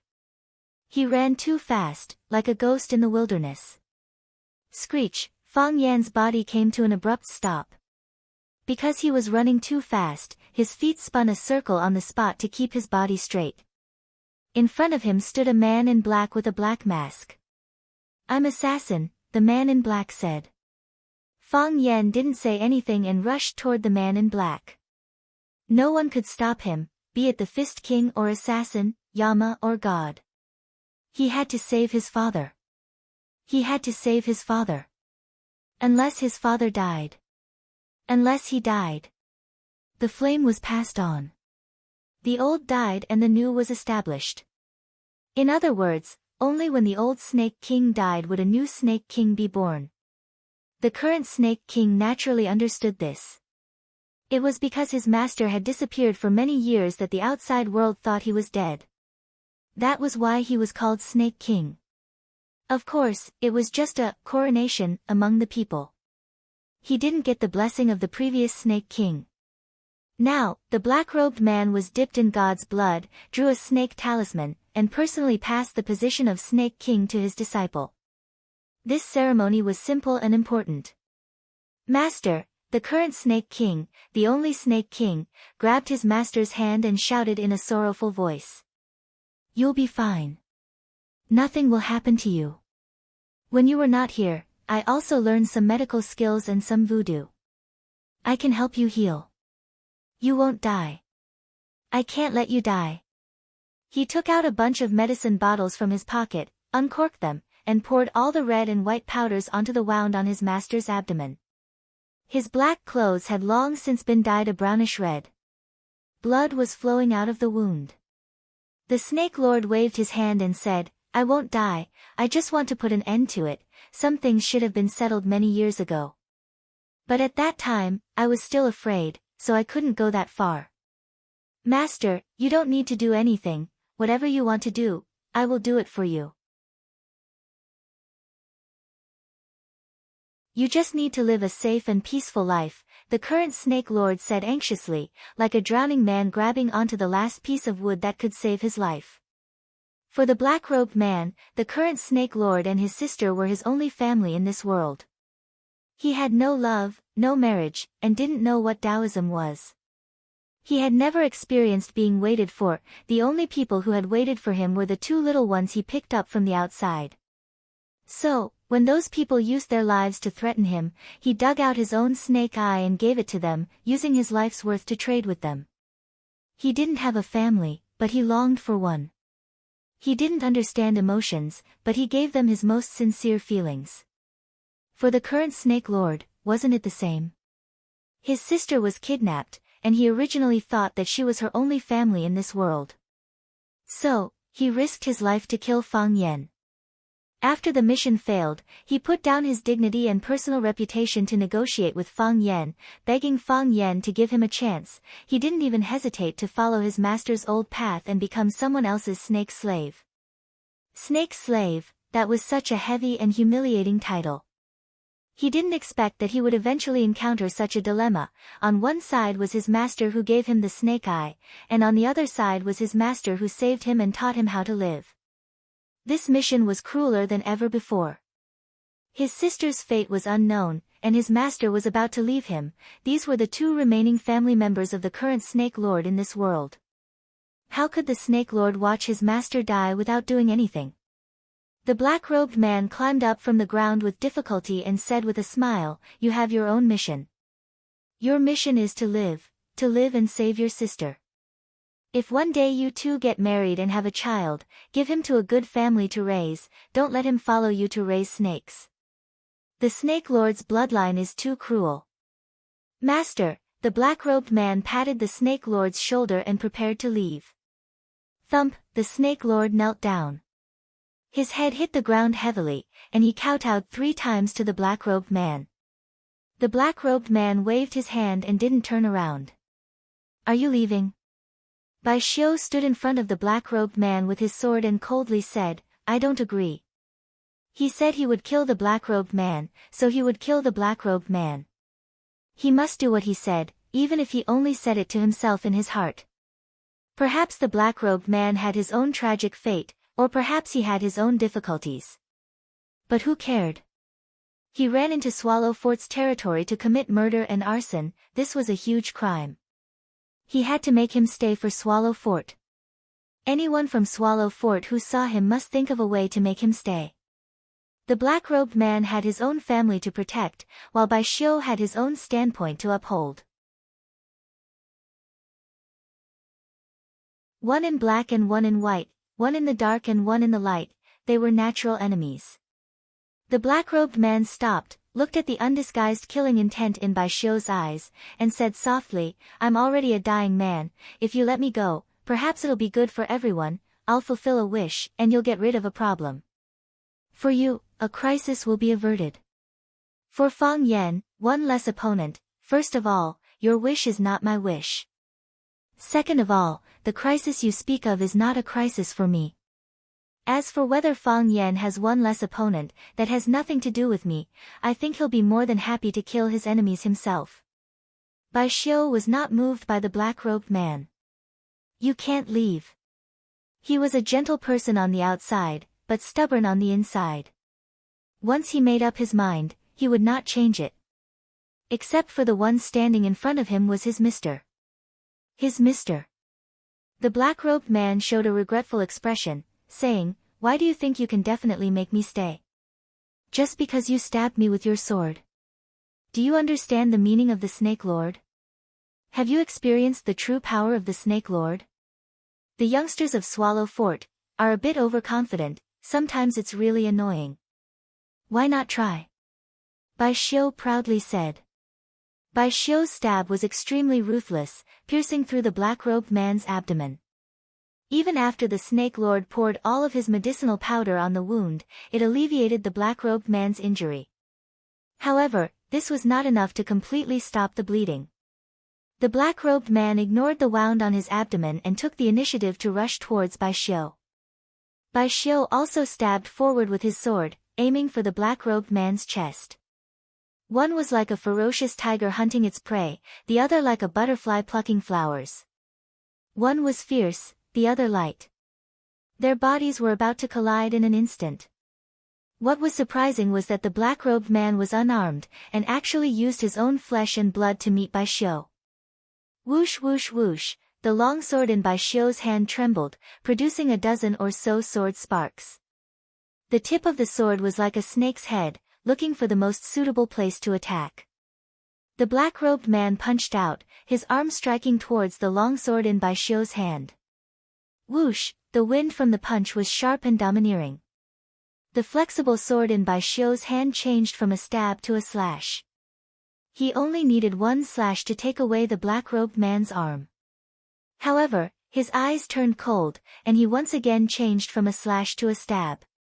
The tip of the longsword once again let out a whooshing sound like a viper's tongue, stabbing towards the black-robed man's chest.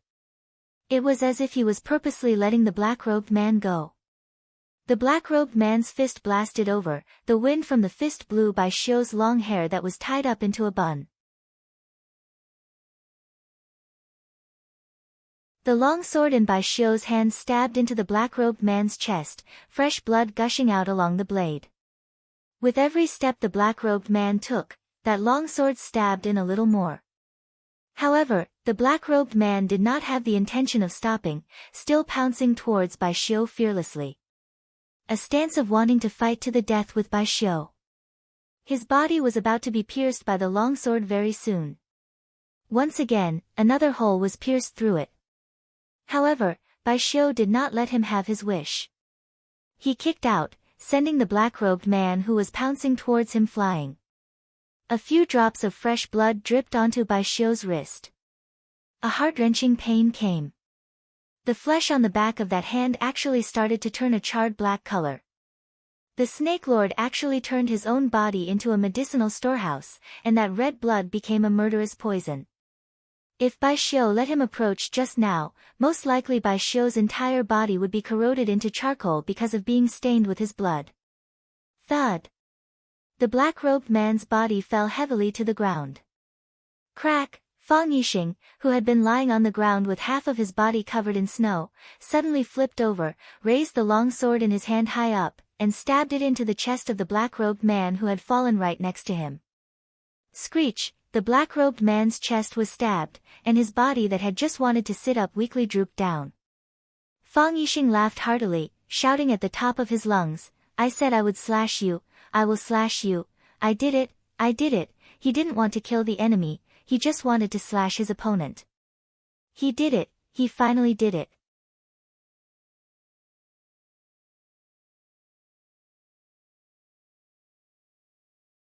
Chapter 438. Huaxia's proverb says, "The spear is the king of all weapons, the sword is the king of all weapons, and the rod is the leader of all weapons." The old drunkard was cleaning his spear.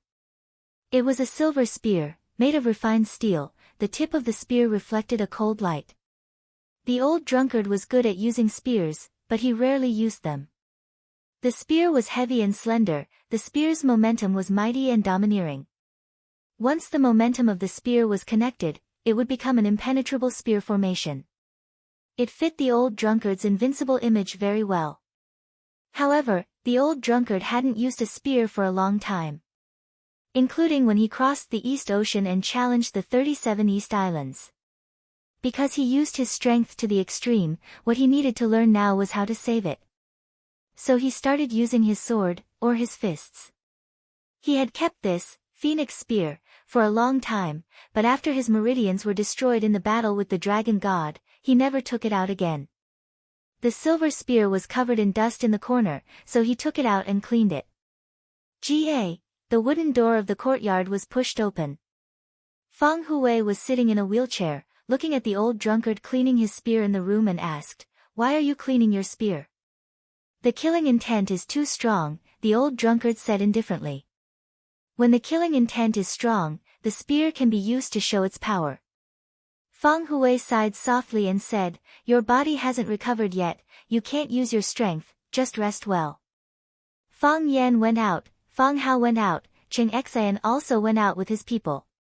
The heroes and warriors also went out. Fang Yan went out, Fang Hao went out, Zhao Qing went out, the heroes and warriors also went out, I can also go out. The old drunkard put the dusty handkerchief into his pocket, stood up with the spear in his hand, and as he passed by Fang Hui, he loudly said, "I'm not going out as Huaxia's Azure Dragon, I'm going out as a member of the Fang family. I don't have strength, but I have martial arts. I don't have martial arts, but I have brute force. I kill with blood, cut with knives. That will always be useful." Fang Hui laughed and said, "Then let's go. I'll recite a poem for you." The old drunkard pushed open the back door of the courtyard and quickly disappeared in the snow.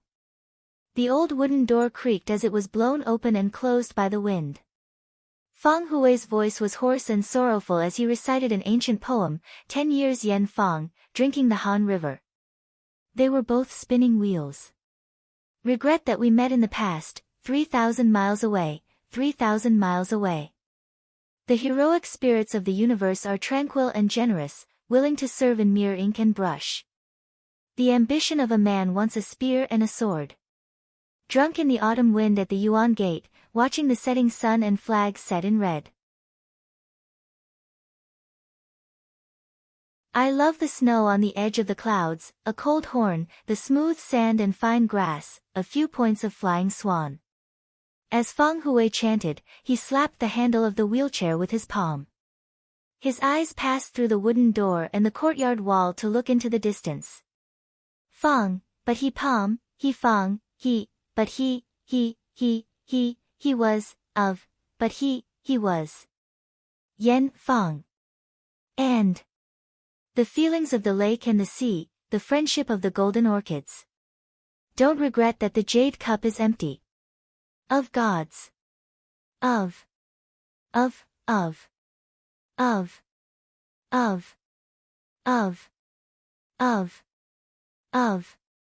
Protect the return of the Fang family's children.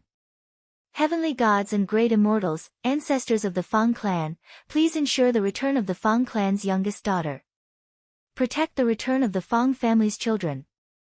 Heavenly gods and great immortals, ancestors of the Fang clan, please ensure the return of the Fang clan's youngest daughter.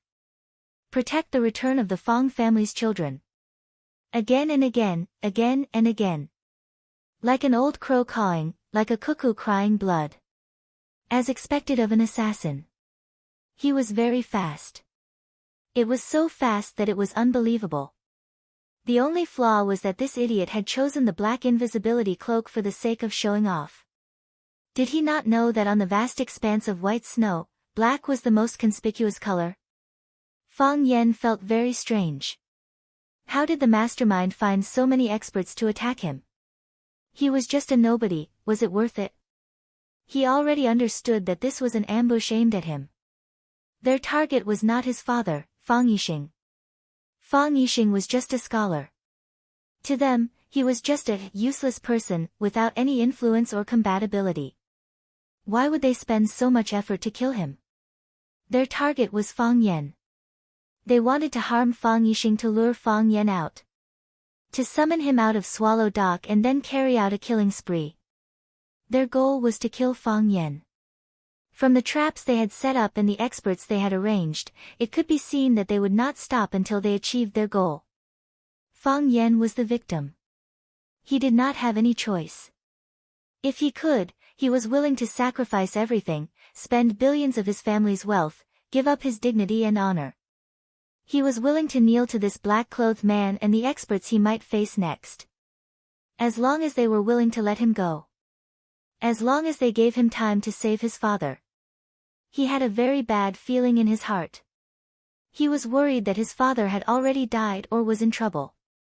He hoped that it was the latter. This was the best thing he could imagine at this moment. Fang Yan's eyes were blood red. He looked like a poisonous snake whose mind had been taken away by the fighting snake dance. He was so anxious that his face was red and his eyes were bloodshot. The assassin's attack failed again.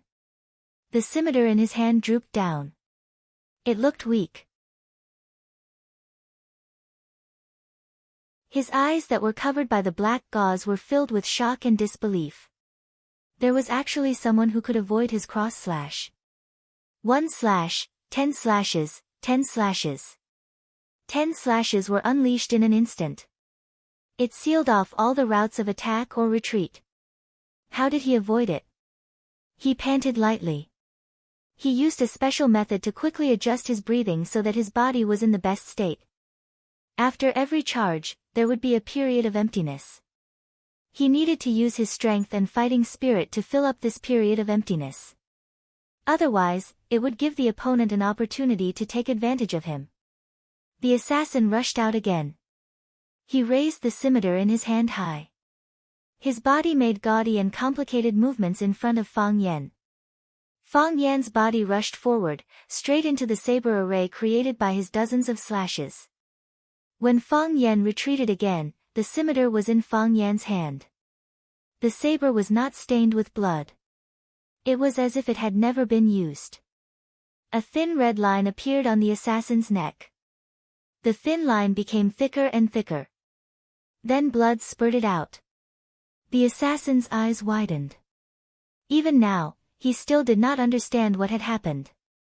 What he did not know was that no matter how fast he was, he had to stop in Fang Yan's Tai Chi domain. The disguise he made could not deceive Fang Yan's heart of Tai Chi whether he took the X line or the S line. Fang Yan only needed to find the line between him and himself. Snatch the saber. Kill. Just in an instant. Fang Yan threw the scimitar in his hand to the ground. Then he rushed forward again. Fang Yixing would not sympathize with the black-robed man. For him, the black-robed man was his biggest enemy at the moment. Whether it was kidnapping Zhou Fan and poisoning him, or intercepting and killing him on the way, he had countless reasons to kill him. A good person. What kind of good person would use such a vicious trick on an old and young family? Fang Yixing was the head of the family. He had the responsibility and obligation to ensure the safety of his family and protect his loved ones from harm. Even if he was not strong enough, he would not abandon such a responsibility. However, Fang Yixing knew that he was not strong enough. He knew that he had no chance of winning against the black-robed man. Therefore, he tied the long saber to his arm and fused himself with the long saber. He would fight the black-robed man to the death. He was willing to give up his life. All he wanted was to slash the black-robed man with his saber. In that case, if Fang Yan encountered him, it would not be so difficult. He was afraid that the black-robed man would hurt his son. It was a very stupid, very barbaric, and very helpless way of giving up. Because, for a cultured person like Fang Yixing, this was the only thing he could do. However, he had never been able to do it. After he was sent flying by the black-robed man, he fainted for a long time. More than half of his body was covered in snow. The ice and snow on the ground froze his limbs, creating a natural bed of ice for him. Only when his head was about to be sealed by the ice and snow did he suddenly wake up. His body was weak and powerless. Even opening his eyes was a very difficult thing to do. He heard the black-robed man's voice. He also heard Bai Xiu's voice. Bai Xiu was the most outstanding young man in Swallow Fort. Of course, this evaluation had to be added, one of. After his son's heart of Tai Chi broke through again, he became a young man who could compete with Bai Xiu. Yuan of the Yi family was also an outstanding young man. She was even known as the #1 person in the younger generation of the inner Jianghu. Unfortunately, she was a woman. This was such a pity for the Yi family. Fang Yixing knew very little about Bai Xiu. The two of them could only be considered acquaintances. He knew that Bai Xiu was outstanding and proud, but he did not know what kind of person Bai Xiu was. But he knew that Fang Yan did not like Bai Xiu. Because Bai Xiu had stolen the girl he liked the most. Fang Yixing did not move. He did not move at all. He was waiting for his strength to recover, waiting for the opportunity to slash. When the black-robed man was kicked away by Bai Xiu again, when the black-robed man happened to be lying next to Fang Yixing, his opportunity came. He flipped over and stabbed out with the blade he had dreamed of. He felt that he was complete. Shifu. Snake Sovereign shouted anxiously. The current Snake Sovereign had a smile of relief on his face, but he could no longer speak. Blood gushed out from his chest, drenching almost half of his body. He clenched one hand into a fist, and the energy in his body surged toward his head. Bang! Countless white dots flew out of the countless holes on his face. These dots were like silkworm chrysalises that stuck to Fang Yixing's face and body. They began to wriggle and quickly burrow into Fang Yixing's body. These were the ghost's sorrow chrysalises that fed on human flesh, blood, and bones. The real Snake Sovereign was a vicious and venomous snake. You're tuning into the Blissful Bookshelf YouTube channel. We're so grateful for your support, and don't forget to subscribe to join us on this incredible journey through captivating stories. Your generosity through donations truly makes a world of difference, as it's the primary source of revenue that allows me to expand and enhance this channel for you. Thank you from the bottom of my heart for being a part of this adventure.